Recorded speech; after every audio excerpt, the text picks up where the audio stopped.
System's rigged, man, it's time to break free. Eyes wide open, gotta see what I see. Standing on the front lines, fighting for the truth. Lift the veil of lies, it's time to be the proof. Take a stand, don't you back down. Raise your voice, let's shake the town.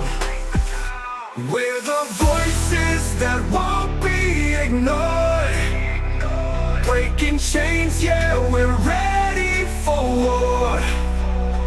With the power of the people, we'll make them see a world of justice, united and free. United and free. United and free.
You may call your next witness, please. All right. Mr. Focus, you may call your next witness, please.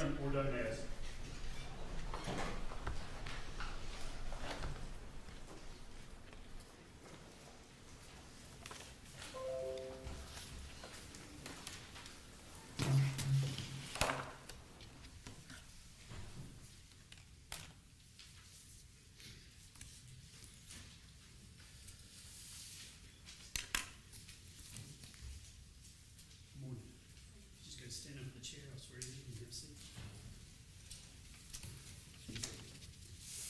Do you mind raising your right hand? Do you solemnly swear from the evidence you're about to present in this matter shall be the truth, the whole truth, and nothing but the truth, so help you God? I do. Go ahead and have a seat, make yourself comfortable. If you'd do us a favor, state your name for the record and then spell it for us. Carolyn Ordonez, Caralyn Ordonez. Ms. Ordonez, where do you work and what do you do? I am employed with the Georgia Bureau of Investigation in the Division of Forensic Sciences, also known as the State Crime Lab or the GBI Crime Lab. How long have you been doing that? About 7.5 years. What's your educational background? I have earned a Bachelor of Science in Forensic Science and a minor in Chemistry from the University of Central Florida. Since being employed by the GBI, I have completed a 20-week National Latent Print Examiner Training Academy in Mississippi, as well as the latent print processing and latent print examination training housed at the GBI Crime Lab. All of this training took about 3 years to complete, and since then I have been partaking in continuous education with different courses and classes throughout the years. You mainly deal with fingerprints, is that? Yes, I am a latent print examiner. I can turn you down. Thank you, Judge. I apologize. If you would, just kind of tell the jury what you have to do, what type of training. We've heard about some of your training, but kind of just in layman terms, tell us what type of training you have and how do you identify fingerprints? So with fingerprints at the GBI, we do provide in-house training. So I did have external and internal training on fingerprints, which took about 3 years to complete. But as a latent print examiner, I do both latent print processing and latent print examination. So that includes processing physical evidence for the presence of latent prints, as well as photographing any prints that may be developed on those items. I also am trained in taking known and post-mortem impressions, as well as comparing any latent prints. So that's unknown origin prints, meaning we don't know who they belong to, comparing those latent prints to known prints or known individuals. I also utilize the Automated Fingerprint Identification System, that is AFIS, that's the Georgia Fingerprint Database, as well as the FBI's Next Generation Identification System, that is the FBI's database. Both of those are fingerprint databases that we can utilize to try and make an identification on fingerprints. I also will write up my results in official reports and testify in court when subpoenaed. To get your job, did you have to take any tests or was it competitive in any way? Yeah, so prior to working at the GBI, we did have to have a bachelor's degree in a scientific field. And then with application to the GBI, we had to successfully complete a visual acuity test. That's essentially looking at each individual's visual acuity to see if you can distinguish between different or minute differences in images and stuff like that. As well as throughout training, we had several different kinds of tests, both oral, practical, hands-on tests, and then written examinations as well. In your job, you don't have a badge or carry a gun or anything like that, do you? I do have a badge, but it's just a civilian badge, just saying that I work for the GBI Crime Lab, but I don't have a gun and I'm not a sworn law enforcement officer. You don't normally go out to crime scenes or talk to witnesses or do anything like that, do you? I do not. I only work in the crime lab. And where's your office at? Where's it actually located? We are located down in Decatur. And if we could see your office, what would it look like? My office itself is a cubicle. There's a few of us that share an office. There's a few cubicles in each office, and then we also have the laboratory, which is where we will process all of our evidence. So you're one of what I consider a CSI type scientist for the GBI, is that right? I'm not a CSI. Okay. But you are a scientist, I guess, or in the field of science? Yes, I am a forensic scientist. And how many fingerprints do you think you've examined in your career? I don't keep track of a specific number, but easily several thousand, both throughout training and now with having worked several hundred cases. And how many of those in a year do you actually do? Just trying to do examinations for law enforcement or things like that? Casework, I complete roughly 20 to 25 cases a month, and each case can involve anywhere from 1 to 200 latent prints that involve comparison. So really it does vary, but I have looked at several thousand latent prints and comparative prints as well. And is the GBI a professional organization that they're accredited by another organization? Yes, we are. And who is that? The GBI Crime Lab is accredited by ANAB. It stands for the American National Standards Institute National Accreditation Board. Do you have to do any continuing education as part of your job? Yes, I do. Tell us about that if you would, please. With being a forensic scientist, especially in the field as itself, but also within GBI policy, we do have to have continuous education. So we are continuously taking different courses, whether it be online or in person, throughout each year. Do organizations, agencies, other people in criminal justice, do they ever rely on you for training or opinions just to help with what they do or cases? Yes, we do work with several agencies, both with if they have any kind of case questions on how they would handle something or how we would handle something, as well as we do help with training as well. And have you ever testified as an expert before? Yes, I have. How many times? 13 times. Just this time I'm going to tender the witness as an expert in latent fingerprints examination. No objection. May I proceed, Your Honor? Yes. Thank you. All right, we've got that out of the way, so let's quickly go to why you're here today. Did you have an opportunity to examine the knife in this case? Yes, I did. And that's the knife's been tendered already. It's actually State's Exhibit 83. Judge, may I approach? Yes. I'm going to show you, just kind of hold the box up and open it. This is the knife in the case. And if you can, the only thing I want to do is, I believe, there it is. What is that number there I'm pointing to in the box of this knife? It is the GBI Crime Lab case number. And what is the number that's on this sticker here on the box? It is the GBI Crime Lab case number and item number specifically. Is that the same one you report? Yes, it is. Tell the jury what the DOFS case number is and how we track things. In this case, the DOFS case number is 2020-1031455. And in our laboratory, each case is given a GBI Crime Lab case number. And each item that is submitted in that crime lab has a specific item number. So in this case, the knife was item 10, and so it's given a barcode with that listed GBI case number and item number. With that barcode, we are able to track the chain of custody, so anytime it moves between an individual in the lab or a storage location, we are scanning that barcode so that it can constantly be tracked as to where it is from the moment we receive it to the moment we release it back to the agency. Here, may I approach the witness? Yes. I'm handing you what's been marked State's Exhibit 99. I think that's your report, is that right? Yes, it is. Judge, I tender evidence now State's Exhibit 99. No objection. It's admitted. And may I publish it, Your Honor? Yes. All right, let me ask you a question. What date did you issue this report? This report was issued on February 18th, 2021.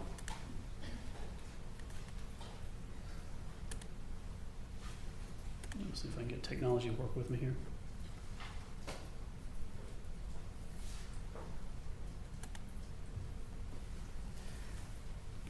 All righty. Can you see that? Yes. It states 99 on the screen. And so we've got the DOFS case number on the top right. Is that correct?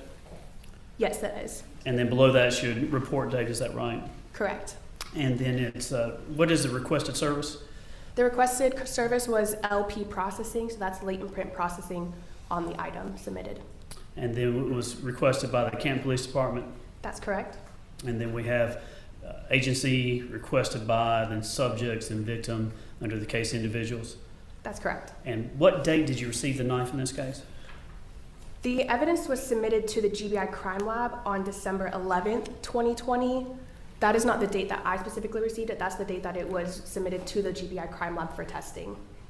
And then we have your expert opinion in this case is what? Based on latent print processing of this item, I physically and chemically processed it for latent prints with negative results, meaning that there were either no latent prints present on that item, or those that were did not have the potential to be suitable for comparison. And what I want to ask about that is sometimes when we try just to see if we can get prints off or things like that, and in this case we have the knife submitted to you, tell the jury first, what is a fingerprint and what things are you looking for, and then why sometimes even when you know someone may have a knife, you don't find a fingerprint on the item. So going back to what is a fingerprint, on the palms of your hands and soles of your feet, you have a type of skin called friction ridge skin. So it contains raised portions called ridges, which form different patterns. For example, the pattern on the top joint of your hand or your finger is referred to as your fingerprint. Those ridges don't flow continuously across the surface, however, they form different ridge characteristics. For example, a ridge that flows and suddenly stops is referred to as a ridge ending, whereas a ridge that flows and splits into two, similarly to a fork in the road, is referred to as a bifurcation. So those different ridge characteristics are what I am looking at during my processing, but particularly that's what I'm looking at during my examination to see if I can use those ridge characteristics in a comparison and ultimately make a conclusion of identification or exclusion. With the fingerprints, a latent print, so that we use the terms latent print and known print. A latent print is an unintentional or a chance reproduction of those ridge characteristics on the skin when you touch or handle an item. A latent print is not always visible to the naked eye, so it requires us to process it using different chemical techniques in order to render it visible, then allowing us to preserve it and examine it for comparison. Whereas known prints are those that are intentional reproductions of the ridge characteristics on the skin, and those are collected for comparative purposes to any latent prints that are collected at the skin, or at the scene, excuse me. What was your follow-up question afterwards? Sometimes, why would you not find a fingerprint? What can get in the way or cause a fingerprint? Even though if you know someone held a knife, it may not be there.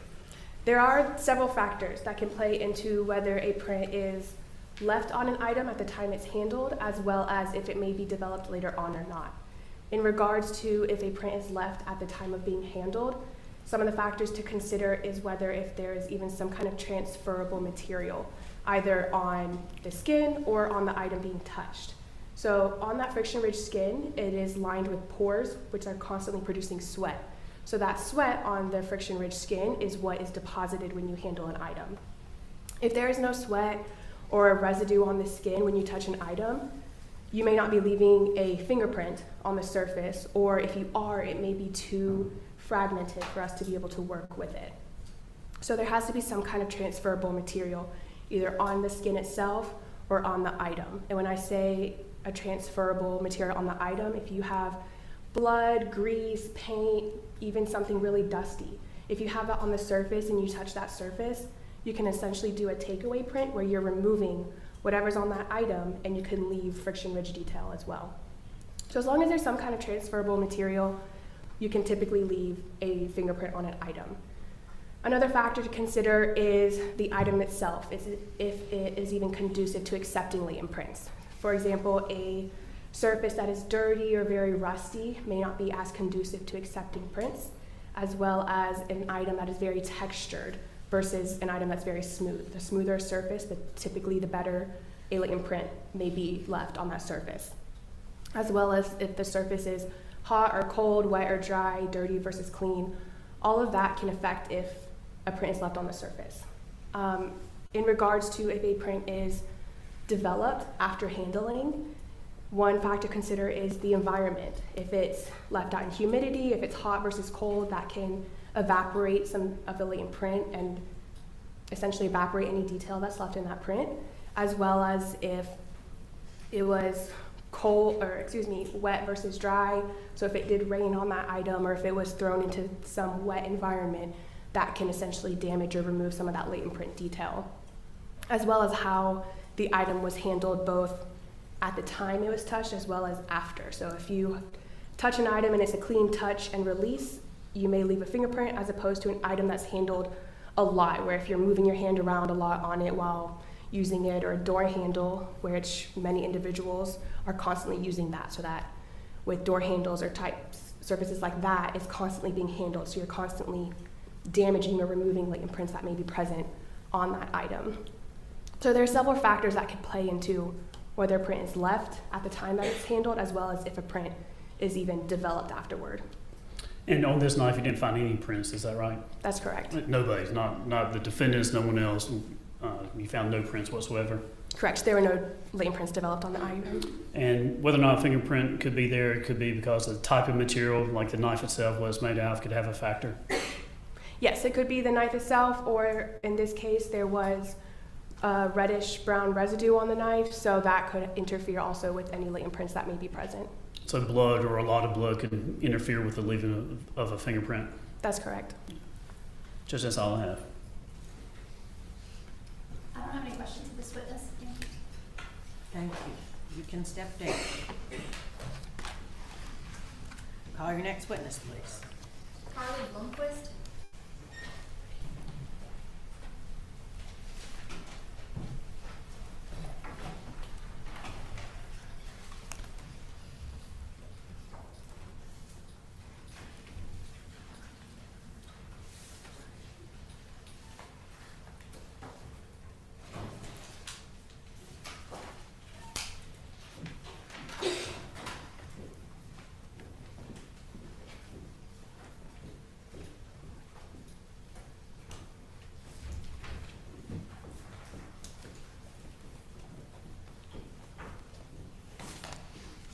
Good morning. Yeah, can you raise your right hand? Do you solemnly swear or affirm the testimony you shall give will be the truth, the whole truth, and nothing but the truth, so help you God? Yes, I do. Okay, you can have a seat. Can you state your name and spell it, please? Carly Blomquist, CarlyBlomquist. Okay. Do we want her to adjust her microphone down a little bit? Can you just pull that down just a smidge? Yeah. Is that better? Yes. Okay. Can you tell me how you're employed? Yeah, I'm an emergency room physician at Northside Cherokee Hospital. All right. And can you tell the jury a little bit about your educational background and training? Yeah, I went to undergrad, pre-med at Emory University, graduated in 2005, and then I went to medical school at Medical College of Georgia, graduated in 2010, and then I went back to residency where I trained based out of Emory University at 5 different hospital sites, including Grady primarily, and then after that, so I finished that in 2013, and I've been a practicing ER physician since then at Northside Cherokee, so for a little over 10 years. Okay. And in your practice as an emergency room physician, what does that mean? So a lot of things. There's a variety of patients that I take care of. I don't work at a level 1 trauma center anymore, but I trained at Grady, which was one. We do get occasional traumas. But we don't get the bigger traumas unless they're very, very critical and they have to come to us. But I take care of heart attacks and strokes and sepsis patients, and occasional traumas, car accidents, and then basically patients that are, they lose their pulse on the way to a trauma center, so they have to come to us instead. Okay. And you say on their way to a trauma center. Northside Cherokee ER is not a trauma center? It's not. Okay. And does that influence what types of patients are brought to you in like an emergency setting? Yes. So if there is a serious trauma, then they should go to a trauma center if they can make it there. But if they can't make it there, they go to the nearest ER.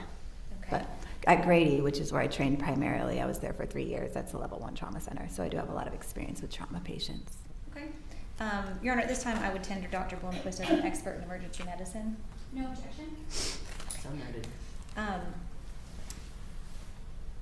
I want to talk to you about December the 8th of 2020. Have you had an opportunity to review your records from your treatment of Hannah Nicole Driver? Yes. Okay. And do you remember that incident, her coming into the ER? Yes. Okay.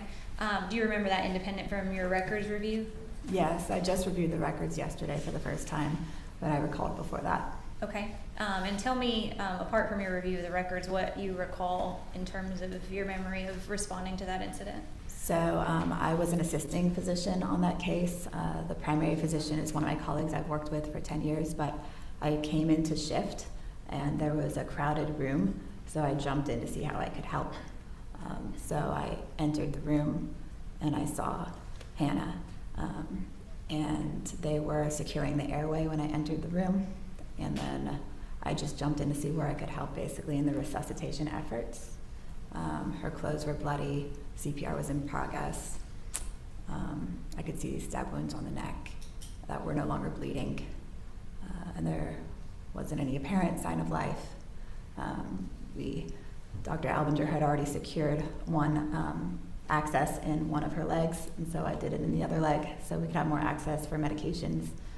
And unfortunately, after all the attempts that we tried to get her heart back beating, it was very clear that that wasn't going to happen. I performed a bedside cardiac ultrasound, which we do a lot of times during ACLS before we call it, and we could see that there was no cardiac activity, so then time of death was called. Okay. You indicated when you entered the room that they were securing an airway. What does that mean? Intubating, putting on the ventilator machine. So basically it's just a process that we do where we put an ET tube into the airway and connect it to the ventilator, or bag them until we get life back basically, and then we'll connect it to the ventilator machine. Okay. And you indicated when you entered the room, you entered into a crowded room. How many people were working on Hannah? I don't recall exactly how many people. I would guess around 10, but I don't really know. Okay. And then you said Dr. Albinger had secured access through one of her legs. What does that mean? Yeah, so from what I read in the documentation, they were unable to get any peripheral IVs en route, so they didn't have any access to her venous system in order to give the medications that we have to give to get the heart beating back, like IV fluids, epinephrine, bicarb, which is what she had received. So we have to have access somehow. So an emergency situation when we can't get access in the veins, which often happens when they don't have any blood, we get access into the bone. So there's a drill that we use in order to gain access into the bone of the leg, and then we can give medications or blood or fluids in that area. Okay. And you indicated that sort of at what point after getting those access points, securing the airway, at what point did you all shift to the cardiac ultrasound to make decisions about whether to continue life-saving efforts or call a time of death?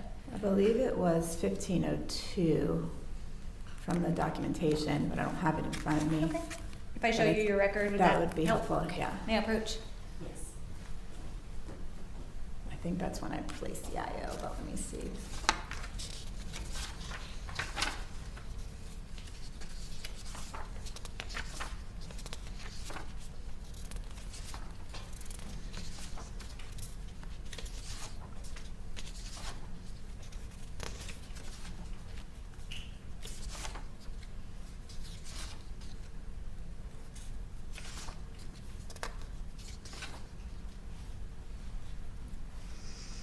Patient arrived to the ER at 1444. Looks like the patient was intubated at 1500, and that's around when I would have entered the room, because I remember that. And then at 1502 is when I placed the IO in the right knee.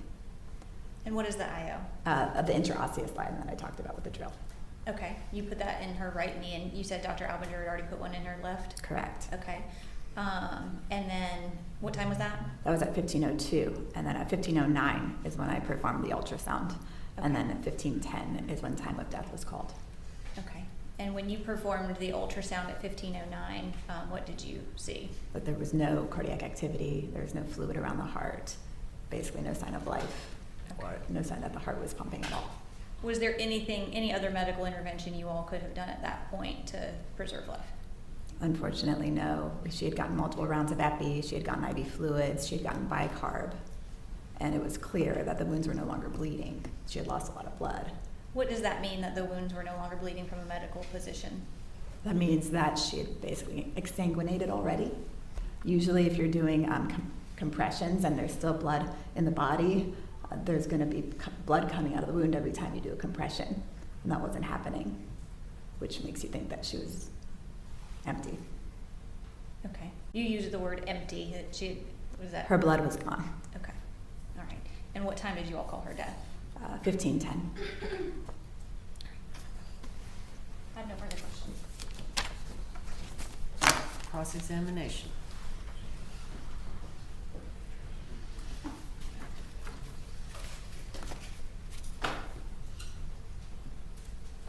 Good morning. Good morning. Prior to you jumping in to assist all the other doctors and staff on that day, did you know anything about any of the backstory about how Hannah came to the hospital? No. Did you ever find anything out in the course of your treatment or after the fact?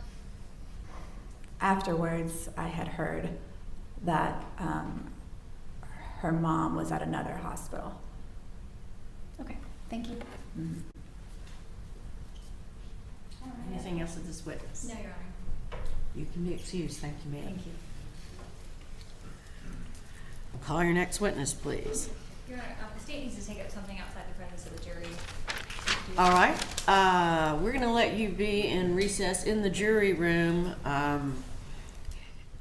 So don't, leave us your notepads. Don't talk to one another.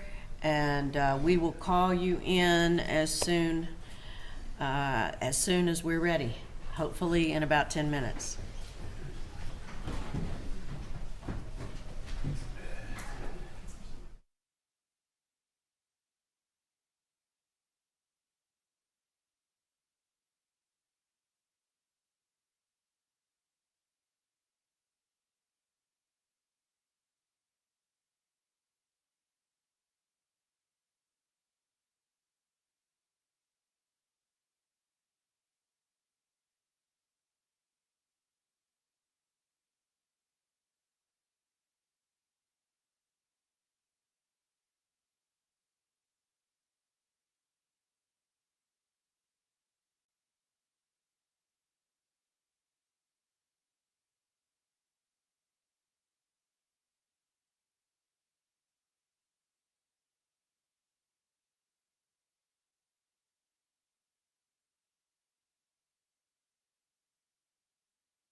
Do you solemnly swear or affirm the testimony you shall give will be the truth, the whole truth, and nothing but the truth? I promise that I will be honest with you. Okay. Yes. Do you have some opposition to swearing? Is that Yes, the I do. concern? Yeah. Okay. Can you affirm that you will be honest and tell the truth today? I just told you that I would be, and I will be. I will be completely honest and transparent in regards to the matter of which we're here today Okay. and my experience with this circumstance. Okay. Great. And can you state your full name? Jason Allen Spillers, All right. How old are you, Mr. Spillers? 36. All right. And you're wearing orange. Yeah. Are you in custody at this time? Not in Cherokee County. Okay. Do you have pending charges somewhere else? Yes, I do. Okay. And does it have anything to do with this case? Absolutely not. Okay.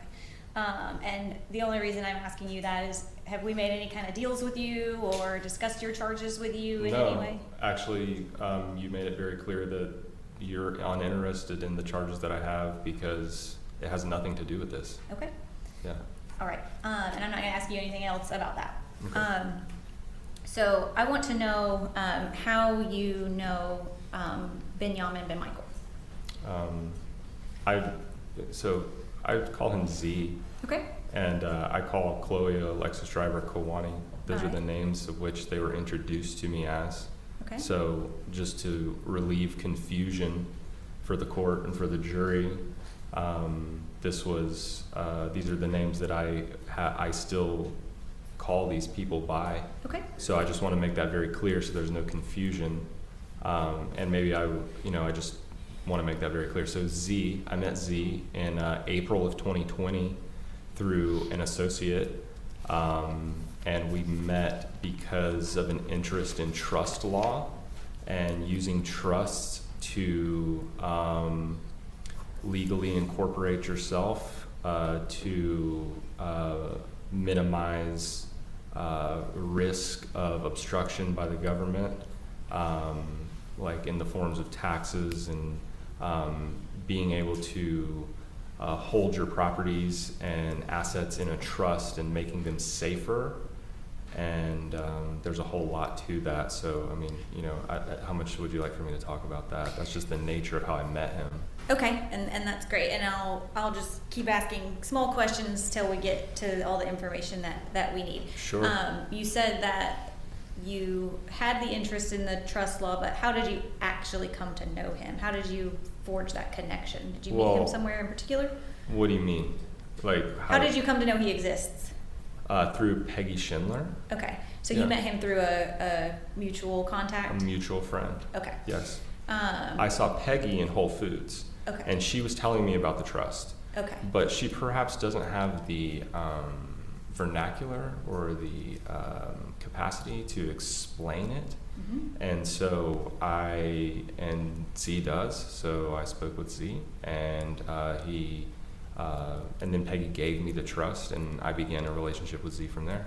Okay, and you said that was April of 2020? Yes, it was. Okay, and so going forward for the rest of this questioning, I'm going to refer to Benjamin Yeah, as Z. that'd be great. Okay, Yeah, to that will avoid help you. confusion for everyone. Okay, Thank and you. Chloe will refer to as Kuwani? Kuwani, yes. That's how you, Spell that, please. Kuwani, Ku''A''N'.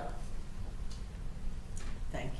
You're welcome. and is that how you were introduced to them? Yes. Okay, and is that how you knew them through the entirety of your relationship and still with Yes. them? Okay. So in April of 2020, when you met Z, Yes. was that an in-person meeting when you first encountered him? Yeah, it was. Okay, and where physically were you? In a park. We met in a park in South Asheville. Okay, in North Carolina? In North Carolina, yes. Okay. Was he living there or staying there at that time? Yeah, he was staying with Peggy. Okay, and when you met him, did you become aware of his relationship status? Yeah. Okay, and what did you learn about his relationship status? That he has 4 wives, actually. Okay. And that he practices polygamy. Okay. Is that the question? Is that the answer you were looking for? Yeah, that's what Yeah. I'm trying to get at. Sure. At that time, were you in a relationship? Yes, I was. And did you exercise any type of polygamy? No. Okay. And so when you initially met him, did you come to know his wives? Not initially, but we did later. I believe I met Kwani briefly in May, but we really spent some time together in late May Okay. when I went down to Florida to visit them with the girl that I was with at the time. Okay. So you had a girlfriend at the time? So we can call her my girlfriend, but Okay. you know, she was living with me, and I mean, you know, I guess you could say that I have always believed in plurality as well, that that men should have multiple women, but I was never in a committed. I mean, I was with Jen; she lived with me, Okay. and I took care of her. I provided her. She didn't work, you know, so I provided her with food and shelter and safety, and companionship, and love, but it was never in our agreement that I wasn't allowed to see other women. Okay. So, And as it relates to Z and his relationship, who were his wives that you came to know? so their given names on their birth certificates would be Chloe Alexis Driver, Jessica Lee Kafijian, and Sarah Stiles. Okay. But those women will be referred to as Kuwani and Anna, Gamliana, and Shalig, respectively, because those are their chosen Hebrew names. Okay. Tell me about Jessica. You said, what did she go by as her chosen Hebrew? Gamliana. Gamliana? Yes. How do you spell that? Gamiliana, I'm pretty sure. I'd have to look at it. Okay. Gamliana, yes. And you all called her Gami? Gami or Anna, she prefers now.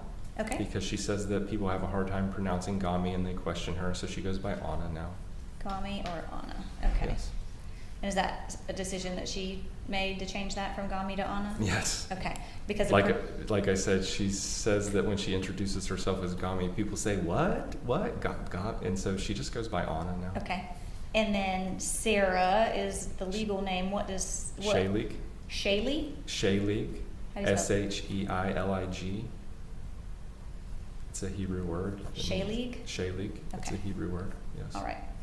So, when did you meet Kawani, Gami, and Shaylee? Like I was saying, I think I actually met Kawani and Gami in May before they left, like briefly at Peggy's house. Before they left North Carolina? They left North Carolina to go to Florida, but Okay. I can't remember. It seems like I did. So you're asking me, you know, this is like 5 years ago almost. So, you know, whether I met them before I went to Florida, I can't remember. It feels like I did, but that's kind of irrelevant because we went to Florida, Jennifer and I, this girl that I was with at the time. Okay. We went to Florida to visit them and stay with them. All right. Do you know when that was that you went to Florida to visit and stay with Z? And It was after Kwani's birthday, which is the 18th, Okay. Tell me when Kawani's birthday is. 18th of what? May. Okay. Um, So after May 18th of 2020, you and Michelle, Jennifer. sorry, Jennifer. Yes. You and Jennifer went to Florida, Yes, we did. and did you stay with Z and Gami? No, we Shaylee? stayed in our van. You stayed in your van, okay. Yeah, but we spent all of our time with them though. Like they were staying in a motel at the time Okay. in Nokomis Beach. Where? Nokomis Beach, Florida. Where's that? It's by Venice. It's like south of Sarasota. Okay. Yeah. And you mentioned that when you first met them, they were in North Carolina, and then they went to Florida. That they were staying in hotels.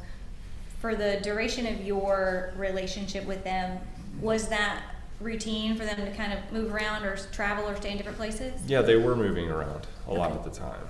Okay. From what I understood, but they had been in, I can't recall what they were doing before that, but they stayed in Florida and then they went to Connecticut and they would stay in different places for like months at a time. You know, I know that they stayed in Florida for months.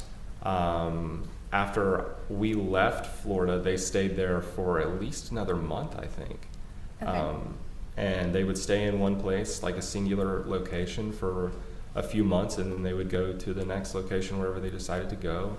I know that Kawani and Z had been in Myrtle Beach together for a pretty extended amount of time in Virginia Beach. That's where they met Gamliana. So they stayed in these places for extended periods of time. Okay, so you're aware of Florida, North Carolina, Connecticut, Virginia, Yes. anywhere else? Gosh, I don't know. I mean, Did they ever spend time in Tennessee? I don't think any extended time. I don't know. I can't remember. Okay. I don't know. I mean, All right. so And so you indicated sometime in May of 2020 you went down to Florida and spent a lot of time with them? yes, Okay. we spent a week down there. A week? Yeah, about a Was that week. the first time you saw Benjamin with all three of the women? Yes, it was. Okay. Yes. And when you first met him and learned that he had 3 wives, sort of what was your thought process on that arrangement or situation? I thought that was really interesting because usually you only see that with like religious cults like Mormonism, even though scripturally even old Jewish and Christian tradition promotes plurality, like it's promoted in scripture that men have multiple wives, like it's written about all through the Bible, but you don't really see it that much anymore, perhaps in Mormonism only. And I had spoken with Z extensively about what was happening with his his wives in this situation, and I found it pretty interesting because he was providing care, all of the things that a man is supposed to provide for a woman, like I said, and it was kind of like something that I was interested in because, like I said with Jen, I provided Jen with food, a place to shelter. She didn't work. I provided her with companionship and love, and I listened to her, and I was affectionate towards her, even though I was never in a committed relationship. But it's like the value of having a wife is profound, like the value of having that intimacy that perhaps couldn't be achieved through a non-marital relationship. And so Z had basically taken what I found to be what I wanted in life was plurality, but also incorporating the deep intimacy of marriage with multiple women. And I thought that was highly interesting. And I was very curious to see how that played out and how that worked. And so was Jennifer. Honestly, she's like, whoa, like multiple wives, really? Wow. We that's different. Like we should totally go hang out with him, So we did. So we Okay. went to Florida. Sorry, I'm gonna adjust myself. You're fine. My knees. And you said you were kind of interested to see how it played out from Or May. basically, we're talking about the social dynamic Sure. of a circumstance like that, which I think is really where most people go with that. When they hear about polygamy, most individuals will question the social dynamic of such relationship, and how does that work? What is the social dynamic between the women, and the social dynamic between the women and the women and the men? I mean, you can see these types of shows. There's shows on television now that promote polygamy and Like Sister Wives? like Sister Wives. Yeah, exactly. And so it's kind of like to see a firsthand perspective of that, of somebody who's really living like that. I thought was highly interesting. I was very interested in what these Okay. women had to say and what they were about. Okay. So was Jennifer. Tell me, you said you were interested to hear what the women had to say and what they Yeah, were well, yeah, I was just curious how they interacted with each other. Okay. So. From May of 2020, when you said that you and Jennifer went to Florida and started spending time with them, how That's much right. time did you spend with Z and the 3 women from May until December of 2020? Oh, well, there's a lot. Okay. I mean, so I went to go see them in May, and then I broke up with Jennifer. I broke it off with Jennifer over the summer, so she actually never saw them again. Okay. And then I stayed in Connecticut at Z's parents' house at the Joyce home in Connecticut in September for, I think I was there for about a little over 2 weeks. Tell me about his parents. What do you know about them? Oh, I love the Joyces. They're good. Mike Joyce is great. Is a good man. They're essentially Michelle Joyce is they're very powerful people. They're really intelligent. They're highly intelligent people. highly well spoken about their traditions and values, and they're very warm and open and welcoming folks. Like, Are they, his biological parents, still married? yes, they Do you know what they do for a living? Michelle sells real estate, and Mike works at a factory, Works at a factory? like a machine shop. Okay. So you said you went to Connecticut and you stayed at his parents' house? Yes, I did. Okay. And how much time did you spend at his parents' house? Like I said, I was there for a little over 2 weeks, I think. Okay. Was he there with the 3 women as well? Kawani and Gamliana were staying there, and Shaylig was there sometimes, but her parents also live in Connecticut, so she was at her parents some too. Okay, so Shaylig's parents are from Connecticut as well? Yeah, they live like, I don't know, it's like 45 minutes down the road in Southbury. Okay, so Gami and Kawani and Z and you spent time at his Yeah, parents' house? we sure did. While Shaylig spent time with her family? Yeah, I was sleeping in my van. Again, I had a van Okay. that I stayed in. Okay. And so I was sleeping in the driveway in the Alright.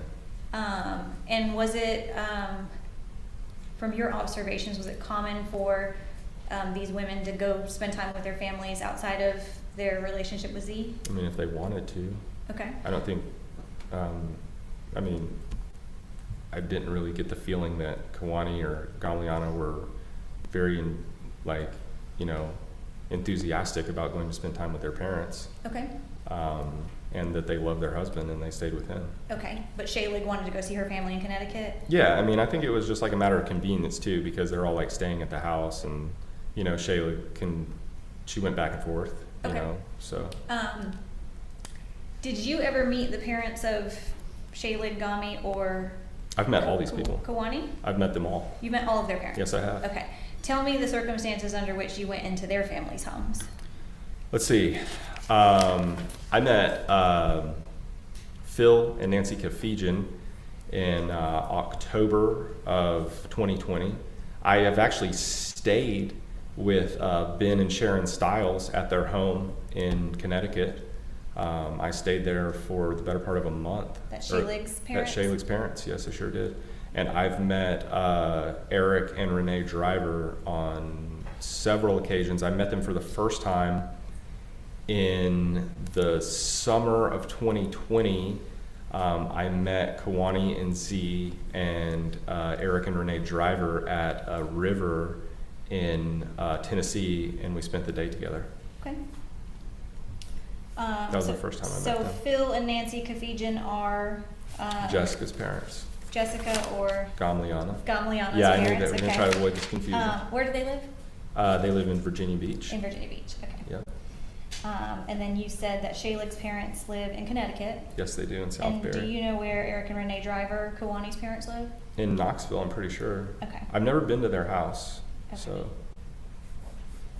All right. But I know that she's from Jacksonville originally, but Okay. I think they moved Okay. to Knoxville.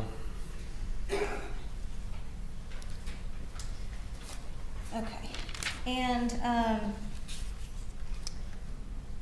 do you know what the order of the women coming into this marriage was? Like Yes. who was first? Yeah, it Okay. was Kawani first. Okay. Do you And know the- how long she had been with Z? Like as of 2020 when you met him, how long they've been together? Gosh, you know, I don't know the answer to that question. Years. Okay. Yeah. And who came next? Jessica Gamliana. Okay. And how long had she been with him? I think like Kawani and Z had been together since she was like right when she was 18, and then they met Gami a few months later. Okay. I'm pretty sure. I don't know the answer to these questions Okay. exactly. If you don't know, then Yeah. that's fine. I'm but just if like you do know, telling you what I think it is. Okay. It's kind of like I haven't really considered that. I haven't, you know, I'm sure I was told at some point, but I mean, golly, you know. and from your understanding, who was the last woman to kind of enter the picture? Shaylig, Shaylig. yes. And when you met them, do you have any idea how long Shaylig had been in a relationship with Z? I'm gonna guess like 6 months or something like that. Okay, so pretty recent. Yeah, within the year. It had been within a year. Okay. Do you still have a relationship with Z? Yes, I do. Okay. And do you know whether Shaylig and Gami are still with him? Yes, they are. They are. They Okay. are very much still with him. Okay. All right. So when we were talking about the sort of the social dynamic of polygamy and sort of your interest in that when you met Z, Yes. what did you observe about sort of his treatment of the women or their interaction and treatment toward him? Like, what was that from I your observed a perspective? very beautiful, healthy relationship. Okay. What do you mean by that?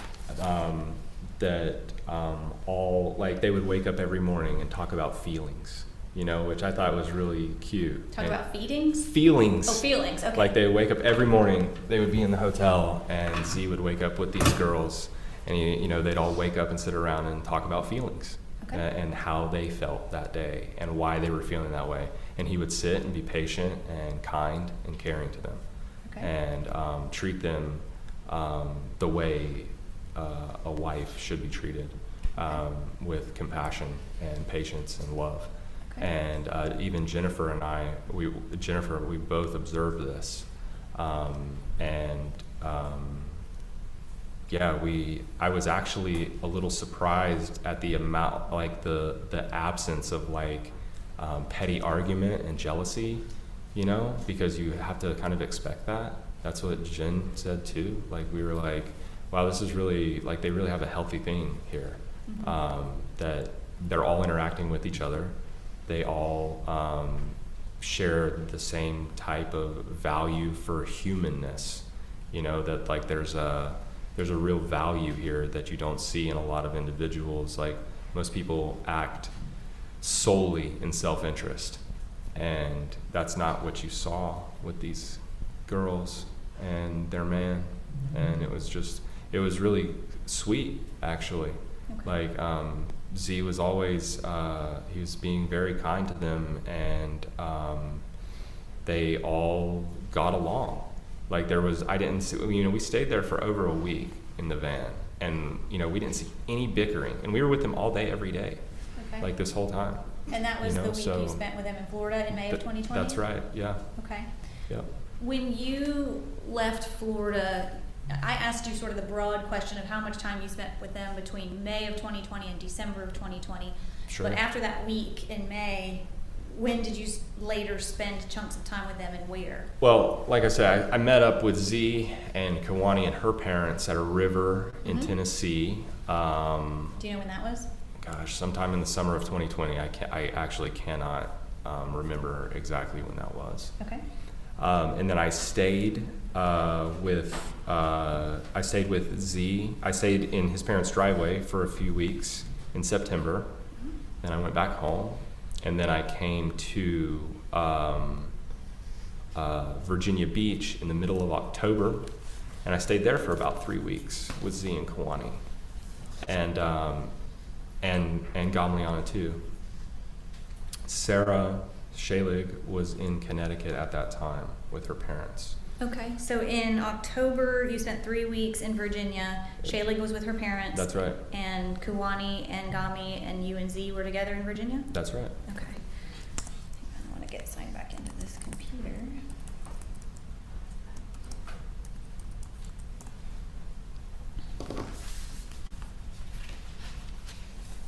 I want to show you, may I approach the witness? Yes. Let me show you what's marked as State's Exhibit 84. Do you recognize who this person is? Yeah, Okay. that's Gami. Okay. Does this accurately reflect the person you know? That you've been is referring to that as is Jessica Kafijian Gamliana, who prefers to be called Anna now, and I Okay. told her the name change has been a little difficult for me. All right. Your Honor, this time I'm going to tender State's 84. State's 84 is admitted.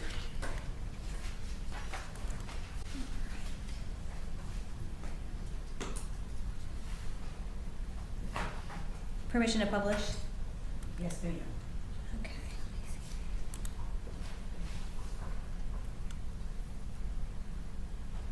All right, so this is Gami. That is Jessica Kafijian Gamliana. Okay.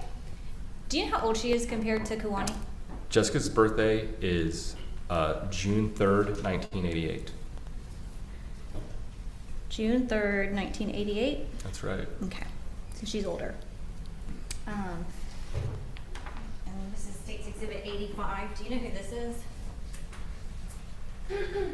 Yeah, that's Shaylee. That's Sarah Stiles. Okay. Yes. Your Honor, our tender states 85. It's admitted. And this is, how old is she? Shaylee was born February the 8th, 1997. February 8th, 1997. How do you know all these women's birthdays? Is that something that's I have a important? partially photogenic memory. Okay. Would that be information that you seek out about people that you care about, or that No, you? I don't even try to remember. Okay, you just remember it. Yeah. Okay. That's the nature of my mind. Are these two pictures the scene that you remember of December the 8th of 2020, being at that residence? Oh my gosh, that is the inside of Jerry's house, isn't it? Wow. Yeah, I don't know the inside. I was gonna say, because I see the picture of Shaylee there, and I'm like, wow, that's really messy. Like, because they never kept a messy place, you know. But Jerry does. Okay. So I see that there. That is the inside, because like you see all the dirt and like just like it's kind of nasty looking. I was just like, where was this picture taken?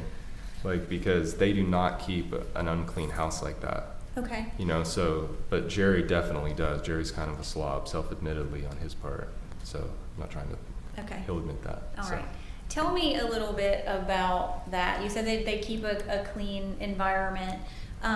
In terms of sort of the dynamics of the group when you were with them, did they have any viewpoints about like diet or like health in terms of? Oh yes, very much. That's like a part of the way that they live, and it's part of the way that I live too. Okay. And what were sort of were you all like-minded in that way? Yes, very much. And that's Okay. one of the things that that I liked about Z immediately, was that the way that he cared for himself and the way that he cared for his women.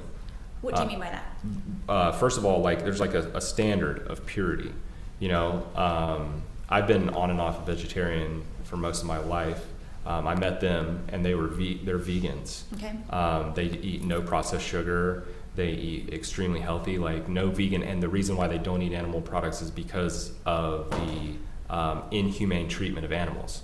You know, so it's like it's viewed as like an innocent life. So you have an innocent life in this animal, and Z feels that, you know, we are not entitled to take that life.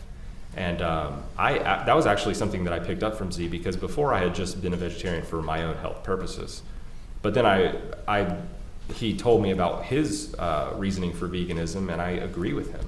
You know, it's like one of the things that, you know, I met Z, and when I went down to visit them in Florida, I hadn't been a vegetarian for a very long time, like 2 years. It had been 2 years that I'd been on a meat eating diet, and I got back around them, and I was influenced in a positive way, I would say, by being around them and being around their health again. And so I immediately went back to vegetarianism, and I've been a vegetarian ever since. Okay. Back to my routine. And Jen did it with me too, Okay. for the remaining time that she was with me. All right. We immediately switched back to vegetarianism. Was everybody, during the time you spent with him between May of 2020 and beyond, was everybody a strict vegan? Yes. Okay. And they also used like no drugs or alcohol whatsoever. Okay. Which And is what was the reason for that? because it's like toxic. Okay. And because it's like it dilutes your mind and your ability to process and be your most pure and able self. Okay. Yeah. Were there any viewpoints surrounding like water, or what kind of water they could consume? What do you mean? Just did they have any rules about what water they drank? I don't know that I can speak to that specifically. I mean, I know that, but I will say that reverse osmosis water, I know that Z drinks reverse osmosis water, and so do I. And Okay. I've been filtering my water reverse osmosis for the past 20 years. Okay. Because, you know, you'd like to get there's a lot of particulates in the water, especially, you know, you get the water out of the sink, out of the tap here, it's full of chemicals and fluoride and chlorine and things that are heavy metals that are unhealthy for your brain and body Okay. that should really be avoided at all costs by everyone. But like I say, very few individuals take the time to care for themselves at this like level of impeccability. And so that's something that I respected about them very much and attracted me to become closer and better friends with them. Okay. From your perspective, was the observation of these practices something that was inherent in them or something that required discipline from them? No, definitely not. Like, Kawani was the one who was like giving me a hard time about eating meat when I was in. She's the one who's like, she's like, you just don't care about the animals, do you? And I'm like, she's like, maybe you're just an asshole. And I was like, maybe She I said am. maybe you were just an asshole? Yeah. Okay, and you're talking about Kawani, the woman who's sitting right there. Okay. And I said, maybe I am, and maybe I should stop eating meat because of this reason, not for my own health purposes. Okay. Because of the taking of life and because, it's better to live that way. Mm-hmm. And so I was like, maybe you're right, young lady, I see where you're coming from. And so I actually went back to vegetarianism then. Was she expressive in communicating about sort of her belief system of subscribing to these practices? Yeah, totally. Okay. Yeah. It's not like it was like forced. Okay. It's like, it's pretty logical, really. Okay. It makes sense. It's like, this is impeccability. This is taking care of yourself in the highest regard. This is eliminating toxic waste from your body. This is living a life that's clean and pure without drugs and alcohol of any type, including caffeine. Okay. No nicotine, no alcohol of any type. They don't drink at all. Okay. So it's like, it's really rare to find that level of commitment of care to yourself. And all of these girls were just on board with it. They were like, of course they are, because it makes sense and you feel better and you feel healthier and you're like, representing something that is separate from the regular world of toxicity and negligence to one's own well-being. Okay.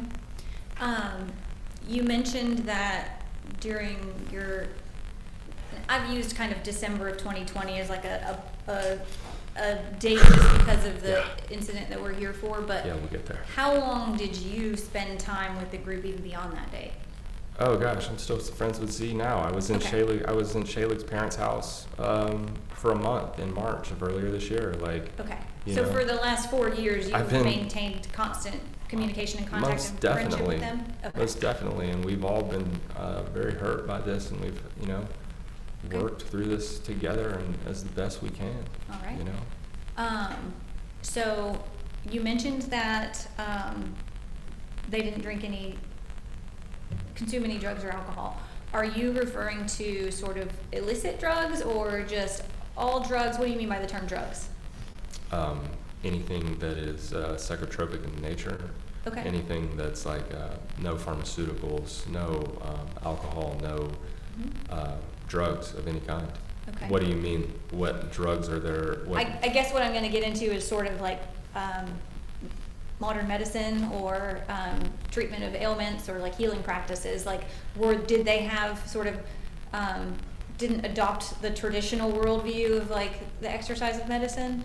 Yeah, none of these girls really had very many ailments. Okay. So, I know, but you mean like ibuprofen? Sure. Definitely not. Okay. Yeah.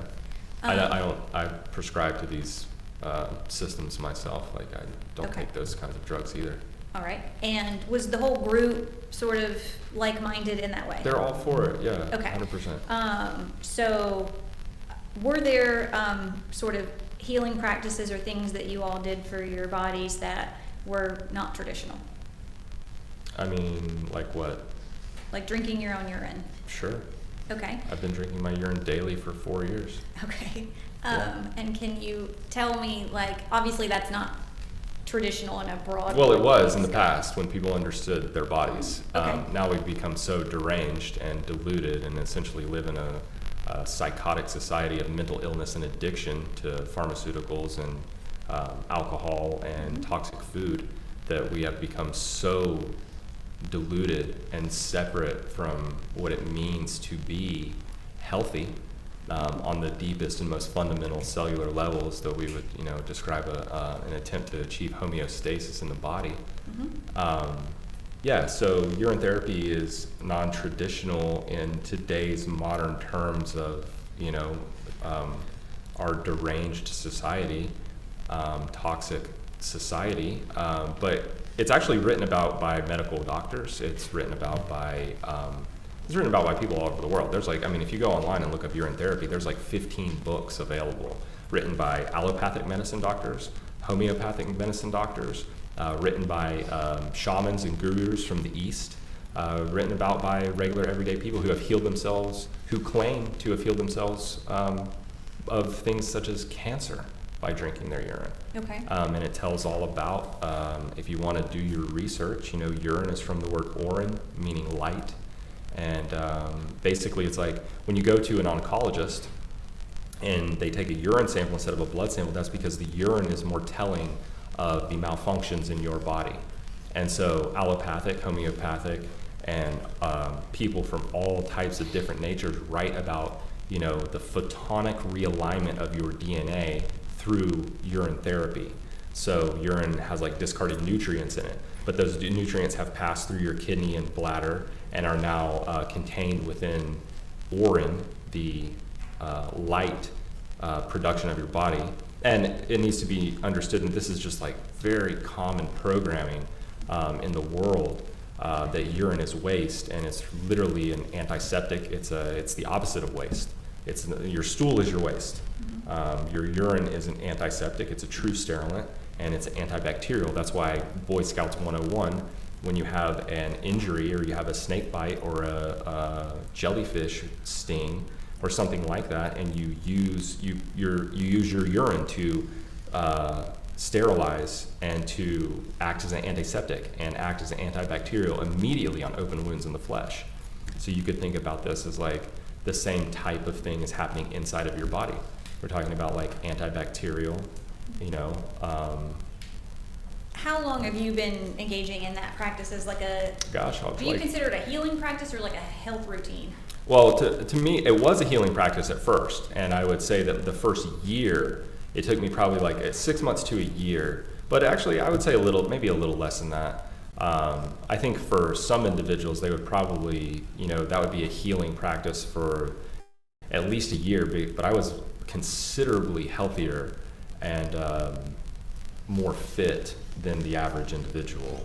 Okay. Like I said, I've been filtering my water, all the fluoride and chlorine out of my water for 20 years since I was in high school. Okay.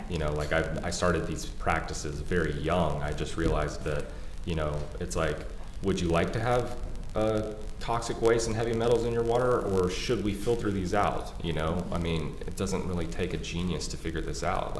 We should be taking these steps to heal ourselves and and not only heal ourselves, but as a health practice.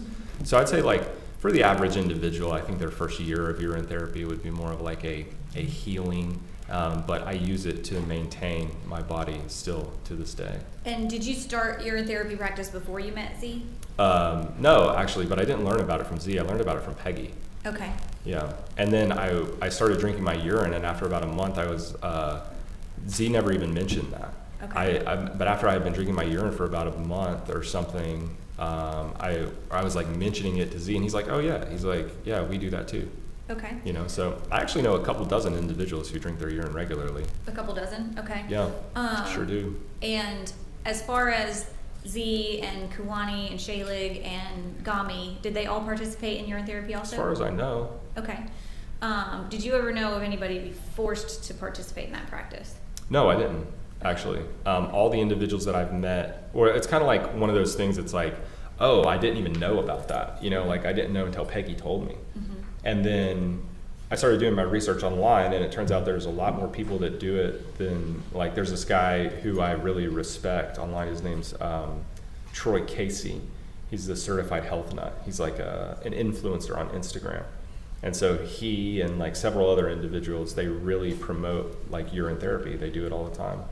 Okay. So it's it's a little more mainstream than, you would think. And unless you know about it, And then you hear about it and it's like, oh, this is a lot more mainstream than I thought. You already kind of just spoke about the sort of group's collective views on medicine, or traditional medicine. Sure. Were there any other types of healing practices to either like center themselves or strengthen their mind or their body that you were aware of? Gosh, I mean, I personally use all kinds of, like, I use Rife machines. I've watched people have miraculous healings from Rife machines. And what is that?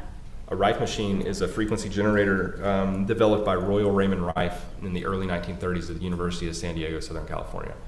And this man found that, and you can do your research on this, anybody who's interested, this man found that when exposed to that everything has a frequency and vibration, because that's the nature of reality.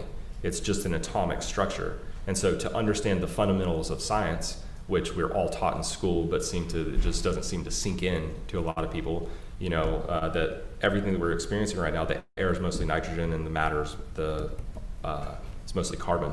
So we have a atomic pixelated holograph reality, and these things have been written about from the 1927 Solvay Convention in Physics and beyond, even to Michael Talbot and Carl Sagan, who write about the nature of reality. And so everything has a frequency and vibration, including illnesses inside of the body. And so this man, Royal Raymond Rife, was able to find that these illnesses, specifically tumors and things like MS and certain other illnesses, have a certain vibrational frequency, and when exposed to certain frequencies, now we're talking about particles and waves, which is another foundational cornerstone of the understanding of science, quantum physics, and reality. When you have the particulate matter of a tumor inside of your body, it may be exposed to the wavelengths of certain frequency vibrations, and it destroys tumors. I've watched some pretty miraculous healings. People being on their deathbed to walking around cancer-free. Were those things that... No, that's just me. Okay. I'm just introducing this to the world. Okay. Here, right now. Let me ask you about, and I mean, I've got to just keep but it. Z knows about frequency. Z knows about Rife machines too. Okay. So I'm just curious, like, which ones? Let me ask a more direct question. Yeah, please. Are you aware of them using any type of sensory deprivation or dark therapy? Dark therapy, yeah, from the teachings of Montauk Chia. Okay. Can you tell me about that? Okay, so I did dark therapy in September of 2020. I actually did it after I left Connecticut. I had like a small bungalow style house, and so I taped off the bedroom and the bathroom, and I blacked out all the windows, and I retreated into into a meditative place for 432 hours. Okay. And was meditation or sensory deprivation or dark therapy, was that something that Z and the three women also subscribed to and participated in? Z did dark therapy like 10 years ago. Okay. He did dark therapy, but at the time when I met them, none of the women had done dark therapy. Okay. Gamliana was the first one to do it, and she did it for 2 weeks at my house in November of 2020. Okay. She was the only one to have done that at that point. What brought about her doing that? Did she want to do that, or was she made to do that? No, definitely not. Okay, Z never made them do anything like that. Okay. I mean, it's like they volunteered because they're interested in the same type of achievement. I know Shayla did the dark therapy for a very long time. Okay. She went into the dark for like 2 months. Okay. Yeah, and she's will speak highly of it, but she was seeking that. She was seeking. I mean, Z didn't say go be in the dark. It's like that's not the thing. And in practice of dark therapy or sensory deprivation, do you come out of it whenever you feel ready, or is it something that like you're you're locked in even if you don't want to do I it. mean, no, what you're asking is like a personal question about the individual who's embarking on their quest for enlightenment.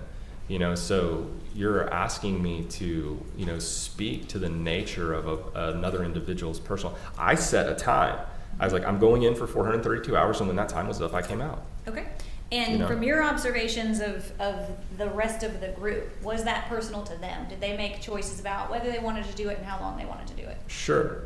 Okay. But it's also, the kind of, it's like, as I was raised in my household, and I know that this culture and society in the modern world has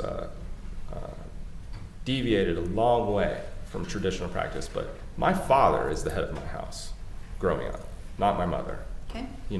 We lived in a house where my dad set a standard, and that's what we lived by, and my mom was a wife, her dad, it's a patriarchal household, So and my mom was never oppressed, just like these girls were never oppressed. So you subscribed in that way to more traditional gender roles? Yeah, more Okay. traditional gender roles where the man is the head of the household. Okay. Absolutely. All right. And Z is the head of his house. Is that biblically based or what? No, it's psychologically sound. Okay. It's like, men are better leaders. They're better decision makers. They can regulate their emotions in a way that women cannot.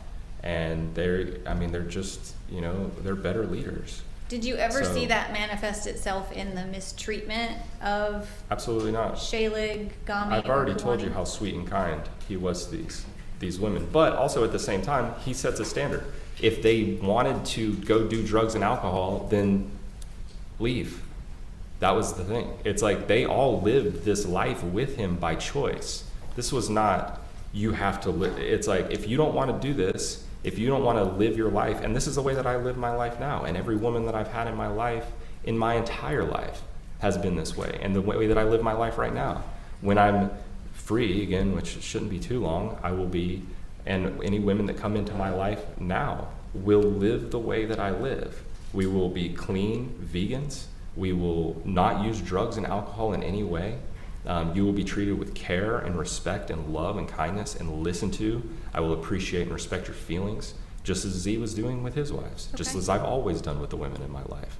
And But if- when it comes to crucial decision making and setting the standard for the household, I am the head of the household. Okay. It's pretty simple. And you said, if any of these women wanted to use drugs or alcohol, they could leave. They could leave at any time. Did you Like, ever have any perception that they were not free to leave? Absolutely not. Okay.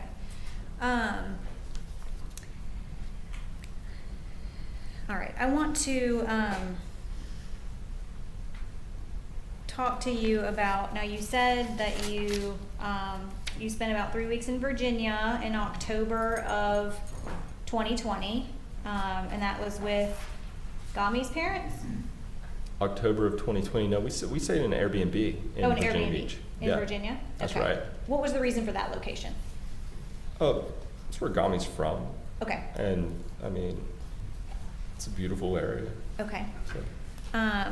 And then after October of 2020, when you spent 3 weeks with them there, what time did you spend with them after October? Gosh, we were together pretty much all the time from Okay. that point on. How did you all spend your days? Did you all work, or what was the dynamic? I worked some, at that time. I have a background in personal fitness training, Okay. yoga instruction, private yoga instruction, and I'm not a certified nutritionist, but I offer my opinion on nutrition and health, and I work privately in these areas, and like I say, all of my financial partakings and everything is private through my trust. Okay. So. And what about Z and the 3 women? How would you all spend your day to day? What would you do during the day? Gosh, most of this time from October 4th was caring for Kawani, honestly, and trying to help her find her way back to a place of sanity. Right? We use these terms, insane. I know that these have psychological terms, and I know that these have, legal terms, and so I don't mean to in my own ignorance to what is happening here, I may need you to educate me on which words are acceptable to use and which words are not. And, but I would say at this point in time, most of the time that we spent together was, trying to help to assist and do correct by Kawani to try to help her with the mental health, the severe mental health issues that she was suffering from. Okay. So tell me in terms of timeline, you said that in October of 2020, that you spent 3 weeks in Virginia. Yes. And then where did y'all go after you left Virginia? Back to Asheville, North Carolina. And why Asheville? That's where I lived. That's where Peggy lives. And it's another beautiful area. Okay. And where did you all stay in Asheville? I let them stay at my house. Okay. So in Candler. All right. 41 Oakdale. Okay. And I let them stay there, and I stayed either in my van in the driveway, or at my parents'. Okay. Back and forth. I also stayed with my sister a little bit, but I didn't mind to open up my home to them at all. I let them stay there. We've talked a lot about the 3 women and Z. During the entire time you knew them, was Hannah a part of that? Yeah, she was there. She was there all the time. She was always around. There was never any point in time where Nimsi, as I will refer to her, there was never a point in time where Nimsi wasn't around. Was Nimsi her Hebrew name that was Yes. given? Okay. May I approach the witness? Do you recognize what's depicted in States 86? Yeah, that's her. Okay. Is this the child that you spent time around? Yeah. Okay. I'm gonna publish States 86.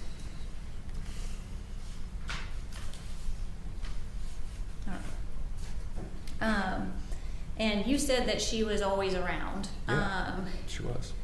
How did they manage the care of Nimsi? Was everybody involved in that, or was it? I would say it was more predominantly Kawani, Okay. but the other girls definitely were there to support, and Z definitely was there to support.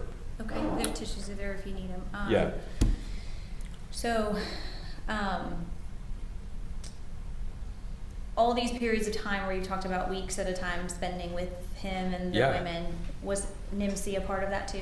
100%. Okay. That's my little friend right there. We grew a pretty significant bond together. Okay. What do you mean by that? What was your relationship with her like? I mean, she was like she was my friend. She would always wave and smile at me, and she would come to me and allow me to hold her, and she wasn't always like that with everyone. Okay. We were definitely, I was definitely pretty close with that baby, and all of the individuals in the group recognized that particularly the baby would go to me. But a lot of babies are like that. I'm like that with a lot of babies. Okay. I come from a large family. My dad has 5 siblings and my mother has 4. They all have children. All my aunts and uncles have children, except my dad's oldest brother. And so I'm the oldest on my mom's side. I have 11 cousins, and some of those cousins have kids now, and I've held dozens of babies and been around, family, and I've spent a lot of time. I've held a lot of babies, and interacted with a lot of babies, and she was a really bright light and a special child, and we got along. She was. I cared deeply, as I still do, obviously. All right. Let me go back. You mentioned a minute ago that, in terms of the terminology of mentally ill or insane, and you said, you're going to have to shoot me straight on that. What I want to talk to you about is just observations. Okay. That we can do. I don't need you to put labels on anything. Awesome. Well, if you find me I'm just speaking freely now, so there may be points and times where, words come, where I use words to describe the state, Kawani's state mentally, Sure. impaired, insane. Like, I mean, erratic, manic behavior. You know, I'm using these words because I don't know what other words to use. Okay. And so if you would like to direct me in another way, I will use the words that you would like for me to use. So let me ask you a pointed question. In terms of, do you think collectively as the group that you all maybe had some untraditional worldviews? Or not subscribed to by the masses, I'll say. Not subscribed to by the masses? Yes, I'll take that compliment. Okay. And I'm not trying to be offensive. I'm just trying to get to the root of it. I'll take that compliment, like I said. The purpose of my question is I want to establish with you, and I will do it through questioning, the difference between an independent delusion that Kuwani might have been having versus belief systems that you all adopted that maybe are a departure from the masses. Yeah, I hear you. I mean, I find that to be rather irrelevant to the whole thing because, you know, we're talking about a woman, and so here's the thing. I'm going to lay it down for you like this. When we went to Florida, me and Jennifer, we had like a real curiosity about this, and we're like, you know, what kind of strangeness is this? Like, you know, I met Z. I think, like I say, I feel like I had met the wives like briefly at Peggy's house, but only for a minute, and I can't remember if that's how it was or not, or if I didn't actually meet them until Florida.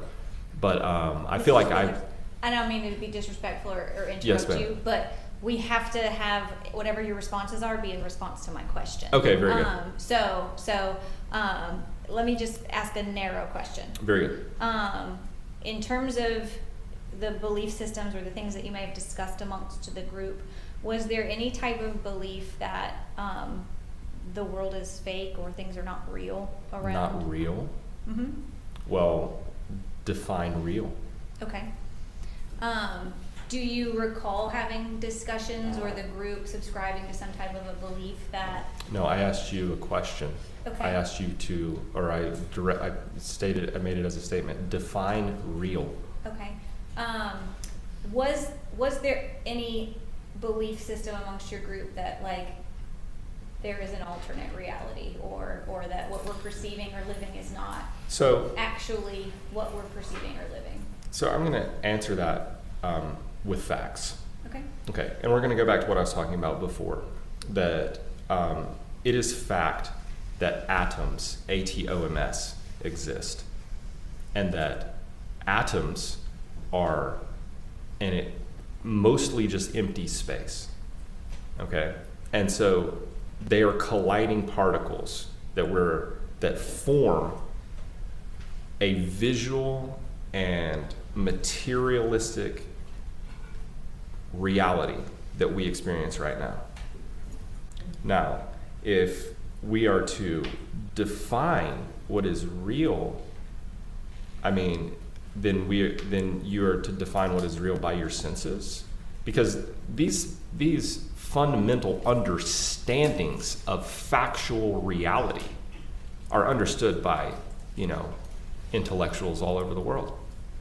Now, whether the common ignorant masses can put them into practical application for their own life and their own ability to strive to understand and comprehend themselves and see reality as it is, I mean, I live amongst the inept, but to describe something that is mostly empty space as real is scientifically, logically, and factually repugnant.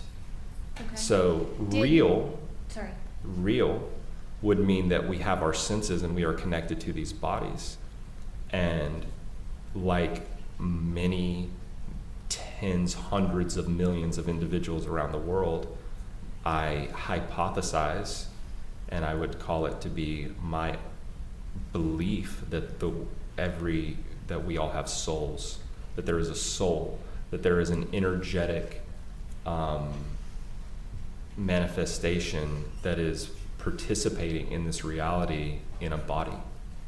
So there's something greater there is something greater. To answer your question directly, there is something greater happening here than what the inept can perceive or choose to perceive. Okay. And did Z and Kuwani and Gami and Shalig, did they all sort of share that view?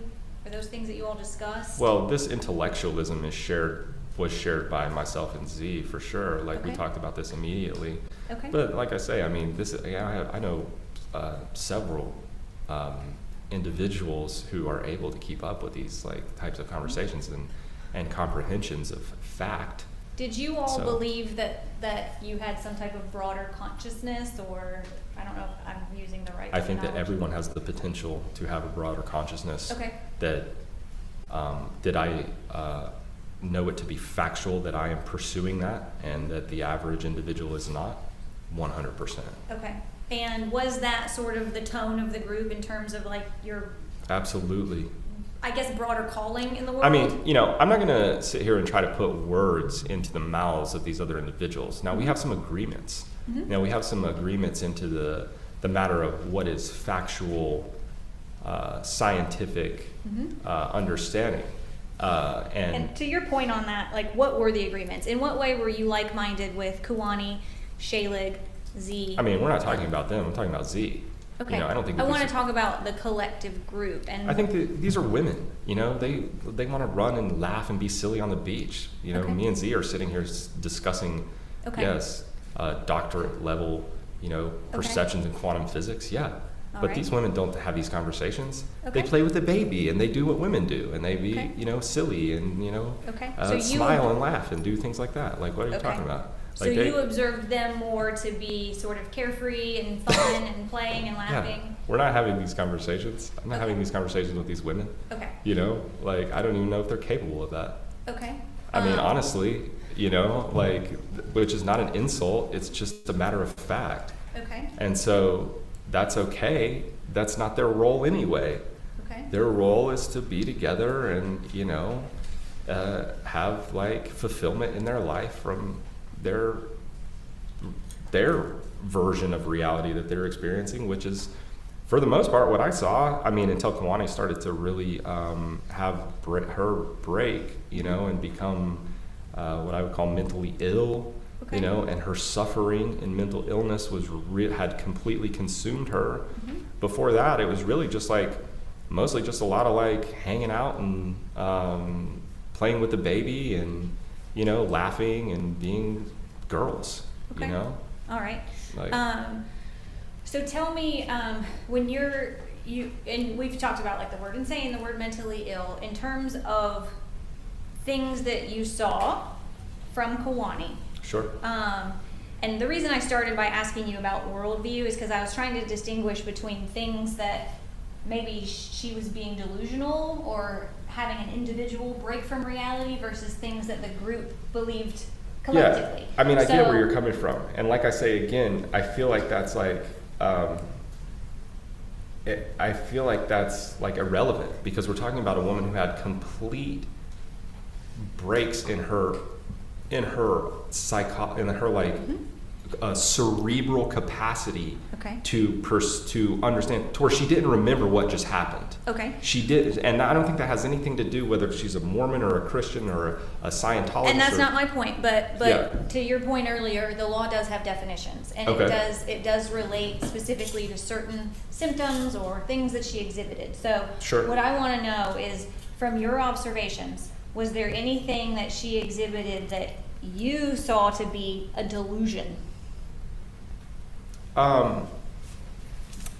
Yeah, I mean, maybe, it's so what you're asking me is whether the verbiage and the information that was coming out of a psychologically unwell individual was or was not delusion by my judgment or my standards.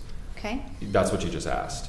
So I'm not sure that, there is. Okay, so I want to make an example for you in direct response to your question.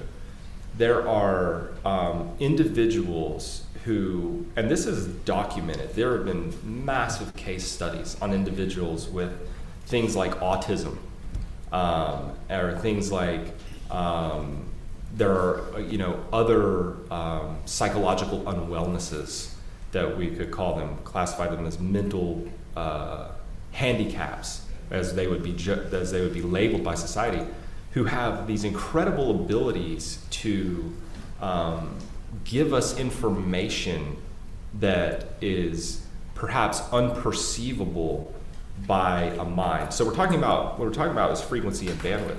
So with some of the things that I saw and heard Kawani say to be delusion, yes, but did I also in her like deranged mental state see, like, it's like, so what is delusion? Like, what, like these questions, it's like, yeah, I mean, she was outside of her mind, blabbering about complete nonsense sometimes. Okay, so tell me, when she would come back. Let's be specific. What was the complete nonsense she was blabbering about? Gosh, I can't even remember specific things. I mean, but there's also like, okay, so we have to really dissect the mind here to understand, because there was an event that happened on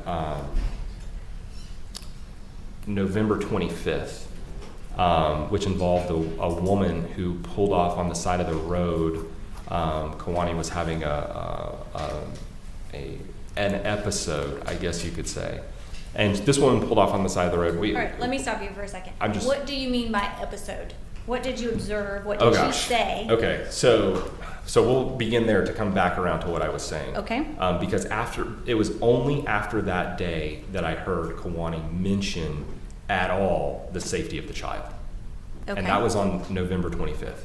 And Of it was 2020? and it was because of this woman who had this psychotic, drunk woman who was on drugs and who was threatening us with gun violence. Let me back up. On November 25th of 2020, where were you guys at? We were at Peggy's house. In what state? North Carolina, Asheville, North Carolina. Who's Peggy? Peggy is, who is Peggy? Peggy Schindler is someone that I've known for like 20 years. Friend of mine. Okay. Yep. I used to work with Peggy's daughter at this sports bar called Hickory Tavern. Okay. And We don't need to get into the weeds. I'm Yep. just trying to provide Yep. them some context of who Peggy is. Peggy's a friend of mine for 20 years. All right. Yep. So Peggy's got a house in North Carolina. Yep, You sure all does. were spending time at Peggy's house. That's right. Who was there? Me, Shaylik, Kawani, Peggy, Z, and Nimsy. Okay. And how long did y'all spend at Peggy's house around that That time? day? Just that day? I mean, no. We were around Peggy's house a lot. Okay. You know, you it- specifically referenced November 25th. Why do you know that date? Because that was the day that this woman pulled off on the side of the road, and I feel like I think that was like a real turning point for Kawani, which had massive effects on her psyche, which led to the death of Nimsy. Okay. So tell me, on November 25th, you're talking about this woman, which we'll get into that in a minute. Prior to this woman being involved, what were you observing of Kawani on the 25th? On that day? Yes. Okay, so it was actually a pretty normal day. Like, she was being like relatively calm and clear, and like you could tell, like I could always tell it in her eyes when she'd be in a certain place, and then something would trigger her and she would just lose it. Like, I mean, like her eyes would change, and she would come back and she would not remember what happened. And What do you mean she would lose it? What would she do? gosh, all kinds of things. So this day, she was in it, and she'll start shaking and like, attacking Z and attacking the other girls, and she's tried to attack me before, and never the baby though. That's needs to be clear. Never the baby, because I would have nipped that shit in the bud. I would have not tolerated that, and and I don't think Z would have either. Like they, so we were at Peggy's, and she starts like, and then she just runs out the door, like for no reason, like no clear and definable reason whatsoever. So I want to know, what did you see? You saw her shaking. Or just being like, it's like she's just being like, she would get this look in her eye, like she like was absent, you know? So she had an absent look in her eye and she was shaking. Did she say anything? She'll like scream, and she's like, I have to go, I have to get out of here. And she's like, starts screaming, and we're like, Z's like, honey, calm down, you know, like Z was like constantly working so diligently with her and being so patient and kind, and working with her, because you know, she would come back from these episodes and she'd start crying, and she'd be like, I don't know what's happening, you know, and she'd just like completely like lose her mind. I don't know how else to describe it. This day she just took off running, and we're on Overlook Drive, which is a really dangerous road, because there's been people killed on that road before, literally, and pets, all kinds, you know, it's like there have been major accidents. People fly on that road, and it's known that people go really fast through there.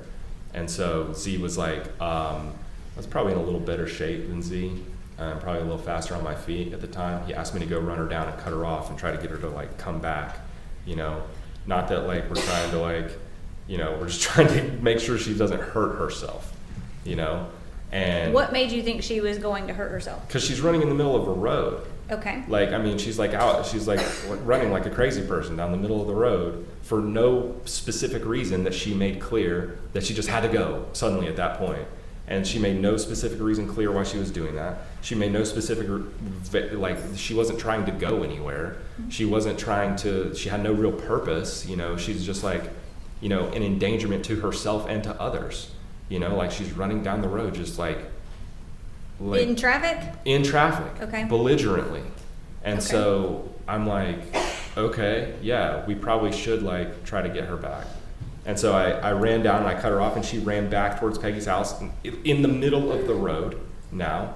And I'm like trying to avoid cars, and like their cars are stopping, and like she's just like running.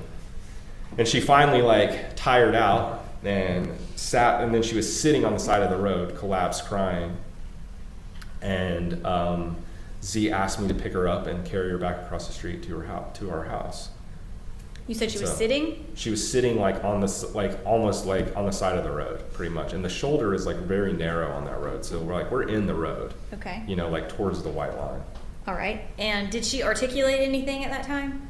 Was No, she wasn't articulating anything. She's just like crying and sobbing, like just Okay. like incomprehensible jargon of like blabbering about, you know, like non-tangible things. I don't even know. I wasn't even really listening to her at that point. I was just kind When of you like, say non-tangible, was I'm trying to get at, was she paranoid about something specific? Was No. she delusional about I mean, something not specific? that day. Not Okay. that day, no. All She right. wasn't. She was shaking. She was just, You said she had some kind of look in her eye. yeah, the look, you know, the look that she would get when she would be like absent of herself. Okay. And like, you know, it's like, and then you ask her about it later, and like, she's like, I don't really even remember some of these things, you know? Like, Okay. she's like having a complete break in her like ability to perceive reality, basically. Okay. And when you first saw her behave that way was when? When I first saw her behave that way was in September. She was not like that in May. September. Yeah. Okay. Now, Kawani has, you know, she's admitted to me a lot about her past, which had led her to have like a really, some psychological unwellness anyway. Being like, this is her words to me. Like, we have talked about this as a group, that she was raped by her brothers when she was like 9 years old. That she had an older brother drug dealer who sold cocaine, and she was doing cocaine regularly by the time she was 9 or 10 years old, forced to have sex with her older brother's friends when she was like 10, 11 years old. She talks about how her parents abused her, how she went to her second grade teacher and told her teacher that her parents were locking her in the closet and abusing her. These are discussions she had with you about her mental well-being? Her past. Okay. Which I think Was that in relation to sort of her Yeah, totally. I think mental it was and emotional I think health? it was the foundation of her breakdown. The foundation of her breakdown and the mental unwellness began in her childhood, not like when she was like, you know, 20 years old. Like these seeds were already sown by the people that cared for her. And, you know, I remember her saying things like, yeah, my brother's penises were really small, so it wasn't that bad being raped by them. You know, like things like that. She would give details about these circumstances, details about being locked in a closet by her parents, Okay. details about using cocaine regularly. Like, so I think that the psychological unwellness and the foundation of mental instability, like she was already, you know, these were demons that were planted in her a long time ago. Let me ask you,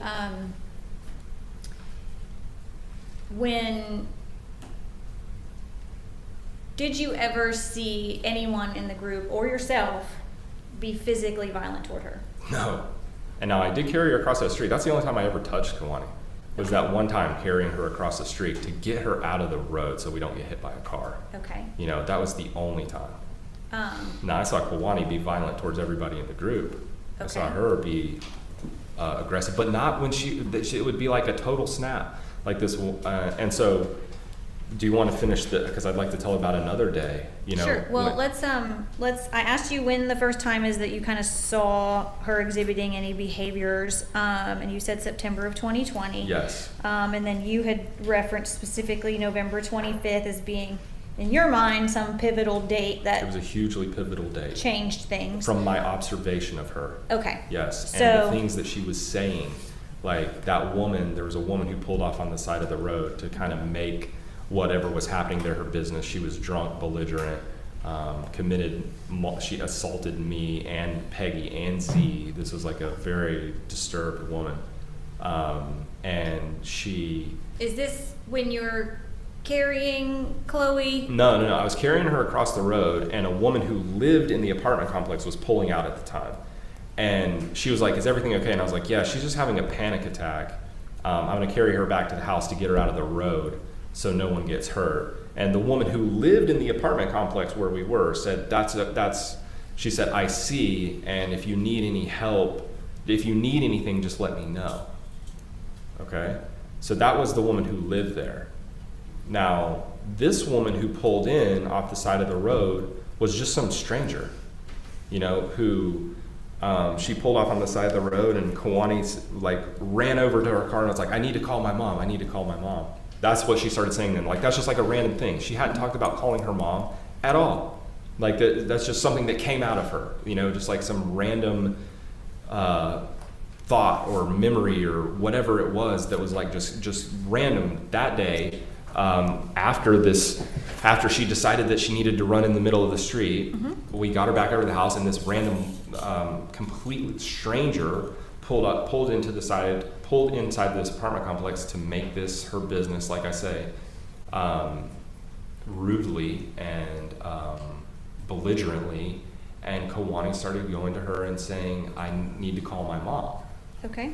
And so... Had she asked to call her mom up until that point? No. Okay. Like I said, this was just like something that just started coming out of her. It's like, you know, she's just like, all of a sudden, she's just like, I need to call my mom. I need to call my mom. You know, she's like saying this. And me and C and Shaylig and Peggy are all standing around. Shaylig's holding the baby. We're all like, let her call her mom.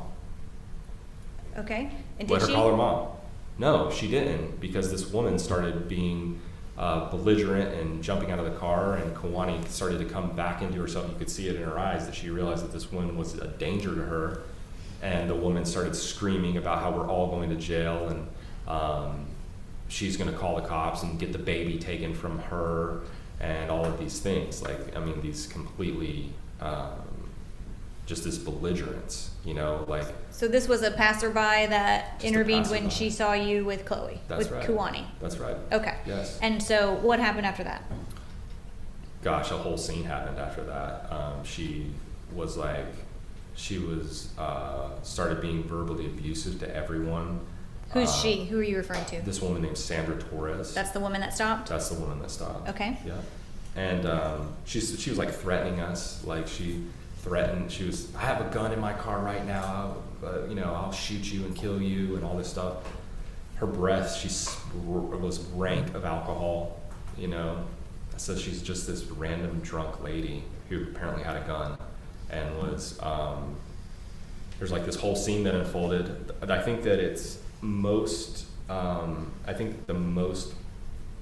important thing to take away from that day, and why I mentioned it, is because after that day, after she was screaming at Kawani and Z that she's going to get the baby taken away, so she pulls over on the side of the road, and like her story is to be like this vigilante to help this woman who's being kidnapped and blah blah blah. She gets across the road.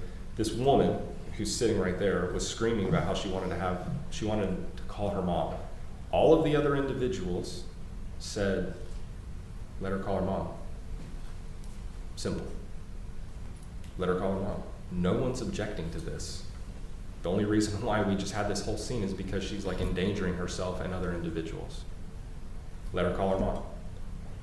Sandra Torres makes this into like, we're all very calm, you know, at this point. Like, we're like, okay, we got her out of the road. That was like our goal. You know, we got her out of the road, and now we're just calm, waiting for Kawani to calm down. Whatever conversations, whatever care we need to show her to get her back into a calm place, we would do. And this woman is just like aggravating this situation, you know, with her own like, you know, drama. And she threatened to have the baby taken away, and that she was going to kill us. And it was only after that day that there was anything in Kawani's delusional speak. You know, like I said, we have to define what is, you know, in her delusional speak, in her blabbering, when she would go outside of her mind, outside of herself, and her eyes would change, and she'd start to be erratic and sometimes violent. That was the first time ever after that day that she said anything in those states about the baby. And after that incident, what was it that she said about the baby? It started as, I need to protect the baby. Okay. Like the baby's in danger. The baby's in danger. Something's going to happen to the baby.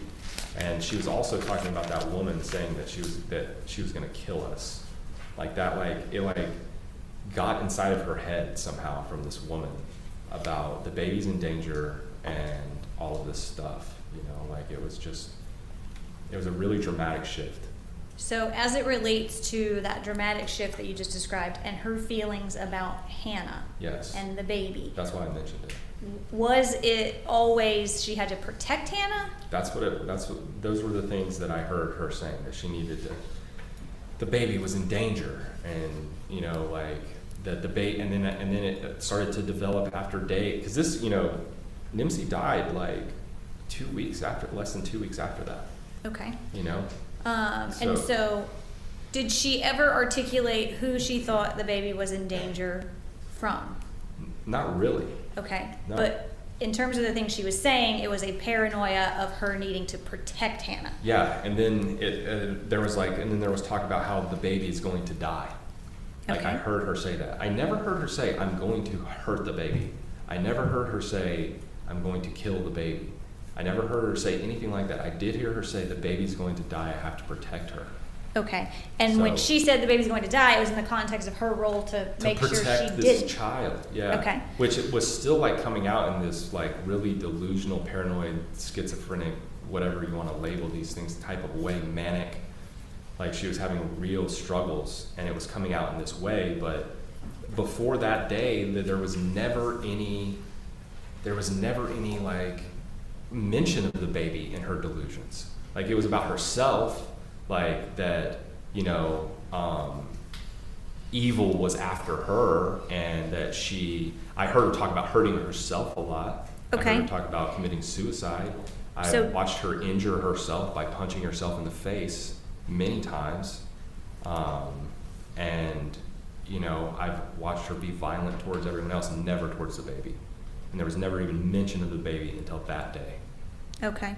So you said prior to that day where Sandra Torres said the baby's going to get taken away, then she started having delusions or paranoia about protecting Hannah. She did. Okay. Yeah. Prior to that, you just mentioned a second ago that she had delusions or paranoia, or whatever word you want to use, related to her. Sure. What were her manifestations related to her that you perceived to be some type of mental health related incident?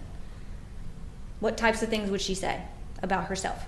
That she was like, you know, in danger of evil, and like there was all this evil in the world, and But see, there you go. We're talking about like things that are coming out of her that, so it's like, she wouldn't remember saying these things. Like she would have these episodes and not remember, but some of the things that she was saying are valid.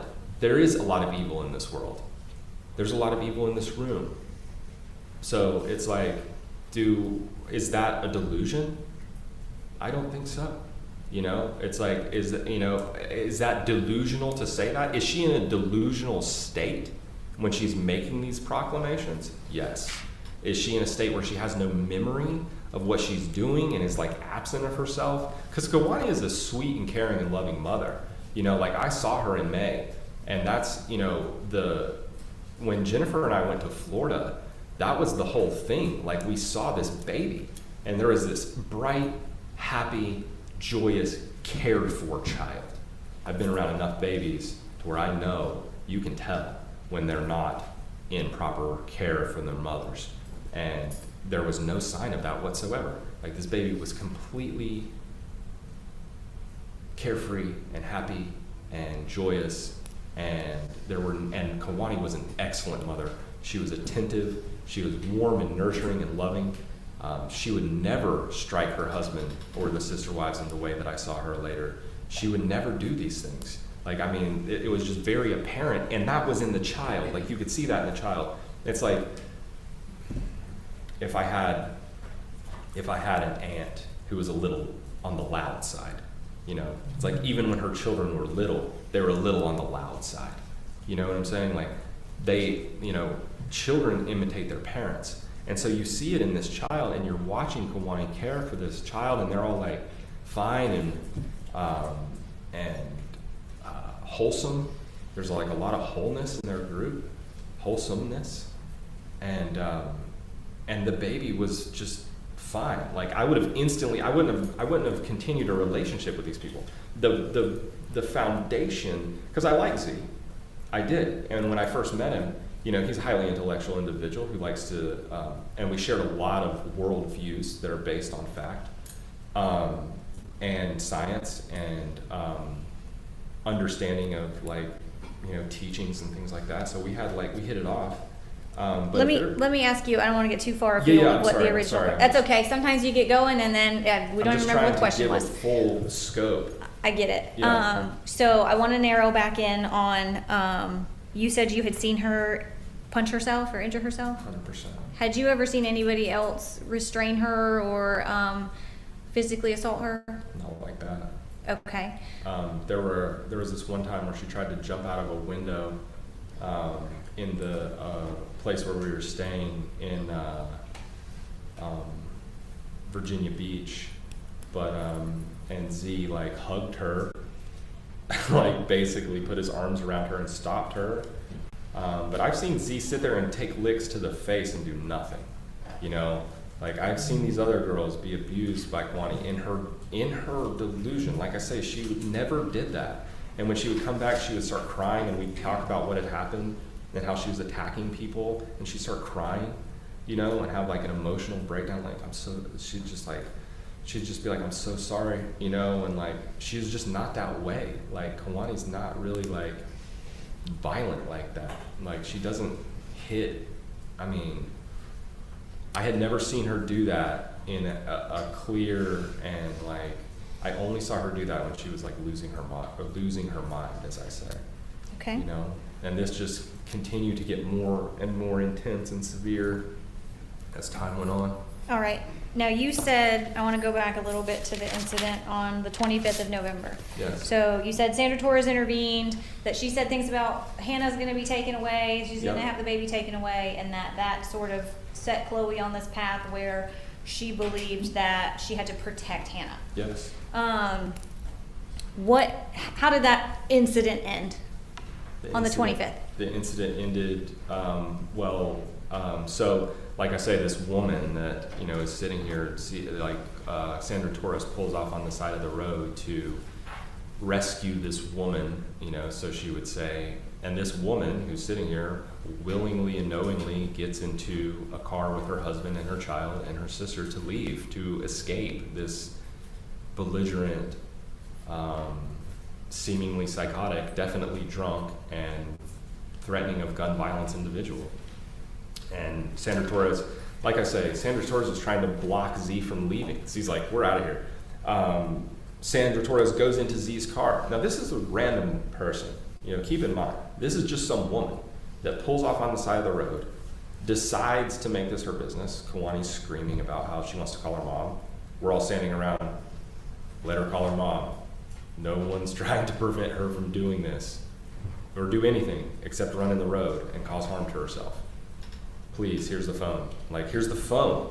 Call your mom, She never did call her mom. She was just being belligerent, and so is Sandra Torres. And then Sandra Torres gets out of her car and goes over to Z's car and takes the keys out of his ignition. So keep in mind, this is a stranger who pulls off on the side of the road and then goes into a man's car who's being calm and cool and let my wife call her mom if that's going to make her feel better.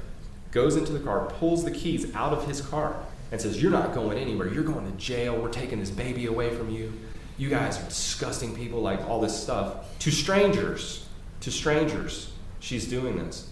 Z takes his keys back from her. Ma'am, this is my property. Give me my keys back. She starts slapping him and assaulting him. They get in the car and leave. Peggy stands, after they had pulled a 50-point turn to try to get past this woman, because she's moving her car to try to block them from leaving. She pulls over to rescue somebody and then tries to stop them from leaving in their own will, and tries to make a huge scene out of it to try to hurt them in some kind of way. She pulls off, and then Peggy is standing in front of the car, and she basically, Sandra Torres started attacking Peggy, beating the crap out of her, slamming her head up against the hood of the car. And I sat there and watched that. And now Z and Kawani and Shaylik had already pulled away at this point. So I'm just standing there watching Peggy get her ass kicked, pretty much. And I was I sat there and I watched for probably a little bit too long, to be honest with you. That's how I felt about it, because of the way she was getting beaten by this woman. This woman's very tall and broad-shouldered Nordic woman, and Peggy's this 5'0" petite woman who is not a fighter. This woman has a violent history, and so she's assaulting Peggy and beating the crap out of her. And so I put my body in between Sandra Torres and Peggy, and then Sandra Torres punched me in the face once, and I went like this, and she punched me in the face again, and I picked her up and I put her down on the ground, and I got in my car and I left. And that was the end of that day. What do you mean you put her down on the ground? I picked her up and I forced her body to the ground. Okay. How would you describe a slam? A push? I picked her up and I dumped her to the ground, yeah. You picked her up Yes. physically off of the I ground? physically picked this drunken, belligerent woman who had just assaulted 3 people and was threatening us with gun violence up off the ground, slammed her down on the ground, got in my car, and I pulled off. Okay. Yeah. Were the police ever involved? Yes, they were. Okay. When you were there, were the police involved? No, they weren't. Okay. Did you call the police? No, definitely not. Why not? Because I rarely find that justice comes from these types of circumstances when police are involved. And I just don't really like you guys. You've told me that a number of times, right? Yeah. Okay. And that's okay. We don't have to like each other. That's okay. And that's not personal. I just find that the legal cult Sure. and the legal culture, we use that word cult to describe culture. It's just a shortened version of that word. I find that the legal cult it brings injustice more often than not. Were you all collectively as a group sort of not call the police type of people? Peggy was definitely not call the police type person. I asked her, I was like, you should really call the cops. She's got a black eye and she's all busted up and hair pulled out of her head by this woman. And I was like, man, you should really call the cops. She's like, I'm not calling the cops. She's like, I don't want anything to do with them. We'll just let this go. We'll just be gone with her, and we'll just go about my life. So you said you got in the car and left, and when did you become aware that the police had been involved? That's a good question. I can't remember. Days later or something like that, or I can't remember, honestly, when I became aware. Did you ever get interviewed or spoken to about those circumstances of what happened on the 25th? No, I never did. Nobody Okay. ever asked me about this. This is the first time where I've been able to speak plainly before a court or before anyone involved in that openly about the events of that day. Okay, so you left. At some point, you became aware that someone else had contacted the police. Now, when Nimsy died on December the 8th, I gave an interview where I spoke about this circumstance to a woman named Tiana Cruz, I think is her name. With Canton Police Department? Yeah, Mhm. I told her about what had happened and how, because, that day was kind of like a breaking point, and it manifested into, looking at this from like an outside perspective as best I can, without, it's like I'm very emotionally attached to the baby and to, what happened. But it's like that day, Kawani's delusions go from I'm in danger, these things, to the baby's in danger, to the baby's gonna die, they're gonna take it, to a dead baby. Like that's what just happened. Okay. So I spoke that very clearly, as far as I can remember in my interview, because I was just so in shock that day. Like I couldn't even believe that this is this. Like it was just like.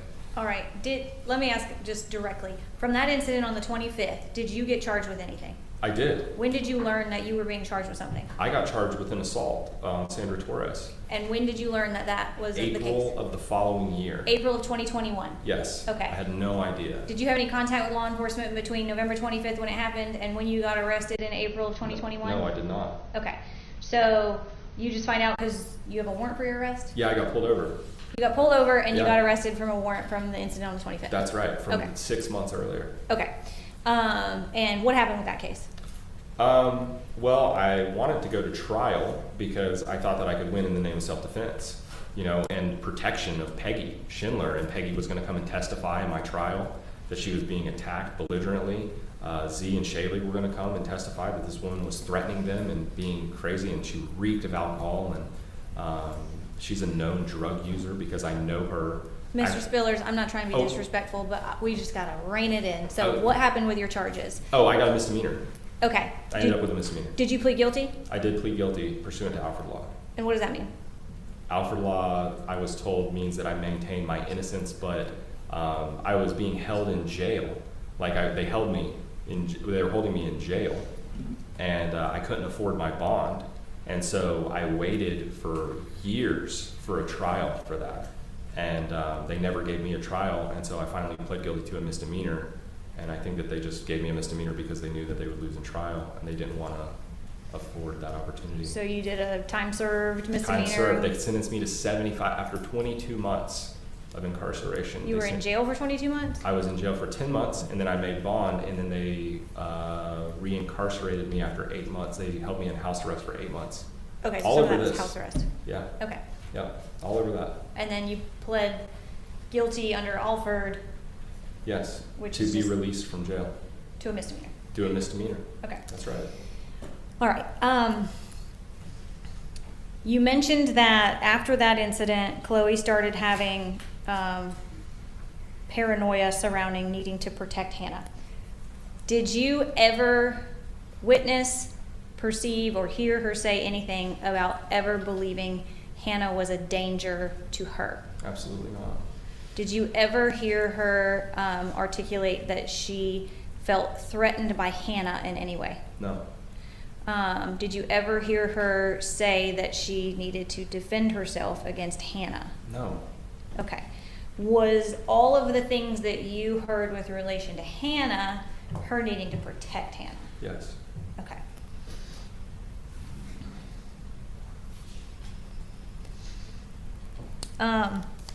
You talked about the sort of response of Shaylig and Gami and Z and you whenever Chloe would have, whatever you want to call them, episodes. Sure.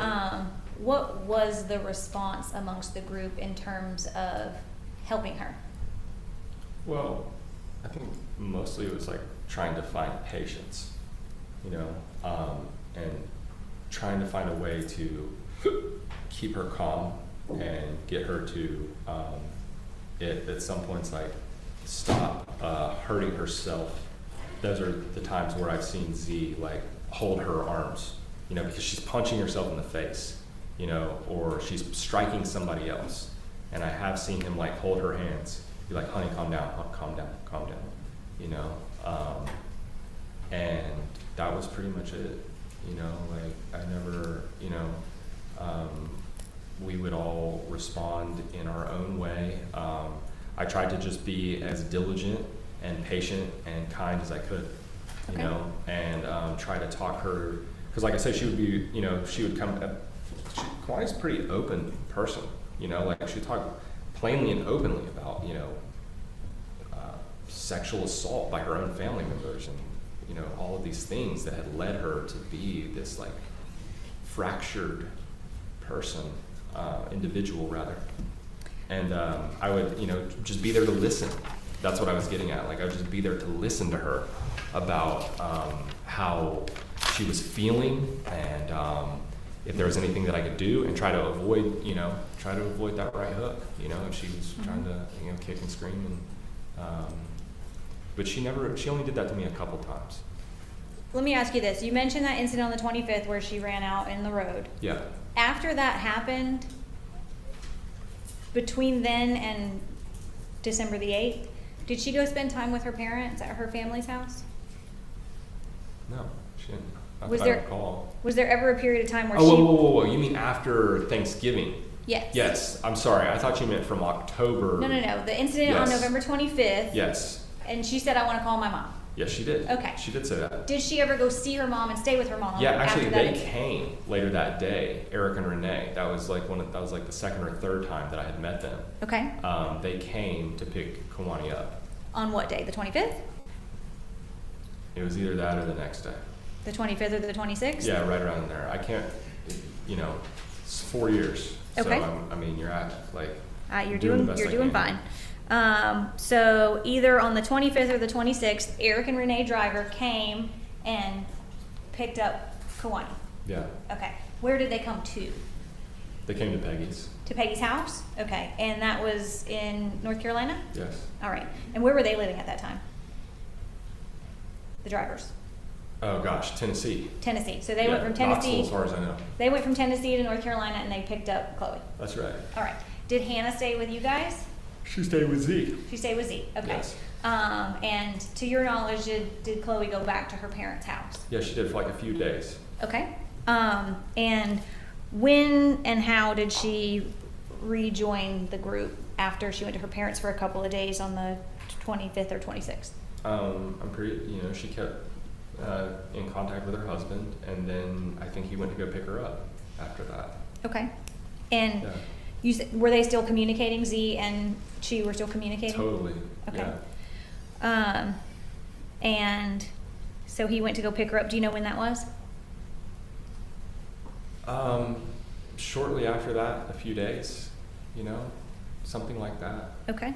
A few days after A Thanksgiving? few days after Thanksgiving, yeah. Okay.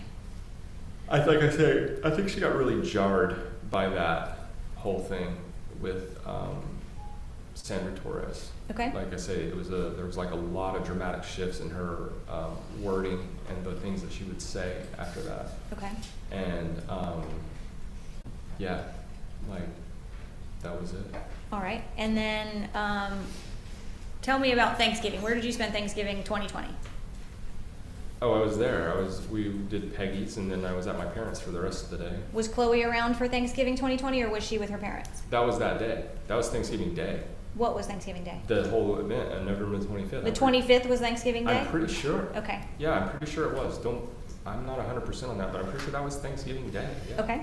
Yeah. So it would have been after Thanksgiving that Chloe went to her parents. That's correct. All right. Yes. And then you said it was a couple of days maybe she was with her parents and then Z went and got her and she came back to the group? She came back. Yeah, she did. Okay. And when she came back, what was her demeanor like? Pretty much the same, really. You know, I mean, she's a regular Kwani a lot of the time, even though at this point in time she had become kind of degraded. Like she was like, her whole like air had become different. Like she was like really like frustrated with herself. Like she was just like frustrated with what's happening, and she was sad. You could tell. And then there was like this whole different air about her that I think, like I said, was part of the whole interaction with Sandra Torres, you know, where she just became, I don't know, she just got this idea in her head about Nimsy after that. And there was just like a lot of About protecting Nimsy? protecting Nimsy, yeah. Okay. And like the danger to the baby, that they're gonna take the baby. All of these things that had never really come out of her before that I heard, you know? Okay. And I mean, I wasn't with them like 24/7, but I was with them a lot, you know, like a All right. lot. So, Okay. You said that she first sort of started having those types of, I don't know what you want to call them, episodes, paranoia, whatever it is, in September of 2020? Well, no, it was before that, actually. It was really during the summer. Like Z, you know, I was talking to Z pretty regularly. We would just, you know, talk about all kinds of stuff. And he spoke of his wives openly, you know, with me, and how Kawani had really started, it was really in July when he began to, because I think it was in June that I met them at the river that day. With her parents? With her parents. Okay. And she was fine that day. Like she was, you know, behaving normally, providing excellent care for Nimsy, being an excellent mother. And yeah, I mean, gosh, you know, I just. And let me ask you this. At any point, did you become aware of her getting any type of like counseling? No. Okay. Definitely not. What's that? No. Okay. She did not. Did you know about her doing anything on Zoom? No. Okay. I did not know about that. Okay. Did Was she doing that? I don't know. If you don't, I have to ask the question. Okay, So that's if you fine. don't know, that's Yeah, I don't completely know. fine. I didn't know that. No. Okay. I didn't know. And we already talked about kind of the group's views on drugs and sort of the holistic approach. Yeah, Z did not want her to be institutionalized. That's for sure. He did not want her He to be did not want her to institutionalized? be institutionalized, probably for the same reason as like the institutionalization culture probably doesn't offer like, you know, she's just surrounded by 3 or 4 people who really love her and care about her. And instead of just being a patient that gets doped up with medication and spoken to once a day for an hour by some doctor that she doesn't know, Z was really trying to do this in more of like a wholesome family way to offer Kawani healing. When she was just her normal self, Yeah. what was her relationship with Z? How did she interact with him? How did she treat him? What did you observe during like this I time? say, it was like we went to, when Jennifer and I went to Florida, it's like there's like a lot of love there. Talk to me about like Thanksgiving time, December. What was the nature of their relationship around that time? I mean, sometimes she's around and it's the same. Like there's a very loving nature and a very like, you know, a very, there's like a lot of companionship, and between her and the other girls, like, you know, I remember we were at my house right before, because they had found a house in Florida. Because that's one of the things that Kawani was talking about, especially towards the end in October. She's like, we need to find a house. We need to find a house so I can be better, so I can find a place to be and just be in one place all the time, so I can be in this place and I can heal and I can get better. Did she want a more stable lifestyle than traveling all over the place? Not before, but no, I think she was just fine with it until like she started to really like degrade. Okay. You know, and then she realized, you know, she would come back from these episodes and we'd tell her what's happening, what had happened. She has like no memory of it. She's crying and being all like apologetic and, you know, like troubled by her own mind and like how little control she had. She believed finding a house and putting down some roots somewhere would be beneficial for her? Yeah, and that really started to come out in October. Like after we came back from Virginia Beach, I was letting them stay at my house, and she started to talk about that, even incoherently. She's like, we need to find a place. And so they had found a house in Florida Okay. that was for sale. All right. And they were going to go buy it and live there. All right. And Z had already like called about it, and it was in Florida, and we were moving there that day on the 8th. On December the 8th, y'all moved from North Carolina to Florida to move Florida. into a house. To move. We were moving them. I rented a U-Haul in my name for them. Okay. And they had all of their stuff packed up in the U-Haul, and they were moving to Florida, and we stopped by Jerry's house on the way Okay. down. All right.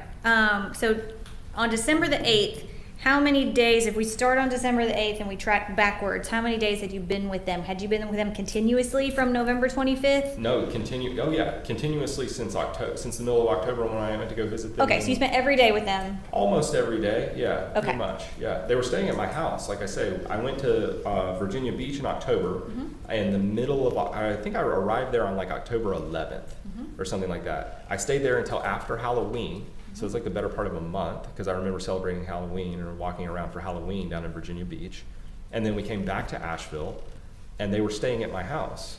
So, I'd come by like all the time, yeah. Okay. Sometimes I'd stay in the van, and I'd come and I'd walk in and we'd talk about feelings in the morning, and which I thought was great.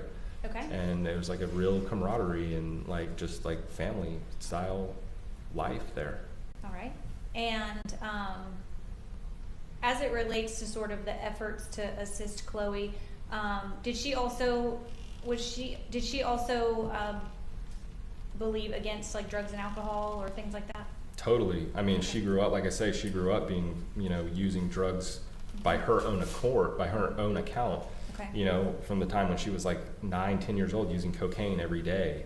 And like, she's like very against drugs. Did Yes. you have any knowledge during this period of time about her desire to try to utilize CBD? Yes. And what did you know about that? So I found that out because she was looking for like some kind of medical assistance, and Z was just not having her be on prescription medication. Okay.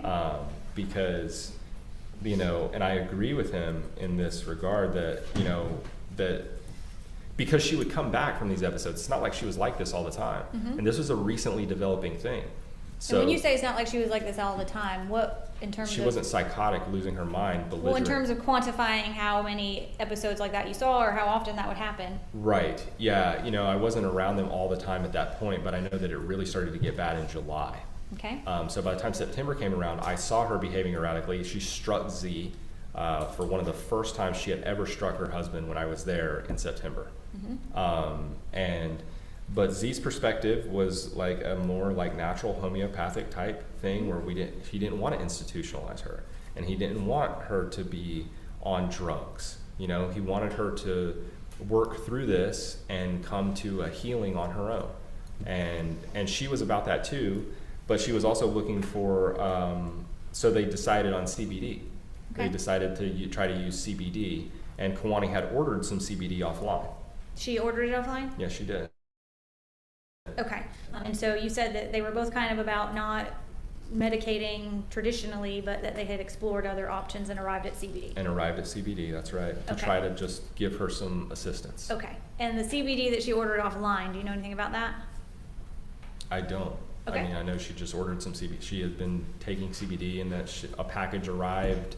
From just like a traditional CBD Yeah, manufacturer? just something online that she Okay. ordered. All right. Yep. And at any time did you provide her with anything in that regard? I did. I Okay. had some CBD that I bought from a woman in Asheville, North Carolina, that I had purchased because my dad's cousin had cancer.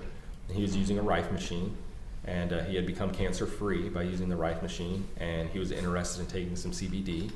And so I bought some CBD from a woman. I could tell you who it was if you want. Was it a legitimate CBD manufacturer? Was it Yeah. some shady, No. back this is- alley? What was it? No, definitely not. This is a woman who worked in the hemp industry. This is a product that was being sold on store shelves that she had in abundance.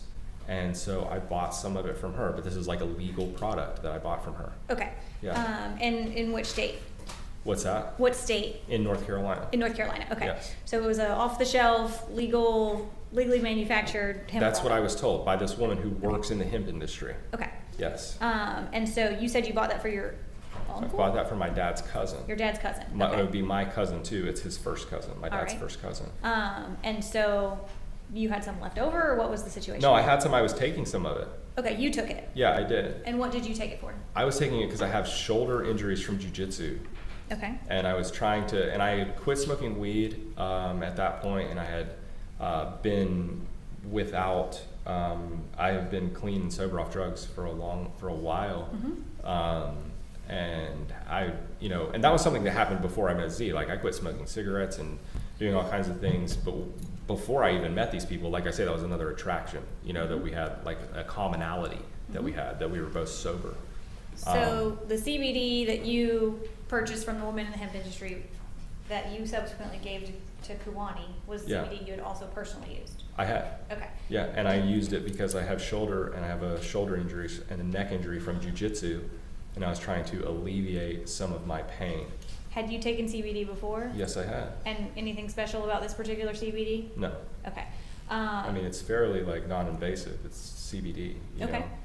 And what is it about CBD that sort of comports with your views or beliefs about? Well, I was just trying something, I was just trying to take it and just see if it offered me any relief, because I had become really opposed to cannabis marijuana at that point in my life, even though cannabis marijuana had been a part of my life for a while, but I had stopped using it and I had against it.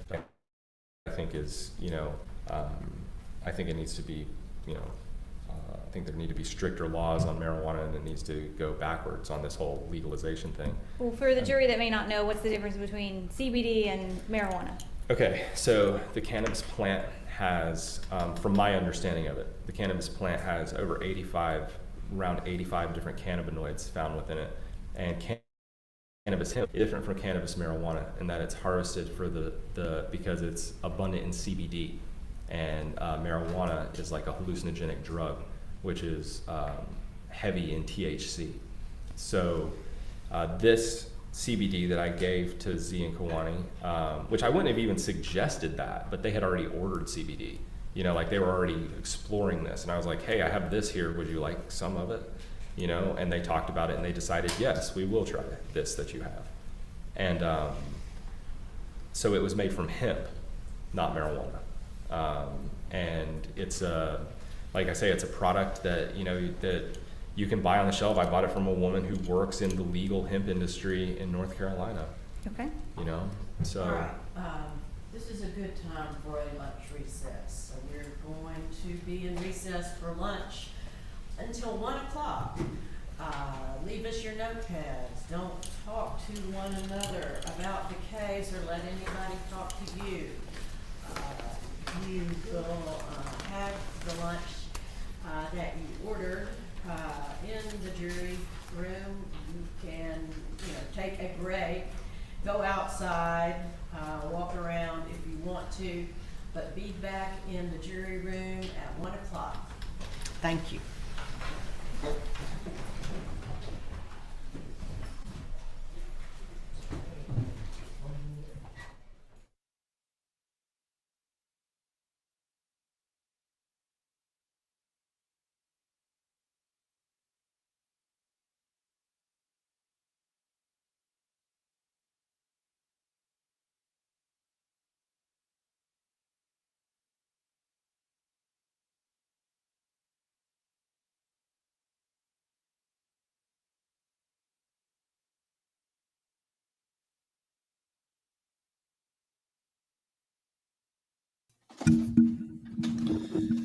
All right, everybody. So I thought I would talk here a little bit about a couple of topics here that were coming up in chat. I'm also going to show you an article. Maybe some of you already found it in regards to the charges. I think this might have been the warrant for the charge related to that assault, but it gets into some of his background.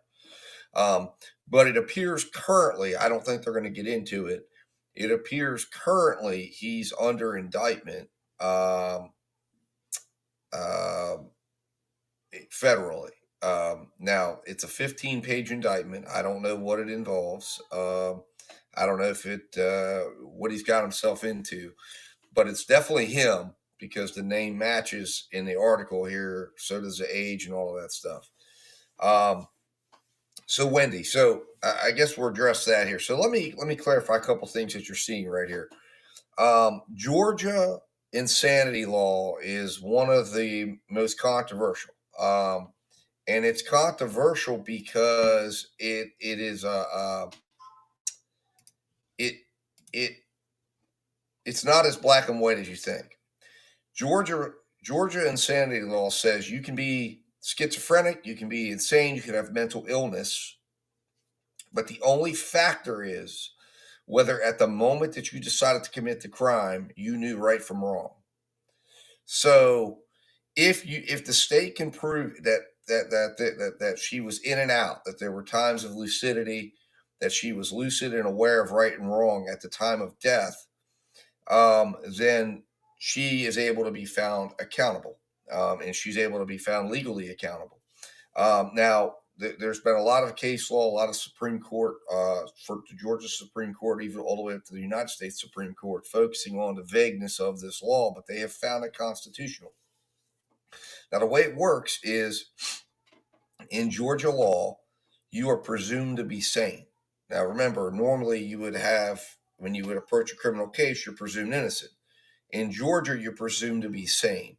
So the defense actually has to prove beyond a preponderance or by preponderance of evidence that she didn't know right from wrong, to which then it would kick in and trigger now the state would now have a burden as part of their burden now to prove beyond a reasonable doubt that she did know right from wrong due to mental defect.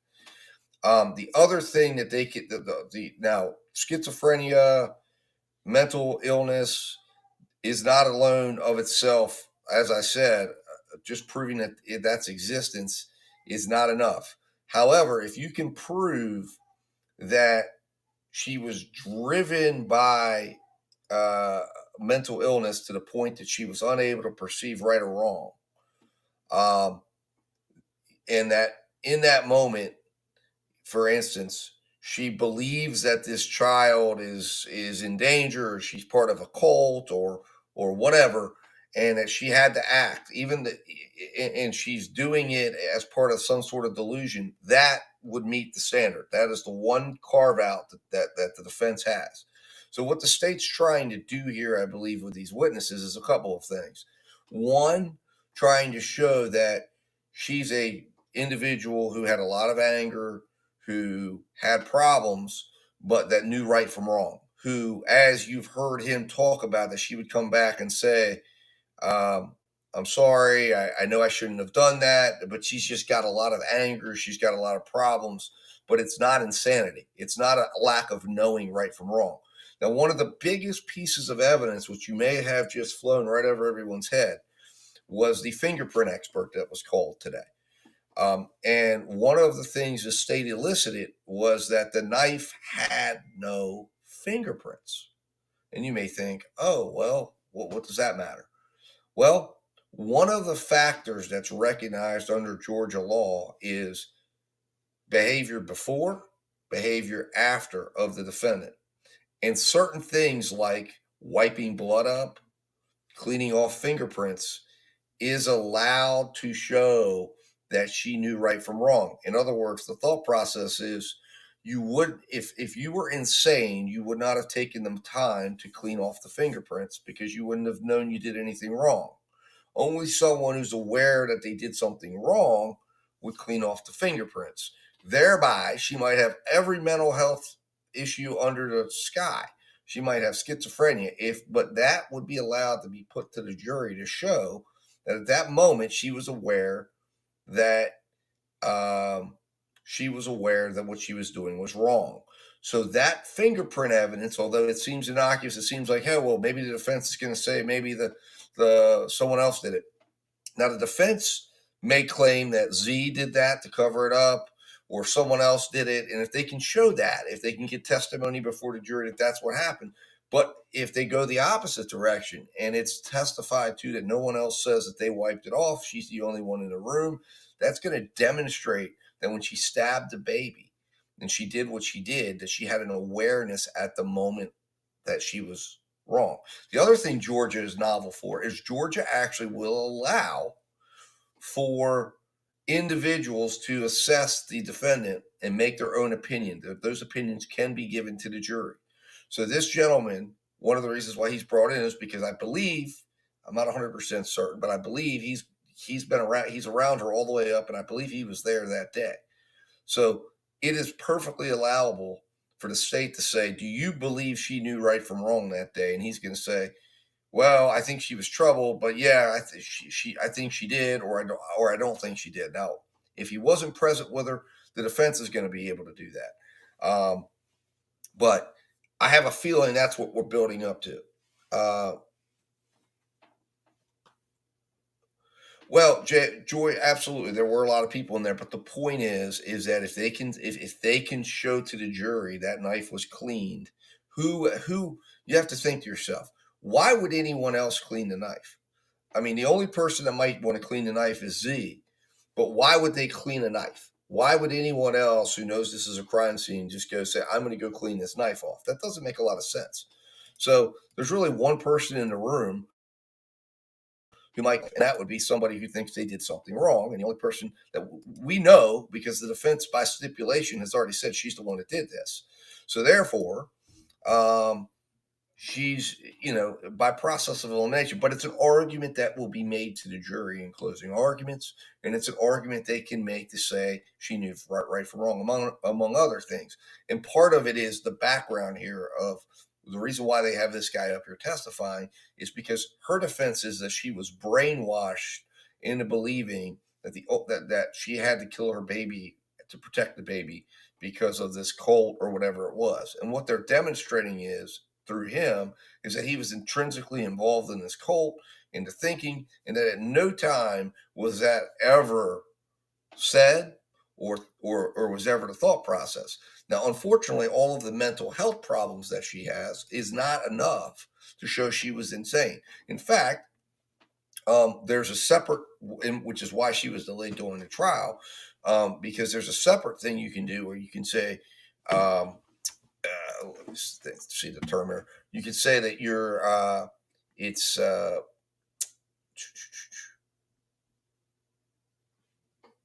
special plea of insanity, and that's what they were using originally. And what that has to do with is it does not mean at the time, because again, insanity in Georgia is that you were unable to understand at that moment that you were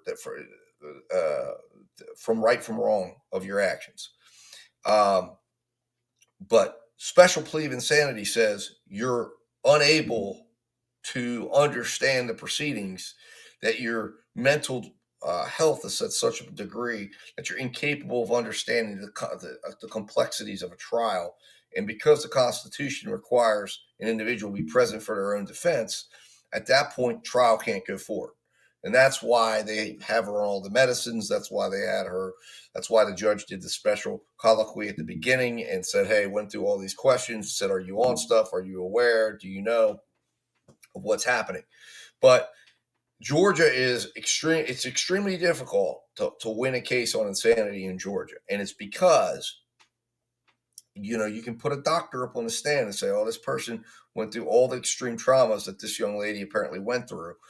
She was nuts. She was exhibiting all these things.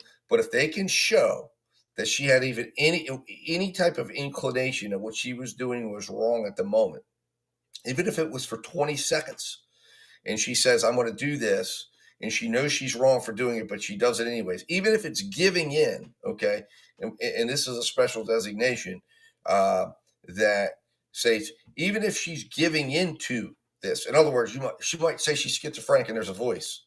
And if they can prove she's telling somebody or says, hey, I knew it, this voice is telling me and I just gave in, that does not absolve her from being punished. Now, Georgia says temporary, permanent, it doesn't matter. If the defense can show at that moment that she was insane and that she was truly devoid of any ability at that moment, even if she gets treatment and it's now away, or it was just for whatever reason this momentary situation that kicked in, that matters not under the law. But what matters is whether or not she had any ability to know what she did was wrong. And like I said, it's extremely difficult. It's extremely difficult to get an insanity not guilty. And that's what the defense is facing. But that's why you're hearing the state, and that's why some of the things you're going to see probably come up here or come into the case here is going to be focused around things she said and did leading up until this. And the state is allowed to put opinions in to say, do you think she knew what was going on? Did she have the ability? When she yelled at that woman, she comes back and says, I know what I did was wrong. I apologized. Apologizing is also can be used against her in this instance. So if there was, again, I'm not sure if Z is going to testify or not. I believe he is. But if Z says that when he encountered her, she's like, I'm sorry, I did this. They can use that to say, hey, she knew what she did was wrong. She might have been in some sort of delusion, but she still knew what she did was wrong. And that is all Georgia law worries about. So that's where we're at with that. Now, let's show. I want to show you. Give me a moment here. I gotta switch up the deal here. Let me let's go.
All right, sorry about that, guys. I had to figure out where I had this up. So this is the article I was talking about that has to do with this witness's case.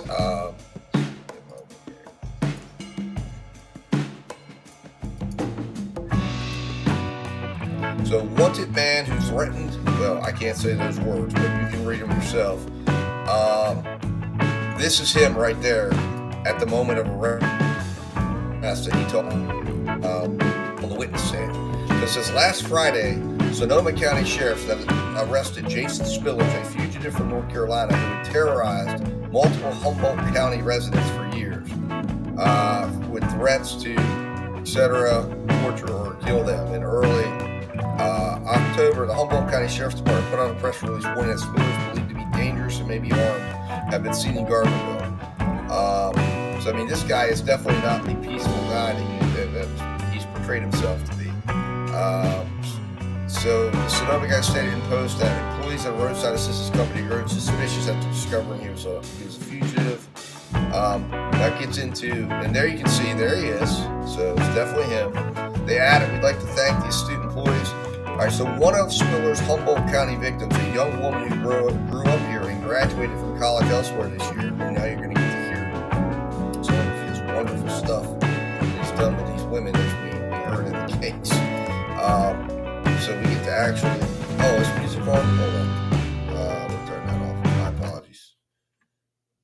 Did not realize I had that set up. I think this might have been I had that set up previously. I apologize. I was using it for something else, I guess. Anyways, or go back through here, make sure that everybody can hear what I was saying. But basically, it gets into talking about that he is a fugitive from North Carolina, that he had terrorized multiple Humboldt County residents with threats of, I can't say that word, torture or to kill them. And then we're down here. There's a picture of him. You can see that that's him. That's definitely him. But a young woman who grew up here and graduated from college, this is one of his victims, elsewhere this year, spoke to us by phone last night and described how the man terrorized her and people she knows. Please note that this writer knows her personally. For privacy and safety reasons, her name and the names of others are being withheld. According to the young woman, now contrast this with what he talked about on the stand. She first met him in 2017 with a group of friends from Humboldt County. It was my freshman year of college, and we all went to Coachella together. One of her friends had brought Spillers. He spent that weekend hanging out with us. He seemed pretty mellow, a classic hippie that you can tell did drugs. He had some quirky ideas. We all know that. For instance, he said he believed the earth was flat, she explained. After the weekend was over, she went back to school and everyone else went back to Humboldt. Apparently, over the next few months, Spillers visited with one of the girls' families and became overly attached and controlling. Go figure. I don't know the exact turning point, but within about 6 months of Coachella, he clearly took a downward spiral and started making threats to the family of the other girl, she told us. She doesn't want to divulge publicly much information about his obsession, in part because it would help identify the family. So apparently the guy has problems with obsessions. I can kind of tell that. Spillers no longer was in the area, presumably returning to North Carolina, but his voice and message contacts continued. It just kept getting worse. And apparently, these are some examples. You better still have your intact like it was supposed to be before I got blocked by your pitiful mother and the demon. If not, then it's 100% the end of very soon. If so, then it's not 100% that violent gets to live. Wow. I'm on the way. You'll be easy to find. See you soon. These are some messages that he wrote. How could you even give these girls compliments? They are not the cutest or the best at all, and you know it. That's called being fake, which is called being hateful and violent. Hey, sorry, you're going to be dead really soon, and you're going to be tortured before you die. If blank is not a virgin for me like she was supposed to be before you got in my way, then blank is going to die too. I'm on the way right now. Jesus. So much for that very, nice guy who's just trying to help mentor women. Clearly. And again, if this is him, imagine what Z is like. And again, I think he might have been maybe projecting some things that they were doing to women, claiming, because if you saw the defendant's look when he was attempting to say that she had all these things happen by her family, it looked like she was saying like BS with her ass.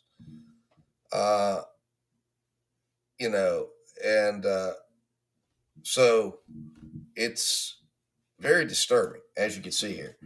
The accusations we're continuing with the article here. The accusations got crazier and crazier. There's lots of death threats. She said he started leaving perverse threats towards an underage girl in voicemails and texts. And remember, he called himself like the baby whisperer. So imagine, we don't know what it is that he's indicted for federally, but I have to imagine it has something to do with this type of behavior that was probably done through the internet. Hell, it could have to do with kids, but they're not allowed. The state has obviously agreed to keep it out. Maybe it'll come out on cross-examination. He started saying sexual things about the minor. The young woman told us he said that she was his and nobody has a right to her, and he was going to come take her virginity. Jesus. And after the family and the young woman's friends group blocked him on social media from their phones, he expanded his threats to those near them. My brother got threats. My dad got threats from him. There would be weeks that would be really bad with lots of threats, and then he would be silent for a while. This probably went on for 2 years, and then he took to Instagram and would make videos and would send us super long messages on Instagram and comment on our pictures. When they would block his account, she said he would start new accounts with new names. He would go to friends' accounts. This guy's nuts. Again, Uh, I think there was more to the allegations that he was locked up, on a misdemeanor and held, uh, without bond on an alleged offense that only was going to punish him for where the sentence was only 75 days. I think he was picked up and arrested for things far greater than that. And obviously he's in federal custody right now. You can go on Pacer and see things on his docket. You just can't see the documentation. His indictment was sealed for a while. And then he also now has his attorney, I guess, just quit. So I don't know what they do for a living, Karen. They probably, honestly, they're probably on some form of disability, or who knows. I mean, it sounds like, based on what you heard from the homeowner where this occurred, where these guys would just kind of get people into their grasp, and I think get people to support them. With all their craziness. But wow, that's all I can say on that, is just some crazy stuff. I mean, this guy's a nut. This guy is a truly certifiably just insane. I mean, obviously, if you couldn't tell by the drinking of his urine and believing that is the standard of normalcy, if you drink your urine or not. Hopefully, maybe he'll get some help eventually, because I think he's very dangerous. And if he is going to be out on the streets soon, I hope he stays away from wherever I'm at, because he just does not seem to be like a very stable dude at all.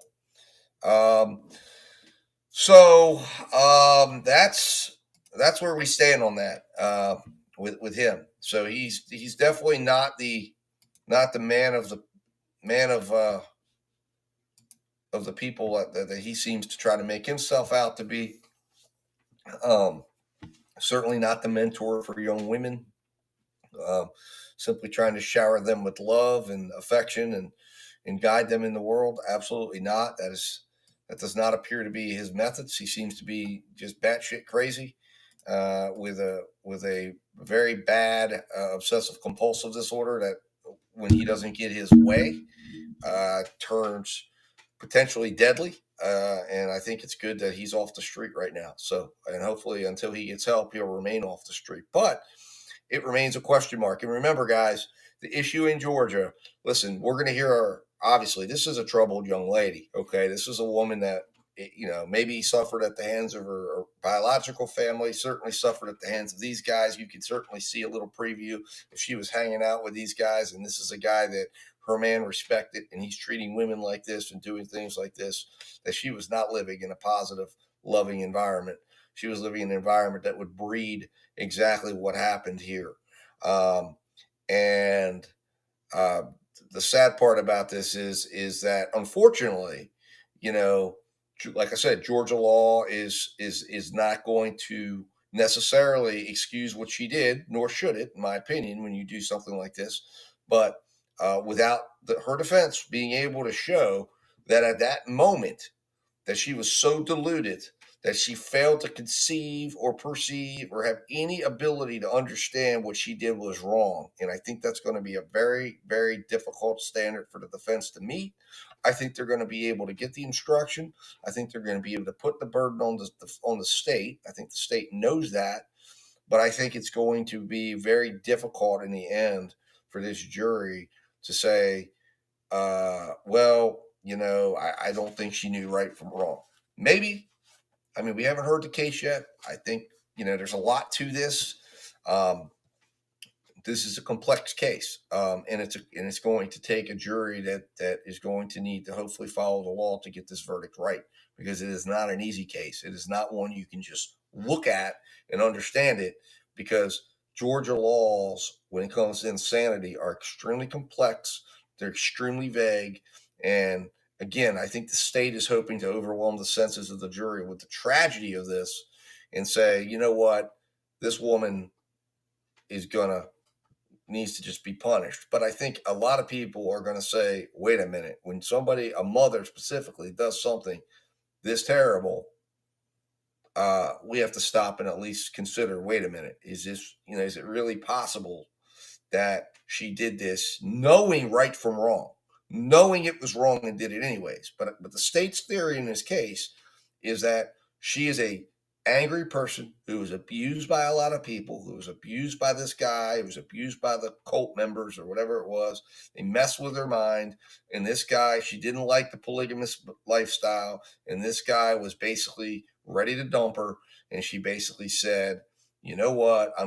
Then I'm taking the baby with me, and I'm going to kill the baby, and I'm going to kill myself. And I think, again, you have to also understand that the fact she killed herself or attempted to kill herself can also be used as knowing what she did was wrong when she was doing it, because it's about right. It's about the knowledge of right and wrong, the wiping off of the knife, all of that. Now, one thing I will say that I think that's going to be difficult probably for people is, depending on if who wiped the knife off. It might have been Z, because she was stabbed pretty bad. So, but if they can show that she might have attempted to wipe fingerprints off that knife, in an attempt to set him up, which might be what he's going to say, that would be enough for the state to say she knew right from wrong.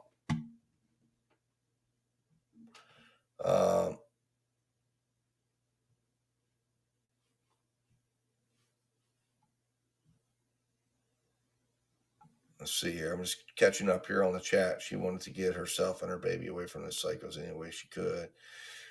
Wendy says, Karen H., he skirted that question around that question. I'm guessing they didn't work. Let's see here.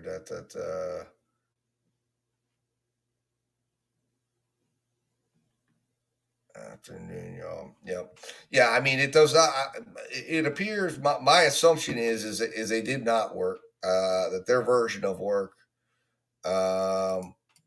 was marketing themselves to people and finding people who liked this psychotic kind of thought process of the world, and that he would get people to support him, make donations, open up their house, and then they would come in and do teachings and things of that nature. I mean, you heard he witnessed whatever the hell that ray gun was, or something that just like blows up cancer. That he witnessed, miraculous healings. So this guy definitely a little bit of, they were going after their own. And again, I think this Z guy, whatever, I can't remember what the name is that they call him now, but we'll just call him Z.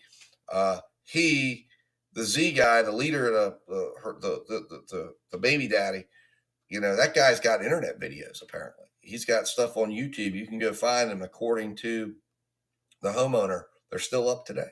So, anyway, so remember, guys, this is on an hour delay. So 2:00, this will be back up and running, or a little after 2. And then it's going to go from 2 to 6, because everything's an hour removed unless they run out of witnesses. And I guess I don't know how much longer this guy has, but I think we've made it pretty far through the story to where they're going to turn him over to cross-examination pretty soon. And then we're kind of get a feel here, I think, after lunch, exactly why the state called this guy. Because again, if this is all we get out of him, I don't really see this as a helpful witness to the state.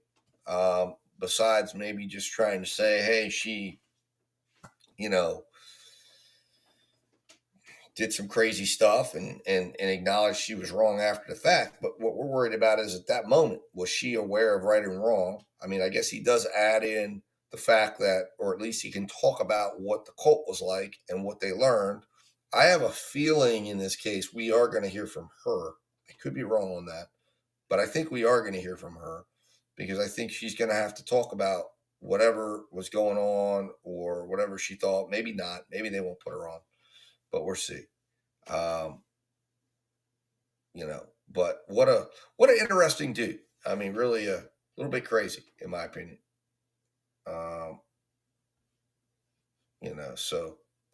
So we'll have to see here.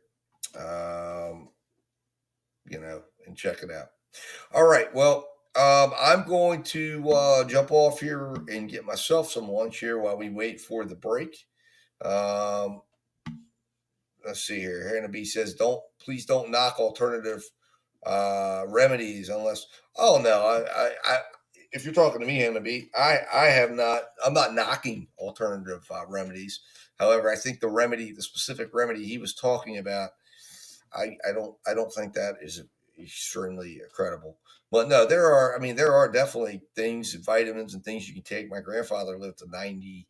He was 95 years old, and he swore by all sorts of different things that he was taking, supplements and herbal supplements. There's certainly things that can that can help you out. But I think specifically what he was talking about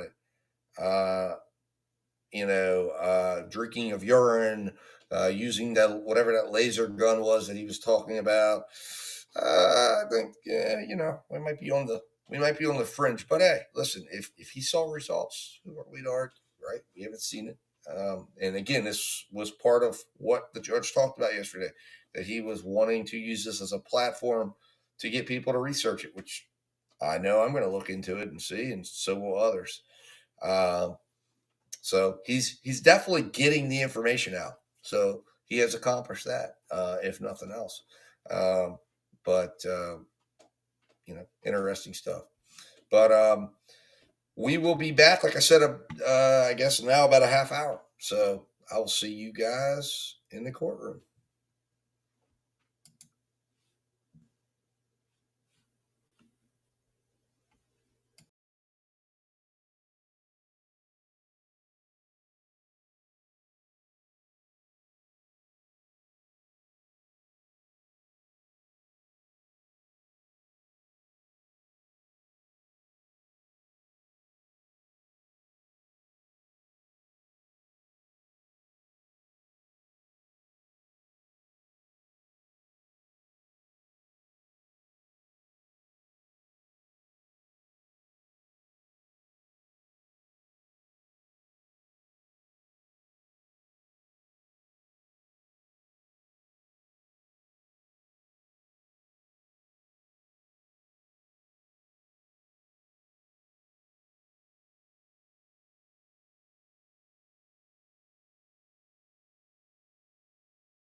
Seated. And Ms. Gropper, you may continue direct examination. Thank you, Mary.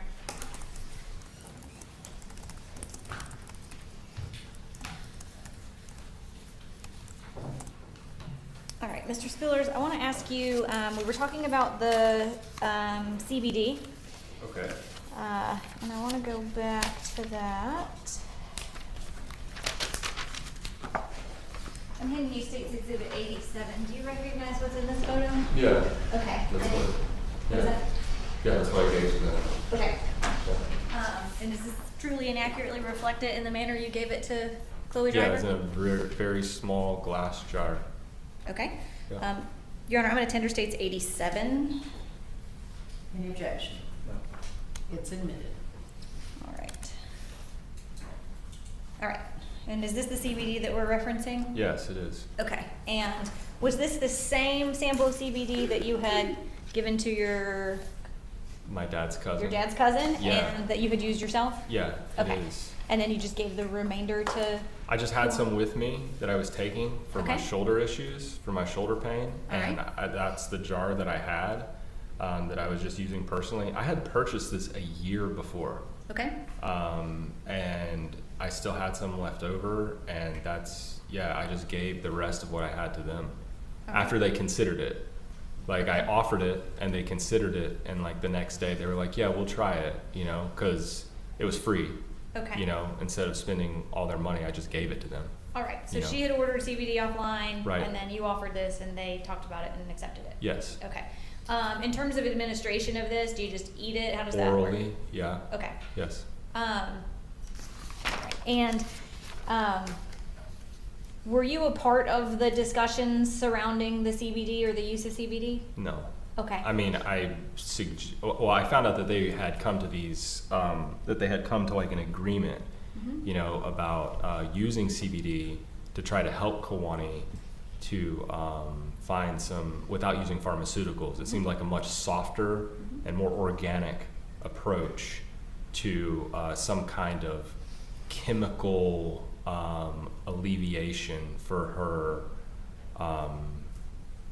her lapses in what we will call sanity, if you will. Was she interested in that approach? Yes, she was. Do you have any knowledge about her ever being involuntarily forced to take CBD? Definitely not. Okay. I mean, it was her who ordered it. I Okay. mean, she had to convince Z to let her do that.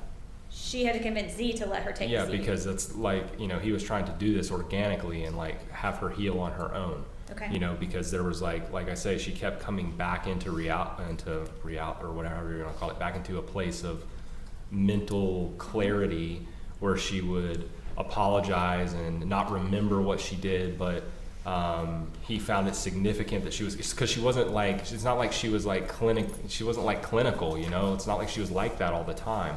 This was just like something that had developed. Then I say because of her past and postpartum, and who knows what else was contributing to like these eruptions, and he was trying to heal her organically. So yeah, she had convinced him to allow her to use CBD, and he agreed. Okay. As an alternative, as a more organic and softer alternative to pharmaceuticals. Okay. And you just used the expression, she wasn't like that all the time. I mean, where she was like losing. I was just trying to make a clear and distinct difference between the woman who was a loving mother and the woman who would violently attack her husband. Okay. And the other women. When she was her normal self, that was Yeah. with Z for years. Yes. Have you ever described her as being a Spitfire? Totally. Okay. Yeah. Was she strong-willed and spirited? Definitely. Okay. Yes. And you said earlier that she asked you if you were an asshole who liked to eat animals. Was that Yeah, I mean, she was demonstrative kind of her snipey personality? sometimes, but that's not like, she wasn't like aggressive or violent. She was just kind of like stern, I guess you could say, and like curt and to the point. Okay. You Was know. she? Did she speak her mind? Yeah, totally. Okay. And amongst the three wives, who was the clear leader of the three? Kiwani, I feel like, but they were all like, I feel like Kiwani was like the more like the more of the leader, I guess you could say. But those other girls, they were very vocal. Like, I mean, there was like all this interaction between them. It's not like Kawani was like commanding authority, or like, or that she was like in charge of the other women. Let's not put it like that. Like it's not like she was like the boss over them or anything, but it was very clear that she was like the more like headstrong and like more iron-willed of the three, I guess you could say. Did she like things her way? I mean, doesn't everyone? It's like no, I wouldn't say that. I wouldn't say that Kawani was like that. Like she's like has to have it her way kind of girl. Was she afraid to speak her mind? Definitely not. Okay. I mean, that's like very much the opposite of that. Okay. I want to talk to you about the traveling from North Carolina to Florida. Sure. And you indicated that there was an intention to... We were moving, you're talking about December the 8th. Yes. Well, but yeah. I want to talk about where you stopped en route. Totally. Do you have any knowledge about going to Chloe Driver's parents' house? We did go to Kawani's parents on the, it was the night before that. December the 7th? I'm pretty sure it was the 7th, or maybe it was the 6th. Like I say, these, you're talking about like the differential between a day that I'm trying to remember. Was it the 6th or the 7th of 2020, 4 years ago? I can't remember. Okay. But it was not the 8th, because that's the day that we were traveling and Nimsy died. And in terms of who was traveling and how many vehicles you had, what did that look like? It was my van, and it was the U-Haul, and it was their SUV, I think. My head is itching. Let's scratch it real quick. I can't remember if it was their SUV or their car, but I was driving the U-Haul, and one of the girls, I think Shayla, was driving my van, and then Z was riding with Kawani and Nimsy in the SUV. I'm pretty sure. I can't remember that. And what about Gami? I think she was with one of the others. Okay. Like these are details that escape me. Okay. But there were multiple vehicles. Yeah, we were in it was. I know that my van was there. Okay. And I was driving the U-Haul. Okay. So, and then there was at least one more car. Maybe they had both cars. I can't remember this. Okay. So 3 or 4 vehicles. Three or total? 4 vehicles. Yes. Okay. Ma'am. And you know that Z and Kawani and Nimsy were all in one car? Yes, they were. Okay. And you drove the U-Haul by yourself? I did. Okay. Yeah. Did all of those vehicles go to Eric and Renee Driver's house on the way? Yeah, they did, actually. We parked in the, they live in like a condo duplex type townhouse thing, and we drove the U-Haul up the hill to their house to load up all the Kawani stuff, and we left all the other cars in the visitor parking by the pool at the entrance. Okay. And Shaylee took a nap in my van. All right. While they were there. And what was the purpose for stopping at Eric and Renee Driver's house? To get the rest of Kawani's stuff, so they could move to Florida, because they had found a place to live and be stationary and establish some kind of grounding, which she initiated this sequence, and we all supported that to try to help her find a place to heal, where she could really like be still and not have to deal with like all the stressors from the outside world. The Sandra Torres thing was obviously hugely traumatic to everyone, and so she wanted to find a place to live, and they found a place in Florida. Did what stuff were you all retrieving from her parents' house? I don't know. Okay. I mean, I just pulled the U-Haul up, and Okay. they loaded it up. I didn't even like. Okay. I have no idea. I would say like personal belongings, probably like things that she needed. And do you know if her Clothes. parents were there and they They were interacted there. with her? They were there. Yeah. Okay. Yeah. That was the first time that was another time when I met Eric Driver. He came outside, and I saw Kyle Driver. Who's her Kyle? brother. Kyle's brother. Her brother. Okay. Yeah. All right. And anything eventful happened while you were at the driver's house? Nope. It's pretty smooth. We just How was rolled up. Kawani acting? She was actually, by this point she had become like even in her normal self, she was kind of like, she's like really dealing with a lot of like mental health issues, Okay. and it was really starting to like drive her down. You described her earlier as like looking sad. Is Sad.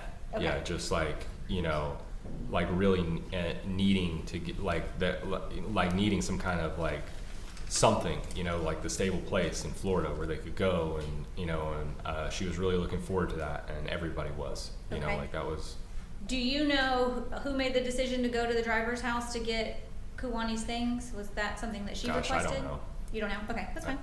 fine. How long were you all at the driver's residence? Probably like an hour and a half or Okay. so. All You know, right. we just stopped in, picked up stuff.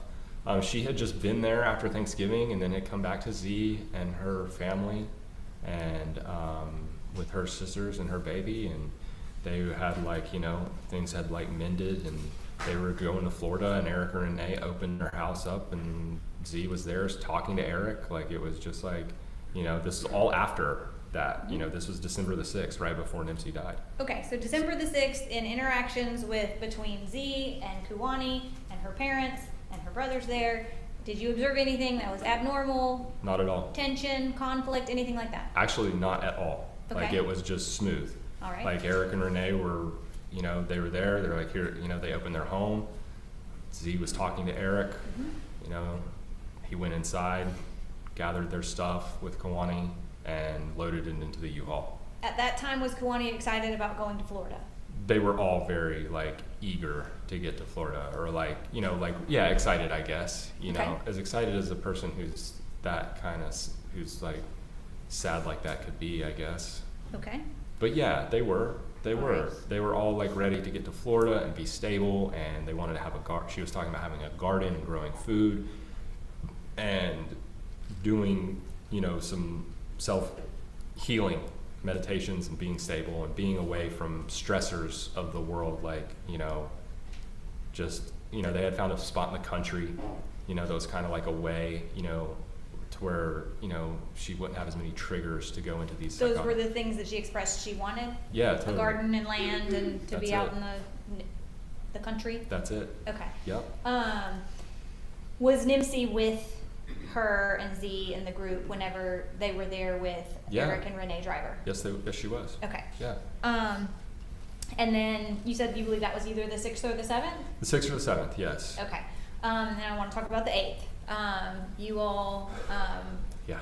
went to Jerry's. Did you know Jerry already? Yeah, I know Jerry. Okay. I had been to Jerry's house a couple times before. I'd spoken to him on the phone. It was kind of like one of those situations with Z. Like I met Jerry. Jerry's a really interesting guy. He's intelligent, and he does like a podcast talk show that's like really, you know, it's like an interesting thing that he does. And so I had spoken to Jerry for hours on the phone. Like I just called him up just to chat, you know, like I do with people that I meet that I'm interested in. Kind of the same thing when I first met Z, just the same thing. Like I met Jerry, I liked him, I still like Jerry, you know, and so yeah, I knew Jerry, yes. Okay, I was alright. just trying to give you just descriptive details into our, Sure. Yeah. All right. So you were familiar with his home. You come to Cherokee County with everybody we've already discussed, right? yes, on Okay. the 8th. On the And I 8th. had been there before several times. Okay. Yeah. So, any idea what time you arrived at the house? Sometime in the afternoon, I'd say like, gosh, you know, I don't know what time that was. Like, what time was that? Maybe like noon or Okay. 11? Gosh, you're, like I say, these are, because we woken up early that morning and gone to the 12 tribes. And what is the 12 tribes? 12 tribes is like a quasi-Jewish, quasi-Christian cult of culture of individuals who, you know, they have like a long-standing foundation of devotees, and they have like delis and stuff like that, and they have like a minha, you know, where they sing and dance in the morning and stuff like that. And So you all went there that morning? we went there that morning. Okay. And did Kuwani participate in that? Well, we were all there. I mean, participate. We just sat there, you know. You said there was singing and dancing. Yeah, and no, stuff. she wasn't doing that. Neither did we. Okay. But yeah, What were you all doing? just sitting there. Okay. Were you Yeah. communicating? We spoke to each other, Mhm. or yeah, of course. Okay. I mean, Anything about her behavior on that day at the 12 tribes was she normal, Kuwani? Yes, she was. Okay. Was Yeah. she in a bad mood, good spirits, just It seemed like she was pretty normal. Like I say, she was pretty disheartened overall in general at that point, like pretty worn down and just tired of dealing with the mental illness that was plaguing her. I'll call it that. Okay. And yeah, but during the 12 tribes, she was, yeah, just normal Kawani. She did have an episode, an outburst at Whole Foods later that day, where she would just have panic attacks and start screaming and, you know, like, but she was pretty much in the car while that was happening. I didn't really, I knew it was happening, but I didn't really see it. Okay. Like she had gotten like overstimulated on the road or something like that. Okay. And some kind of trigger. Were you Something. interviewed by law enforcement in this case back in December? Yeah, I was that day. That's Okay. the only Yeah. thing. Yeah. And is it fair to say that everybody kind of described her as acting like herself on the 8th? For the most part, yeah. Okay. Yeah, I know that she was having like a little bit of a freak out, you know, Mhm. episode in the car, and but that was it at Whole Foods. When you say Like, freak out episode, yes, you know, in the context of what we've already discussed about her being a little bit of a spitfire and speaking her mind, when you say freak out episode, I'm talking like on a whole nother level from. But go ahead. I'm sorry, I interrupted. is it something you observed? The What do you freak mean? out episode you're talking about, did you see that? On the 8th? Yes. Actually, I knew it was happening. I knew that she was having a hard time because Z was just like, Z got out of the car and he was like, you know, Kawani's like, needs some space right now. Okay. But no, I didn't actually witness that. Okay, so let's just talk about the stuff you actually saw. Okay. There was an incident with her in the car on that day where he said she needs some space. Right, and so Okay. I just went into Whole Foods by myself, and Okay. I needed some food. So I went into Whole Foods, got some food, came back out, got in the car, and then we took back on the road to Jerry's. Okay, and did he give her some space whenever he said she needs some space? Did everybody give her some space? Oh no, I think he was like doing what he normally does and talking to her and trying to, you know, like guiding her back to, you know, Calming her down? trying to get her to come back to him, you know, in like a Okay. place of like normalcy, like, you know, Okay. wholeness. You don't know what that conflict was about? You No. didn't see her? No, I Okay. don't. But I mean, so I could only make assumptions. Okay, we don't So. want you to do that. Yep. So on the 8th, when you get to Jerry's house, you said it was around the noontime hour. There's at least 3 or 4 cars and the group of you. What happened when you got there? Where did all of the women go? Okay, so everybody went into the house, Mm-hmm. except for me. I stayed out in my van. I took a nap. Okay. And did you assist in moving any of the stuff out of the house? No, I did not. Okay. And at what point did you wake up from your nap? I don't know what time that was. Okay. I have no idea. Is there anything that awoke you? Sometime, yeah, Z woke me. Okay. And Yeah. tell me about that. Well, I was sleeping in my van, and Z was like, "Hey, I got all this stuff," because I wanted to take a nap, and he was cool with that, and he was loading up all of his stuff, and he got all of his stuff loaded. And he said, "Hey, go ahead and wake up," and I woke up, and I got up, and I was standing in the driveway, and Jerry was in the garage, and Shaylee and Gamliana and I were all standing in the driveway. Okay. Yeah, And what happened next? I heard Z scream. Okay. And Like what did this. you hear him scream? No, just like this, like at the like this terrified, painful scream, like just like a scream, like it Okay. was like shocking, you know. Like Z doesn't really scream like that. That's the only time I've ever heard him express any sound that even closely resembled that. It was Is like he typically quiet? no, he just doesn't. You know, I mean, the trauma, the pain, it was just a scream of utter, just so much pain was in his voice. And so I didn't even know what had happened. I had no idea what had happened. But I was outside and I told Gami, I was like, you need to call 911 right now. And so she started calling 911 and I ran inside the house. Shayla was already running back in the house and so did Jerry Okay. when we heard him scream like that. You've But this is how I previously- remember. Maybe Jerry wasn't standing outside. I feel like these details are probably more or less irrelevant, but at one point Jerry was standing outside. I don't know if Jerry was still in the garage right there Mhm. at the house when I heard Z scream, Mhm. but Gami and I definitely were. And I told her to call the cops, Okay. to call 911 because something was definitely wrong. Like I had no idea what had happened, but it was a scream of pain and like something like bad, you know, like. You previously testified that you're not a call the cops kind of guy, and you're So- obviously sitting here wearing orange. That's so, tell me what about what you heard made your first instinct be call 911? You know, I can't really remember. I don't remember. I just remember hearing the scream, and perhaps like, I can't even remember what happened in between there. It's like, it's been so long. It's like, I don't know exactly what the sequence of events was, but something compelled me. I said, Gami, you need to call 911 right now. And she did. Okay. And I ran inside, and then I ran upstairs because that's where the scream was coming from. And then I walked into this like really horrible thing. Okay. What happened when you walked into the room? I walked into the room and there was blood everywhere. And Z was, I'm gonna talk through this one. Z was trying to give Nimsi like mouth to mouth. Like she had obviously had some laceration wounds to her neck, and there was like blood everywhere. And Kawani was laying on the ground, and she had tried to kill herself by stabbing herself in the chest and in the throat, and she was bleeding profusely. And so I was just went into shock, basically. Like I have very little or no experience, especially with a child. Like, I mean, I've witnessed a couple things, but not like this. And so Z's like giving his daughter mouth to mouth, trying to like breathe some life back into her, and she's like gurgling her last breath, and Kawani's laying on the floor bleeding profusely.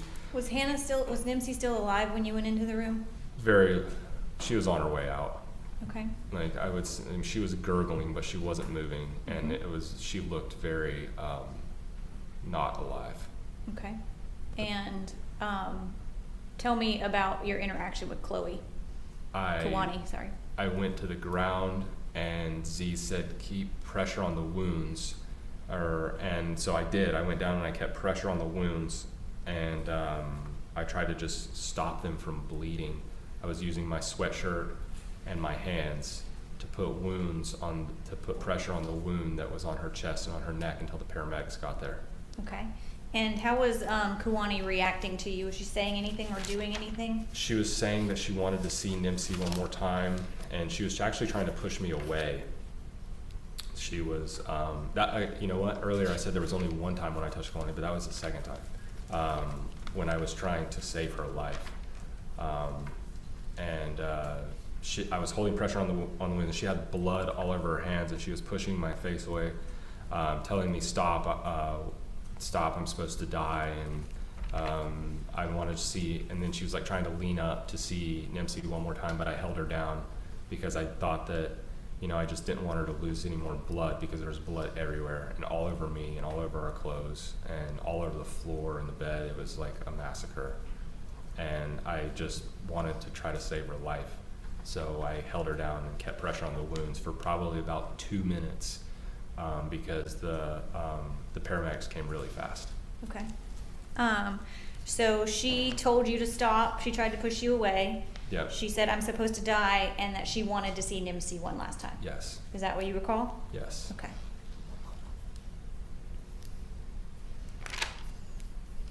And you indicated that you were attempting to save her life, and that he was attempting to save Hannah's life. Yeah, he was. Did you care about Kawani and Hannah? Of course. Do you still care about them? Yes. Okay.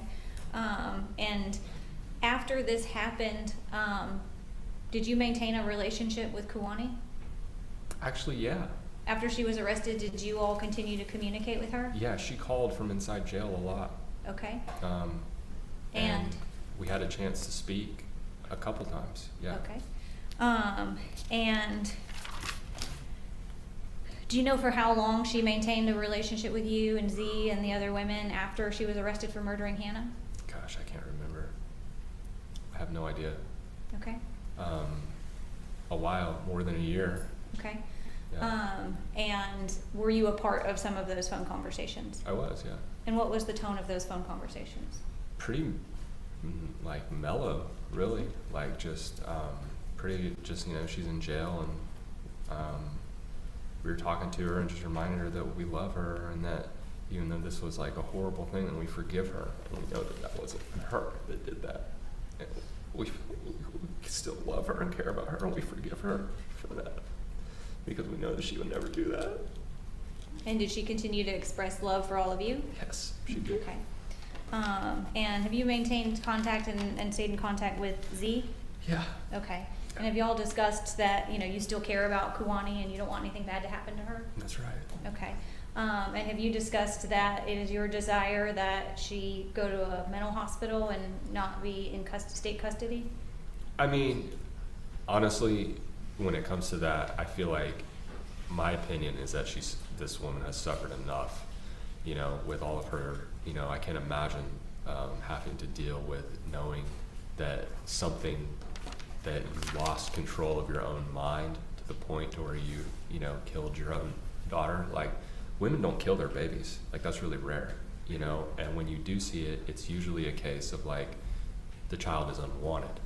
You know, that's not what this was. This was not an unwanted child. This was some kind of deep thing being expressed through Kuwani that started, like I say, the trauma that fractured her, I think, began when she was a child. And Z did what he could to help her with that, and so did all of us, and it ended up being this really horrific thing. And I do think that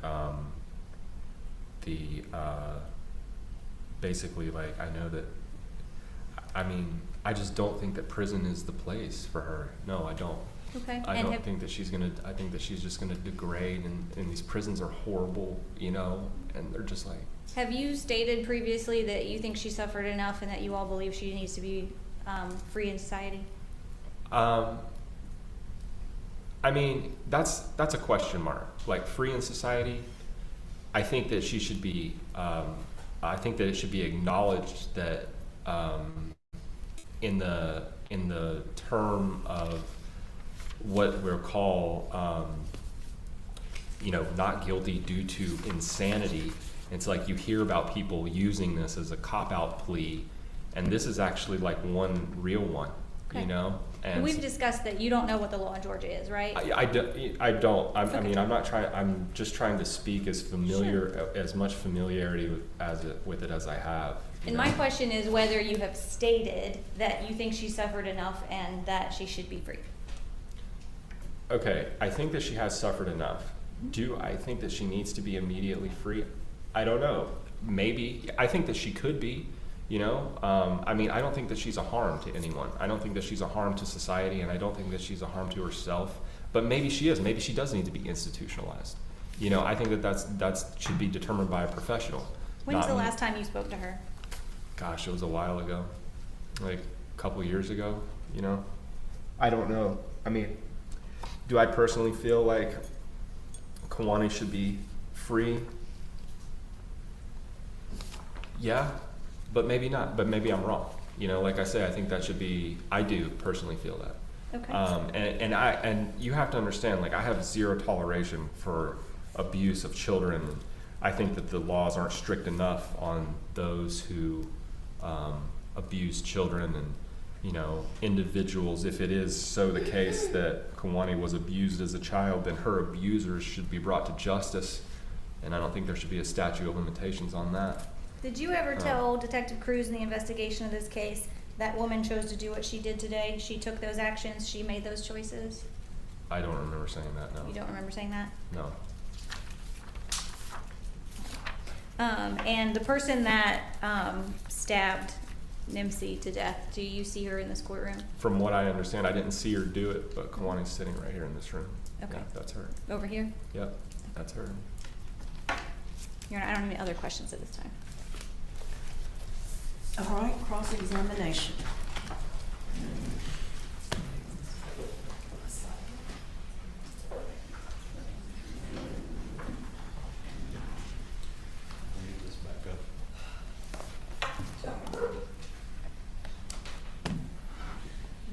Yeah, just making sure it's not a password that I needed to do. Thank you.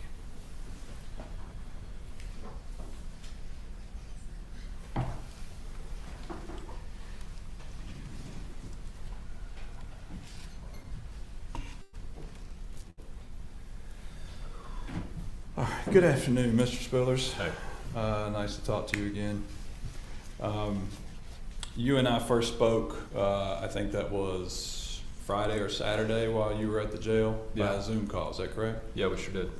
Other than that conversation, we've never talked before. No, we had not. You never reached out to us to try to speak to us in any way about this case. Actually, I have. Did you? Yeah, I've called several times. I've called your office. I've left messages for you Okay. over the past few months. While you were in custody? Yeah, I was in custody. Okay. All right. Yep. Apologize if I didn't get those messages. Okay. Yeah, I probably called you half a dozen times. I've left messages with your secretary. I was told that you were the person that I needed, the individual that I needed to talk to probably like 4 months ago. I've been locked up since July, and I have called you many times trying to get in touch with you to reach out and just let you know that I'm here to speak my perspective. Okay. But before Saturday, or when we talked by Zoom No, at the jail, this we is had the never first time we've spoken spoken. before. Yeah, Right. that's right. Okay.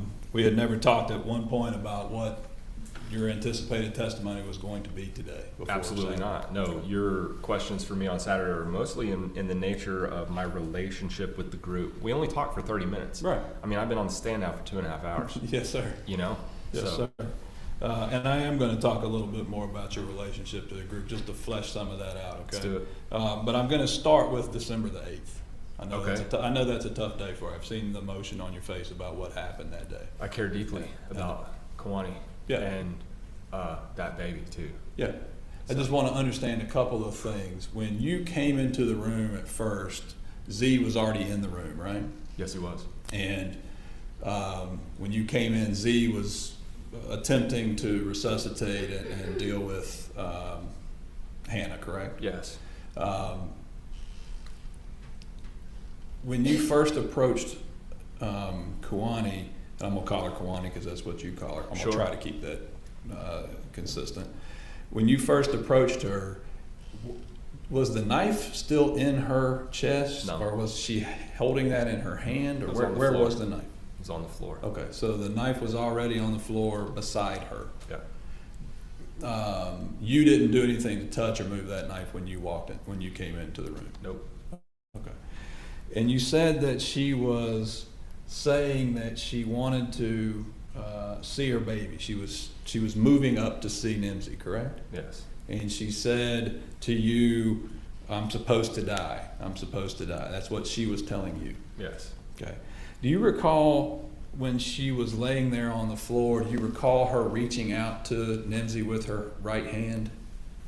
It's really hard to know. I don't. I remember her like pushing my face away, like she was trying to get me to stop, like she like wanted me to stop trying to like put pressure on the wounds.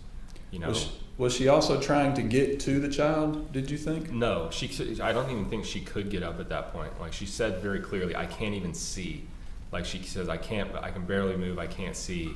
I would just want to see her one last time. And I told her she needed to be still because she's bleeding profusely and the EMS people need to get here. Okay. I'm not going to make you watch the body cam videos from the officers that came into the scene. The jury's already seen those in this Okay. case. If I tell you that one of the prior officers in this case testified that Kawani was reaching out and holding Nimsy's hand, do you have any reason to dispute that that could have happened that morning? Well, it couldn't have been that she was touching her because there's too much distance between them. Okay. Like there was too much distance there. Okay. Like the baby was on the bed and Z was trying to like breathe into her because she was gurgling blood and there was blood everywhere. But if an officer says that he saw that, you don't have any reason to dispute what that officer would I have will said. dispute that. Okay. I'll 100% dispute that. Okay. Have you ever seen the body cam video in this case? No, I haven't. Okay. All right. Let me get you back to. So you're saying, let's be clear one more time. You're saying that Kawani's body was touching Nimsy's body, and that you're saying that if an officer said that would I dispute it? I'm not asking you if their bodies were touching each other. I'm asking you if you recall her reaching out and touching her with her arm, with her right hand. Yes, that's what you're saying. Yes. So that's what I'm saying, touching the baby with her hand. Yeah. No, that's impossible. There was too much distance between them. Okay. All right. There's no way that she could have been touching the baby. Okay. Now, you did say in response to some questions there by Ms. Gropper that she was asking you about what you thought should happen to Kwani from this case. Sure. You understand that what your belief is about that doesn't truly mean a lot. The jury gets to decide that, correct? Sure, but I mean, I feel like it's a fair question. Sure. Because you Yeah. saw her consistently for about 5 or 6 months. Yeah. And you have testified to us pretty extensively about a significant change in her mental state from when you first met her in April or May of 2020 until December of 2020, right? Yeah. Okay. Your testimony is, and I think I wrote this down right, you know that wasn't her that did that. Yeah. You know that wasn't Chloe Driver that did this, right? Yes. You know that because everything that you ever saw her do with that child was what you would expect for a loving mother, right? You know that because of what you saw in that child's eyes and face when that child saw her mother, right? Yes. You described her earlier in your testimony that the child was bright and full of life, right? Yes. And she got that personality, she got that as a reflection from the treatment she got from her mother. From the love of her parents. Yeah, Z too, right? See too. But from her mother. Yeah. You said that her mother was particularly the one responsible for most of the day-to-day motherly things with the child, changing the diapers, right? Yeah, I mean, Z changed some diapers too, obviously, but yeah, she was. But she breastfed this child Yes, every she time, did. right? They did not believe in bottle feeding or No, formula. she breastfed her child. Right. Yes, she did. So she was up all night feeding the child when the child needed to be fed, She was right? an excellent mother. I've already said that. Yeah. So you know, She loved her baby. you know from being with her that, as you just said, there's no good reason why a mother would ever kill her child. You know in this case that there was no good reason why she would ever kill her child, right? No. Okay. So just taking you back to May when you first met her, the first time that you saw and understood the dynamic of this group relationship that Z was in. Right. Okay. Yeah. When you had met him previously in Asheville, and you talked about the trust and that, you didn't really understand the group dynamic at that point in time. Well, no, that's what I'm saying. It was, that's kind of hard to, that's why I was so interested in their group and in their family. And so was Jennifer, this girl I was with at the time. And, it's, you can talk to someone, but you need to see that type of social interaction in person to gain You'd it. never had an experience relationship-wise like that, right? You never had a polygamous plurality relationship. I've had multiple women that I've balanced. I've done that my whole life, really. Had multiple girlfriends, if you will.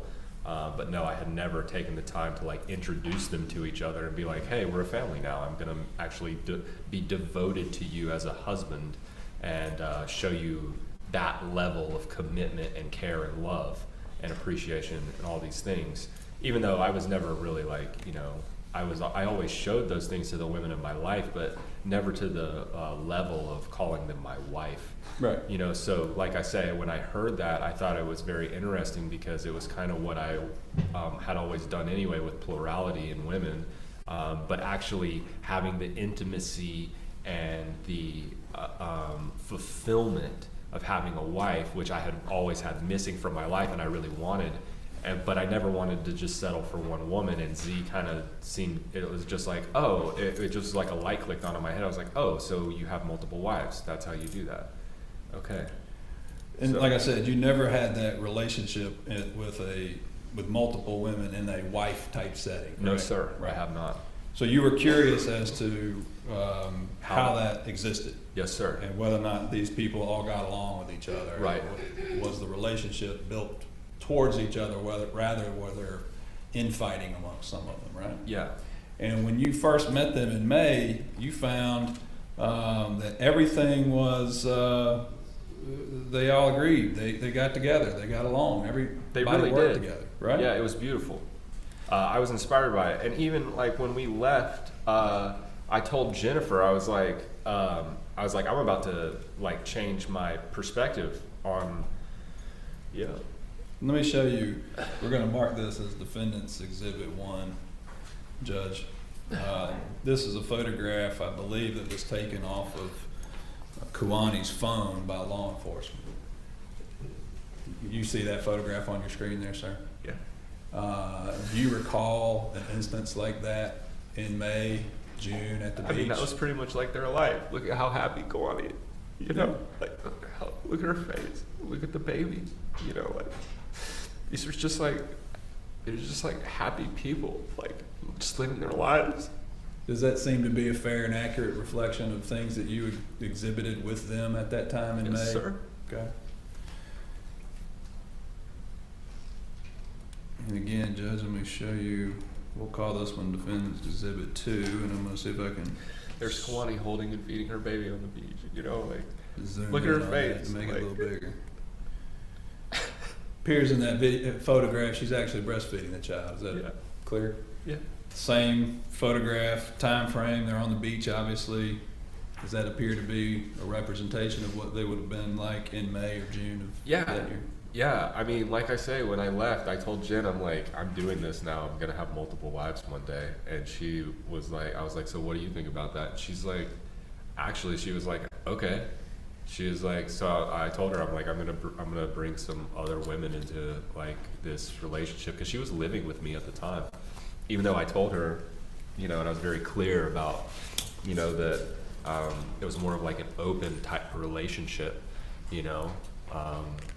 That I was not like fully committed to her, that I wouldn't see other women, but she wasn't like fully committed to me either. It was more like an open relationship, kind of that, when we were both okay with that circumstance. Yeah. And we did, even though we did live together.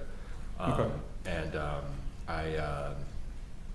I told her, I was like, man, we should move another girl in. And she was like, if it could work like that, then okay, you know. Like, this is a woman who 24 hours before, she's like, I don't know about this. We have to go like see these people and see how this works. To, you know, we get down there and we see, she's like, okay. That She's like, ultimately did not work out though with you and Jen. no, it did. Right. You know, that's a whole different story. So, Judge, I will move to tender Defendant's Exhibits 1 and 2 at this time. Any objection? No objection. They're but admitted. yeah, Jen said, you know, if it could be like that, if it could be the way that they are with each other, and they're not like jealous, fighting, bickering little women, you know, who have these, you know, like all of this stuff, you know what I'm saying? Like it's like the things that you would expect, like the jealousy and fighting and bickering between Yes, women. It was not there. Okay. And we stayed for a week and we saw them in and out, and you know, like when you're around somebody for a week straight, like we were really observant of them. So yeah, I mean, I can't say enough about how their family was just working in this beautiful kind of way. All right. And then your next interaction with them together was roughly in September when you went to Connecticut. Well, I saw them a couple times. Like I say, I remember seeing them. I saw Z in Asheville. I met him for lunch at the 12 Tribes one time over the summer. I met Kuani and her parents at the river one day in June. Yeah. But the next extended time that you spent with them was September up at Z's parents' house. Yeah, right? I need to use this real quick. My nose is yes, the next time I was with them extensively was in September at Z's parents' house, and Mike and Michelle Joyce's house in Bristol, Connecticut. I'm showing you now. I'm sorry. I'm going to object to publishing all the exhibits before they've been admitted. I don't know what else he intends to get into. The state's previously provided an exhaustive list of all of our exhibits, but I have no idea what he has on there that he It's just photographs of her and the child during the time frame that we're talking we just about. review whatever he's seeking to admit before we publish it to the jury. I just don't have them printed out. They're just It's the here. same ones that were used during opening. Oh, okay. No objection to those. All right. You withdrew your objection? I withdraw my objection if All they're right. the same ones during opening. All right. This photograph Mr. Spillers, I believe, was taken in August, so maybe slightly before your visit with them in September, but does that seem to accurately reflect how you would have seen Kawani and Nimsy at that period of time? Yes. Okay. Judge, I'll mark that as this defendant's exhibit 3, and we'll move to tender that, I guess, as well. No objection. It's admitted.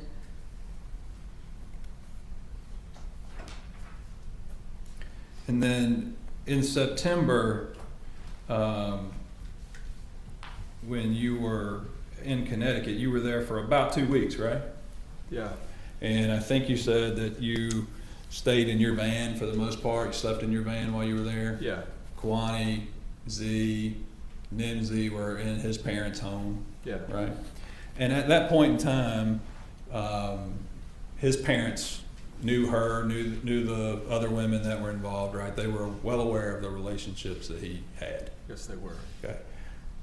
Did he ever talk to you about a time in which he took Kawani back to his house in Connecticut before the child was born, when they first met, and he had her living in his parents' basement?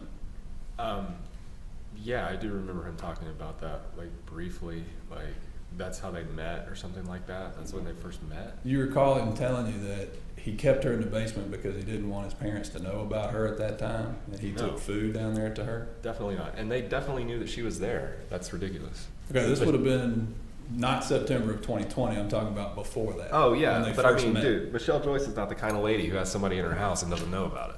That's impossible. Okay. So, you know, like, that's just not our thing.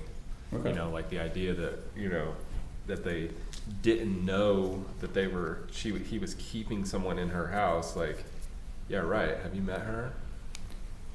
I have not. Okay, well then you would know. Like, there's no way that that's like, Okay. yeah. But no, I never heard him talk about that, but that just strikes me as like, if you knew the Joyce family, like, You don't think that would have happened? I don't think that's possible. Okay. Yeah. So in September, though, in Connecticut, your testimony is that you begin to see her, a change in her personality, a change in her. Yeah, a radical self. change. Yeah. You know, she struck Z when I was there. And that was just like so, like, you know, just out of character. Like, This is when these episodes were starting in which she would basically zone out or be in a catatonic type state.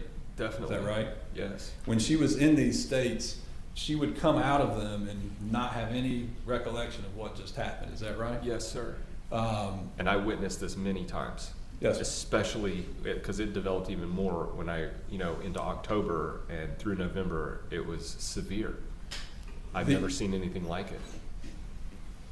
Was she telling you the type of things that she was hearing or seeing during these delusional spells? Would she tell you that she was hearing voices? Well, not really like that. No, she was more expressing it as just like this, like aggressive, manic, like thing. You know, she would talk about all kinds of stuff, but you know, it was like really hard to you know.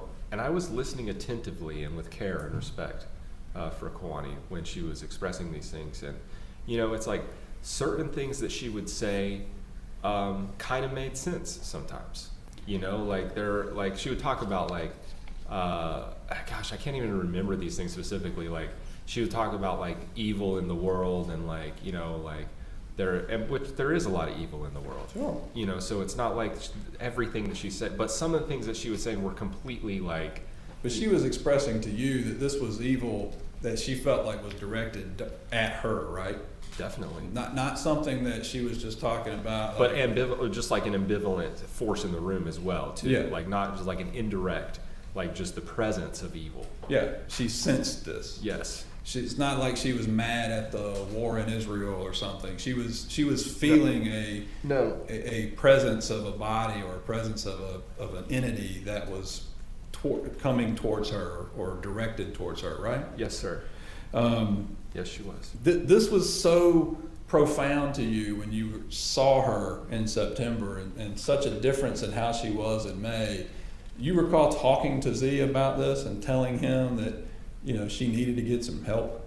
Yeah, I did actually. I was like, dude, you know, I don't know, but I mean, I was trying to say like maybe she should go to an institution or something like that. But at the same time, I've never been to one of these institutions. Yeah. Like I don't know, and Z has a lot of familiarity with these things. You said you told us in your conversation we had with you Saturday, your sister has some Yeah, relation to social work, right? my sister has her master's degree in social work and behavioral sciences, and she works as a counselor. And you know, I have a very close relationship with my sister, so we talk about these things. And I pride myself in being an intellectual and having the ability for divergent thinking and to, you know, gain objective understanding for concepts rather quickly. You know, so I've always excelled and been in like, you know, the top of my class kind of guy. So I speak with Chelsea, my sister's name is Chelsea. I speak with Chelsea, and I've spoken with her about these things, and you know, we spoke a lot about Kiwani when this was happening with her. And I'm not going to hold you to an expert in psychology by any means, or psychiatric issues, but you believed, and I think you even told Detective Cruz this in your interview, that you believe that, in fact, Kiwani was suffering from specific disorders, such as bipolar or schizophrenia, that type of thing, right? Well, yeah, I mean, I do think that. I do think that some kind of individual could, but it's like these things came on very suddenly. So it's like I was telling the state earlier in my testimony, and that's why I didn't really push it too far when Z said that he didn't want her to be institutionalized, because this wasn't like how she was all the time. So so perhaps I'm incorrect, you know, because to diagnose somebody with schizophrenia means that they have schizophrenia, not that they have schizophrenic-like episodes. Do you understand the differential here? It's like, that's how I'm viewing it now. And honestly, you know, at that time, you know, I had just witnessed Nimsy breathe her last breaths, and you know, I'm trying to save Kiwani's life. So, you know, it's like I don't even really remember that interview with Tiana Cruz myself. That there was like a lot of trauma. You were still in shock to some degree. Dude, by what I mean, you just I'm still gone through, traumatized right? by this to this day. Yeah. You know, like this is like a huge thing for me to deal with. But Z's response to you reaching out to him about what you were seeing and your concerns, he did not want her treated. He didn't want to put her. Well, his expressions were very clear. He didn't want to put her in an institution where she would get less care and less time and consideration than what she was getting from him and from her sisters. He didn't want pharmaceuticals, and he for didn't her. want her to become some brain dead pharmaceutical girl, you know. And he didn't want that for Kiwani, but he also didn't want that for Nimsy, right? Thank you. Yes, that's where I was going. Like, you Yeah. know, she's breastfeeding this baby, Yeah. and you know, he didn't want that, and he didn't want her to be institutionalized because she has this. You know, he was trying to keep their family together, man. You know, and I respected him for that, and I respected him for trying to do it organically and without drugs. So let's talk a little bit about this CBD here. Let's do it. That was State's Exhibit 87.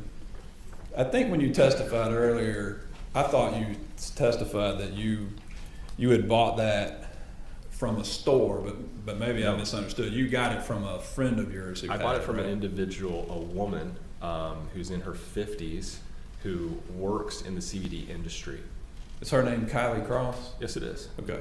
So this appears like in this jar, it appears to be something that was homemade or manufactured by someone and put in that substance. Is So, that fair? I'll tell you what I was told. Okay. I was told that was manufactured in a large quantity, and that it was processed in a legal type circumstance, and that it was legal to be sold in stores, but it was excess that she had access to. Okay. But you don't, that's how you got it, right? In that jar. That's exactly how I got it. You were told what it was. You were told it was CBD, but other than that, you have no reason to understand that it's CBD or anything else, correct? I'm just going by what I was told, yes. Okay. And you had used some of that yourself. Yes, sir. I have. And I think your testimony earlier was you didn't think that it had much of a effect on you. It really didn't. Using it for your shoulder, I think. Yeah, I got a bad. I have a bad neck and a bad rib. I did jujitsu for years and years. And it didn't really give you any relief. It did in a way. It did a little bit, but I discontinued my use of CBD. You didn't have any side effects from it, such as delusions or paranoia or concerns like that, right? No, sir, I did not. Okay. But you definitely saw what you believe was an increase in paranoia and delusions from Kawani that occurred at the time she was taking this substance as well, Yes, right? sir, I did. Did you believe that the CBD or whatever this stuff was causing her symptoms to get worse? Not at first. When she first started taking it, I gave it to him in September.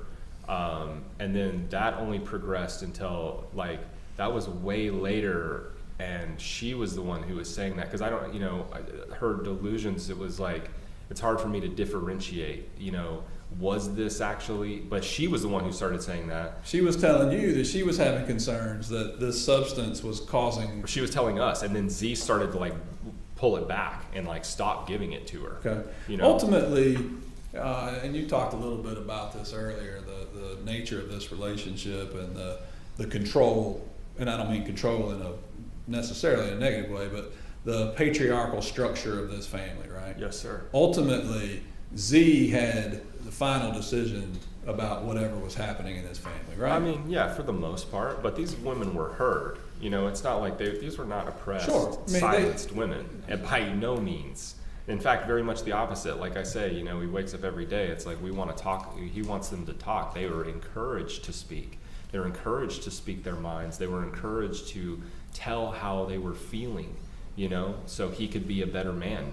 But if Z felt like the CBD was something he wanted to have her use, he would be the one to say, let's use that, right? Well, he was vehemently opposed to it at first, but she talked him into it. And he did agree to it. And he right? finally agreed to Okay. it. Yeah. But if he had not agreed to that, she would not have been able to use it. Yeah, I mean, that's pretty much the nature of a relationship, unless two people are in agreement. Yeah. Okay. I don't think that he would have, just like he didn't want her to use pharmaceuticals, Like I said, she's breastfeeding a child. Did you ever tell him that he needed to stop giving her the CBD? No, I did not. Never. No, I didn't. Okay. Now again, this time frame of September when you're in Connecticut, October when you're in Virginia with them, despite the concerns you're seeing for her declining mental state, her treatment of Hannah was still 100% top-notch motherly treatment. It really was. Right? It really was. Yeah, I mean, there were a couple times where, she was so out of it and having these episodes of panic and discomfort and violent aggression, where, I felt like she wasn't her best self as far as giving Hannah all of the attention that the child needed, but that was uncommon. That was only a few times, because it's when she's manic and screaming and pulling her hair out, and it's there's a baby in the room. When she was in that state, she obviously couldn't be a good mother. There were a couple to times the where child, I had to hold the baby because she was Z was here, hold the baby, because Kawani's becoming aggressive and violent and screaming at the top of her lungs in public places, and But nothing that she ever did during those times, nothing that happened while she was in those delusional states or those paranoia states, nothing she did was ever violent, aggressive, or harmful to Nimsy. No. Very much the opposite. Okay. Still. All right.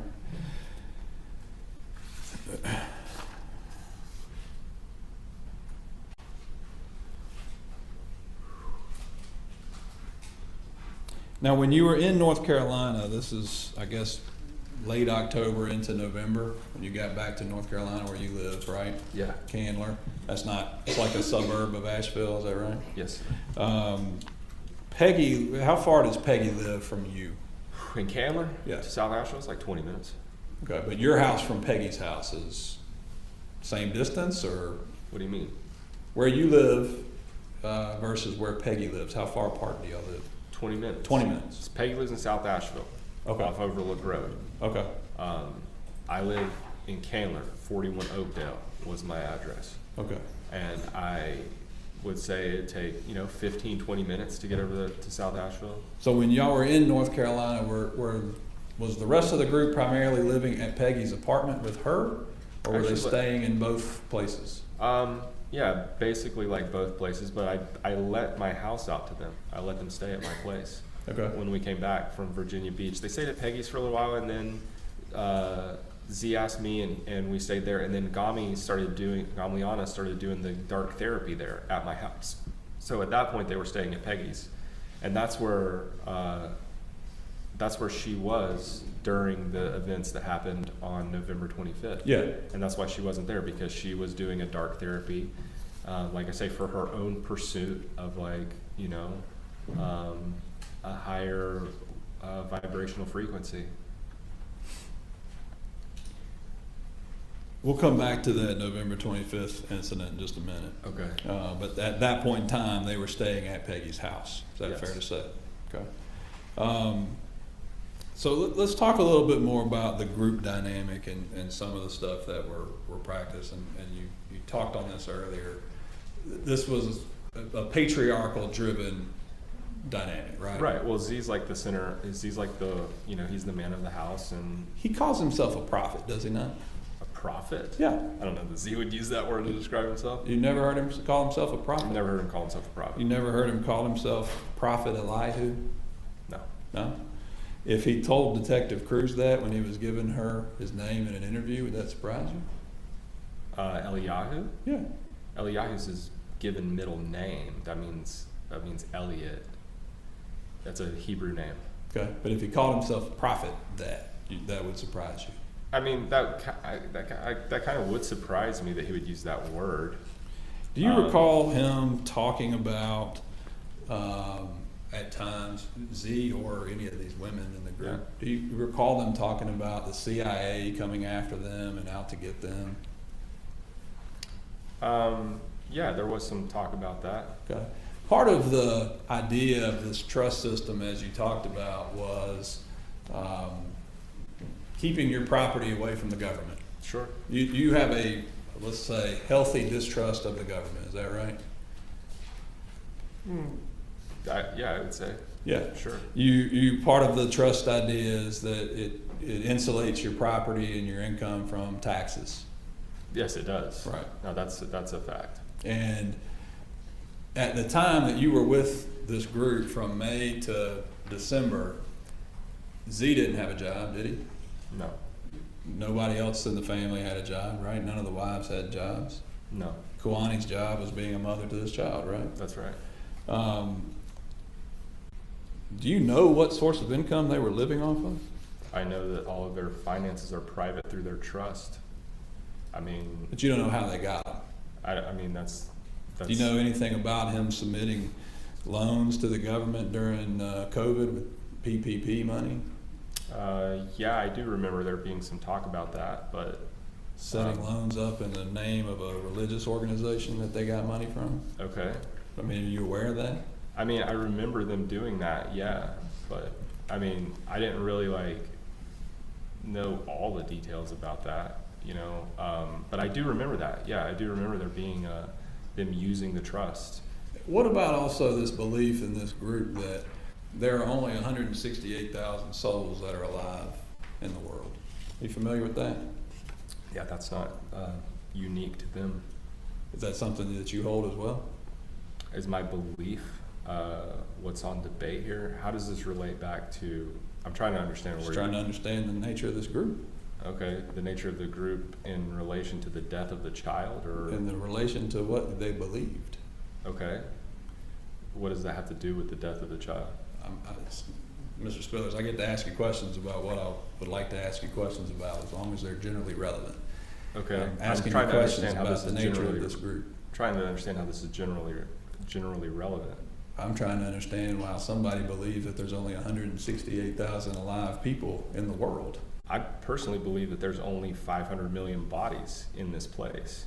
that the population records are all lies, and that there are much less people than there are now, and that there are only about 500 million people instead of 7 billion. So it's like when you go to New York City, and there's like, this is why I believe that. And so when you go to places like New York or San Francisco, or you go to any major city really, all you have to do is count. You know, so we're talking about a population demographic, and we're talking about a specific number of people that they say there's 2.5 million people on Manhattan Island. Mm-hmm. So all you have to do is go and count the people. You know, all you have to do is drive by and look at the traffic. All you have to do is like do some mathematical equations, which would really lead you to believe that there are significantly less people than what they say. Well, so let me put what it does to that you have to do with NIMSI? It doesn't necessarily have anything to do with NIMSI, sir, but I'm going to ask you questions about it for a reason. Okay. Let me put it to you this way. You're from the South. You grew up in North Carolina, right? Yeah. Born and raised there. You're familiar with the idea of college football, right? Sure. This weekend there's going to be a football game between the University of Tennessee and the University of Georgia in Athens, and there's going to be about 96,000 people that fill a stadium. Do you not believe there's 96,000 people that are going to be sitting in that stadium watching a football game? I mean, if you see them, then they're there. That doesn't mean that there's 7 billion people in the world. The population charts and the demographics and the census records, I think, are a lie, much like a lot of other things. You know, there's a lot of lies in the government, sir. So, yeah, I mean, how much of these lies would you like to expose here in this room? You know, how much fact-based information are we going to discuss? Well, let's talk a little bit more about some of that in a second. When we get to this idea about the polygamy relationships that he had with these 3 women, there was a 4th wife that he had previously. Is that right? Yes. You're aware of her named Gabriella Kuykendall? Yes. You ever met Gabriella Kuykendall? No. I haven't. Were you aware that when she had a child with Mr. Your Honor, I don't object to anything involving Ms. Kuykendall. Relevant? Relevance is your objection? Want to respond? I think it's relevant, Judge. He talked earlier about the fact that Z had 4 wives, and we're talking about 3 wives here. And I think it's relevant to his understanding of how this group dynamic worked. He's already testified he never met her. I'm not asking him to All matter. right, overrule the objection. You're aware of who Gabriella Kuykendall is, right? Yes. You're aware that she had a child with Z, right? Yes. You're aware that she left him in the middle of the night with the child and basically ran away from him, right? Okay. Matter of fact, it took place at the same house where this incident happened on December 8th of 2020. Did you know that? No. It happened at at Jerry's house. Okay.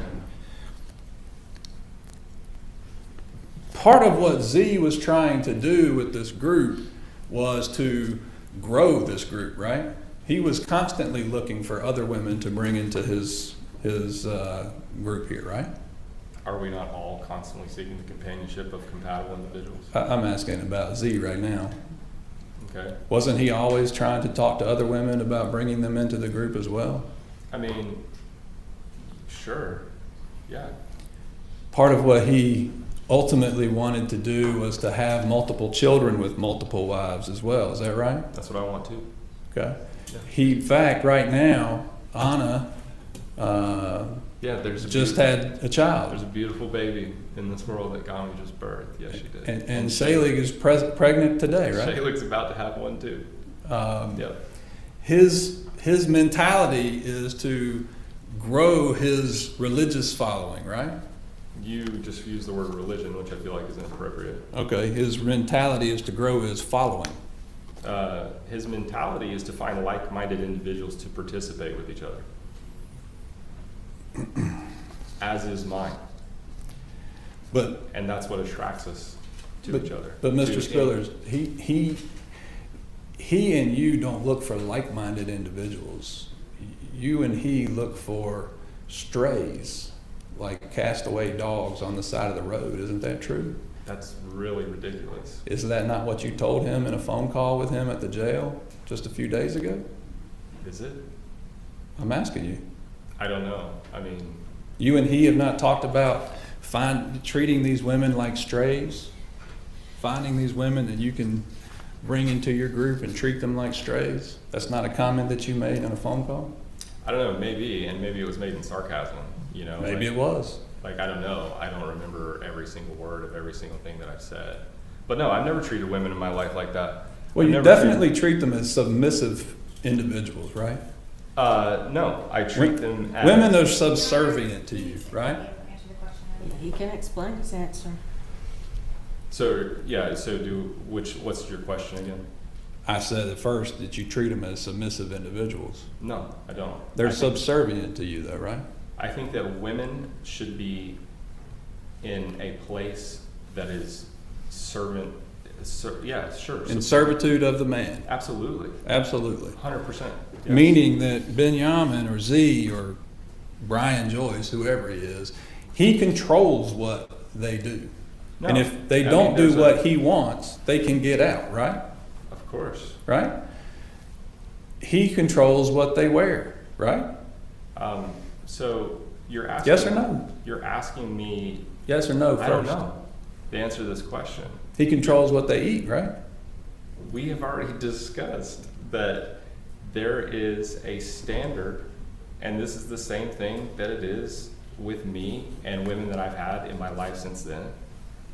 Since I've had in my entire life. When I've been a vegetarian, women who come into my life they're vegetarian, or you can not be together. Right. Yeah, so you're manipulating this into a control thing when it's just a standard that's set that can be avoided at any time.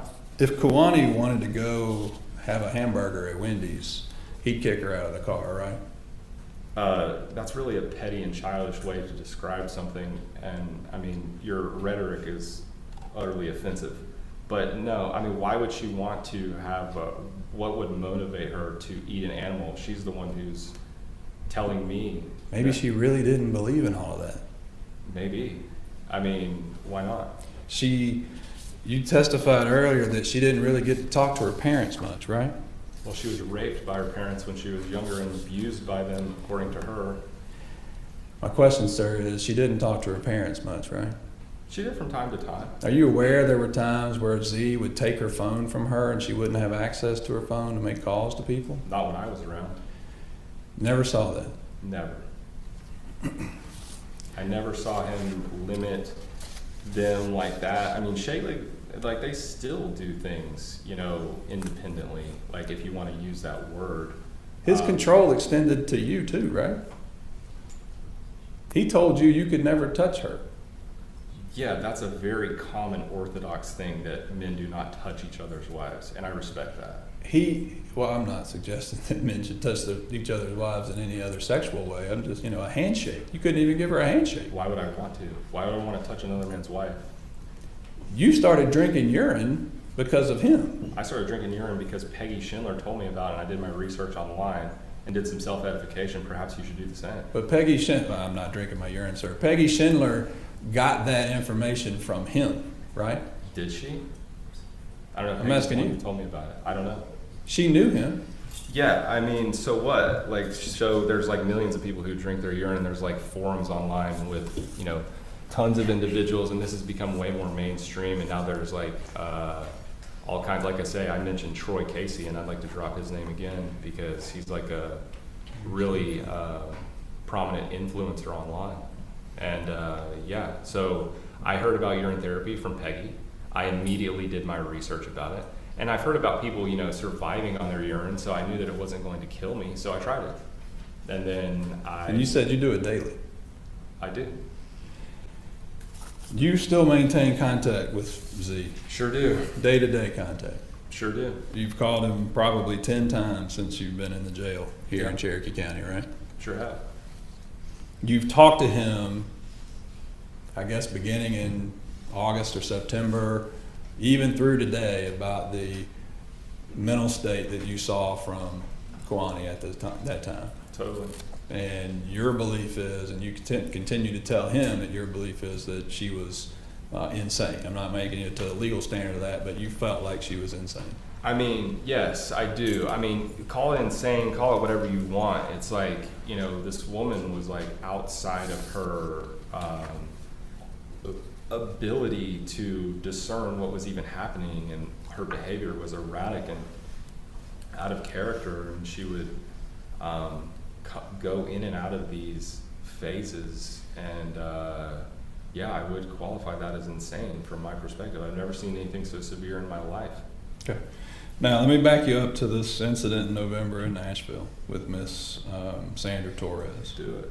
And I know your testimony from what you told Miss Gropper is that you believe Miss Torres was the instigator of an aggressive, violent act here, right? Most definitely. Okay. You did acknowledge that you were the one that got arrested Yeah, based on that incident, right? Yeah, she was the one who called the cops. Yeah. So. And you left, right, before the cops got there. Yeah, before I got shot by a woman who was threatening me with gun violence. You could have stuck around and talked to the cops about that, though, right? So you're saying that I should have put myself in harm's way? Well, I don't know. Maybe you drove a mile up the road and called the cops yourself. You didn't do that either, did you? No, I didn't. You left. Before you left, Z had put Chloe in the car with the baby and took off, right? Kwan got in the car by her own free will, and it was actually her that insinuated that they needed to leave. Okay, like I said earlier, because she could see the... But, sir, Miss Torres called the police because she believed there was an issue going on there, right? Miss Torres called the police because, I mean, I don't know why she did. I mean... She didn't have anything to do with you all, right? Yeah, that's what I'm saying. That's why it's so bizarre that someone would go so far out of the way, especially, like I say, when I was carrying Kiwani across the road, one of the individuals who lived in the apartment complex was walked out, and she walked by us and asked if we needed any help, and I said no, we don't. So maybe that lady just didn't want to involve herself with what was going on with you, right? Or maybe that's probably what a normal person would do if they, you know, saw some woman having a panic attack and all of the individuals around her trying to help. Well, calling the police is not necessarily calling to get somebody in trouble. As you know, sir, you called the police yourself on December 8th because you knew there was a problem. That's more like emergency medical. Right. Yeah. But that's what calling 911 does. It gets law enforcement, it gets medical personnel, it gets EMS people out there to determine what the issue is, right? Mm-hmm. And if they believe that Kiwani was having a medical emergency that needed to get attention, they could take her to the hospital. They could take her to see a doctor, right? Sure. You didn't want that to happen. I don't think that my desire has any reflection on the Z didn't want that to happen. He Yeah. told he was the one directing that they get Chloe in the car and get out of there, right? Actually, like I said, it was Kiwani that initiated the sequence for them to She leave. was telling Miss Torres to call the police. No, She was telling Miss Torres to call her parents. She was telling Miss Torres that she needed to call her parents. And then Miss Torres began behaving erratically, like I said, and began behaving belligerently and aggressively and threatening us. When you And left, so then Kiwani said that, I mean, she initiated the sequence for them to leave.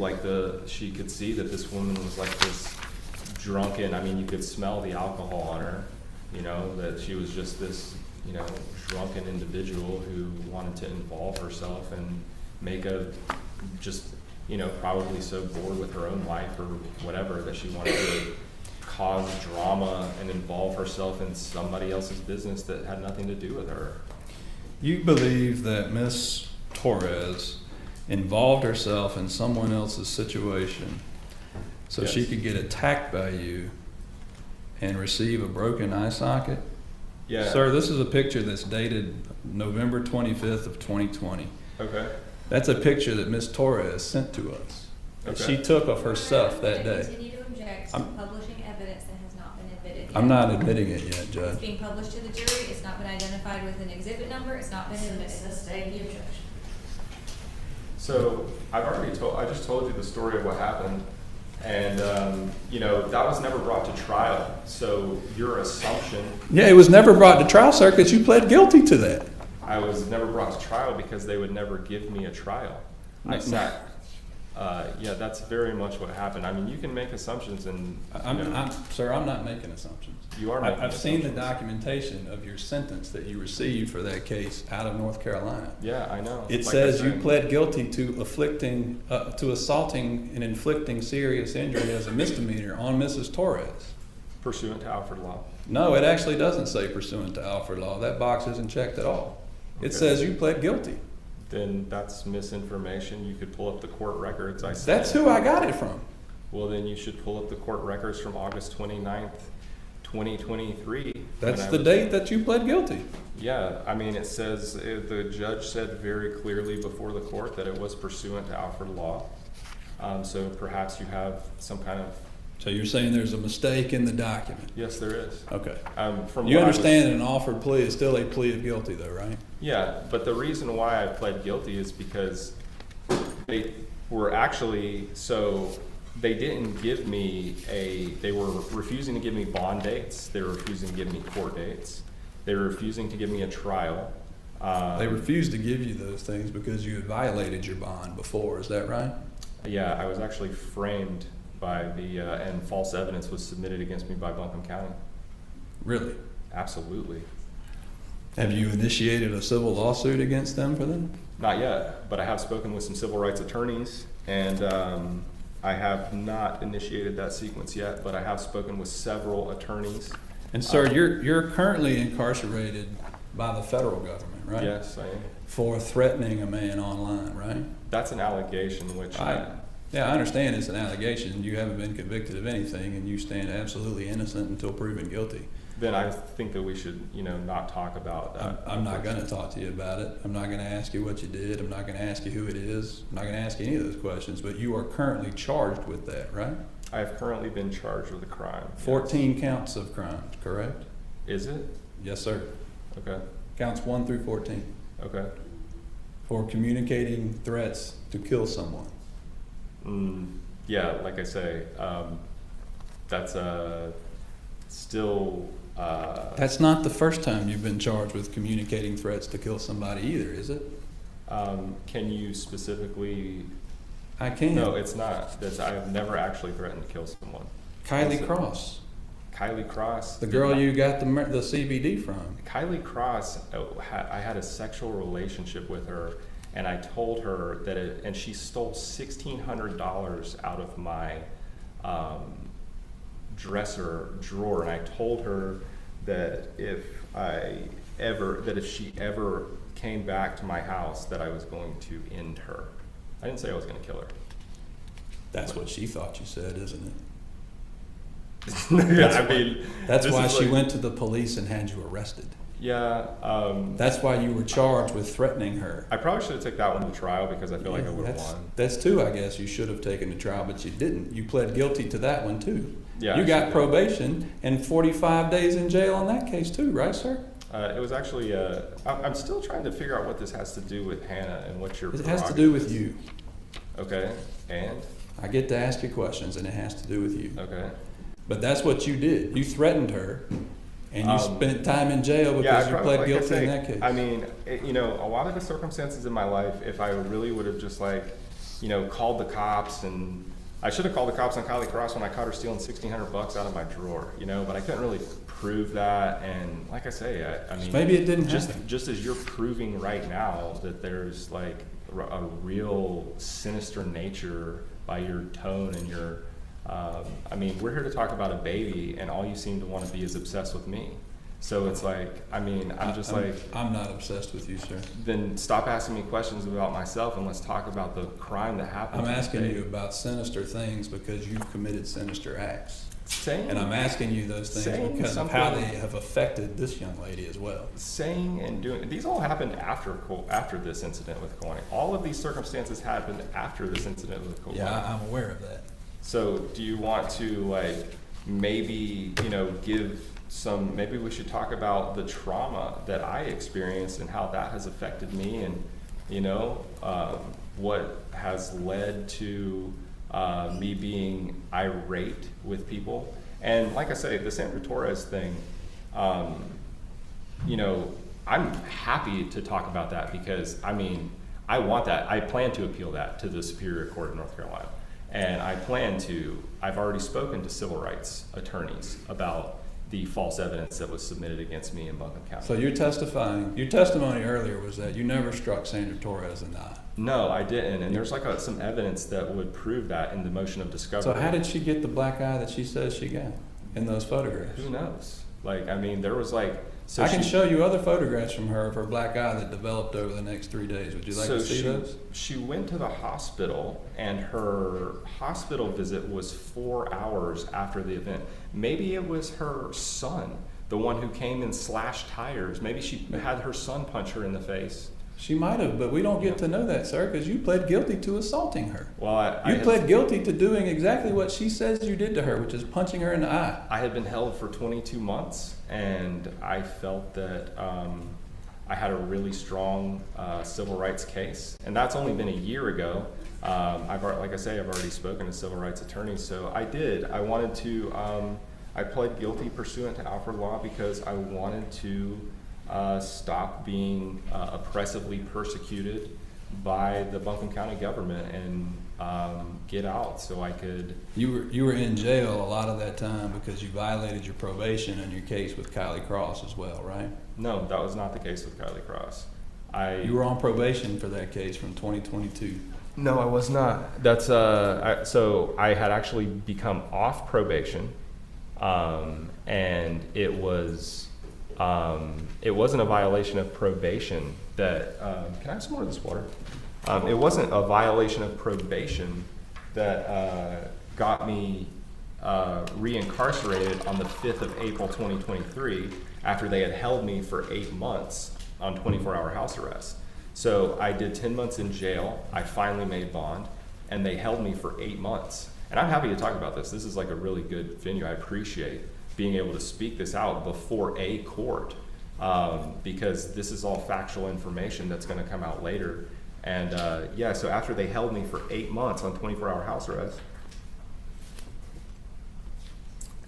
there was a document submitted to the court by a DA, a specific DA that was targeting me, named Amy Laura Broughton, and there was false evidence submitted to the court. She brought this photo of a Facebook post that she said that I made, but it was right there on it was not on my Facebook, nor did I make this post. And so, like I say, there was false evidence submitted to the court in order to persecute me and frame me, and I've already spoken to several civil rights attorneys about this, and they say they have a very strong case. Okay. So, you know, we're moving forward with that in due diligence, and I absolutely have every intention of appealing that guilty plea to the Superior Court of North Carolina and making sure that I get a fair trial, because that's the whole thing. They didn't want to. That's why they held me for so long, and they were refusing to give me court dates even by law. But like I say, you know, and so like I say, I pled guilty to that to end my incarceration. But yeah, I came here today to tell my experience with Kawani and give an account to my observation of her and her mental health decline. And I'll say it again, that I do feel like not guilty by reason of insanity would be the correct call from my unprofessional perspective.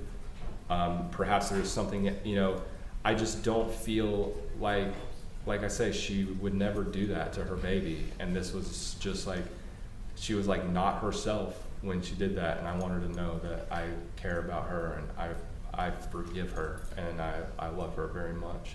Right, and that's it. Any redirect? Just briefly,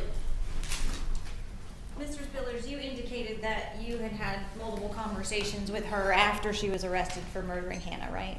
Yes. Okay. And when she called Z from jail. Okay.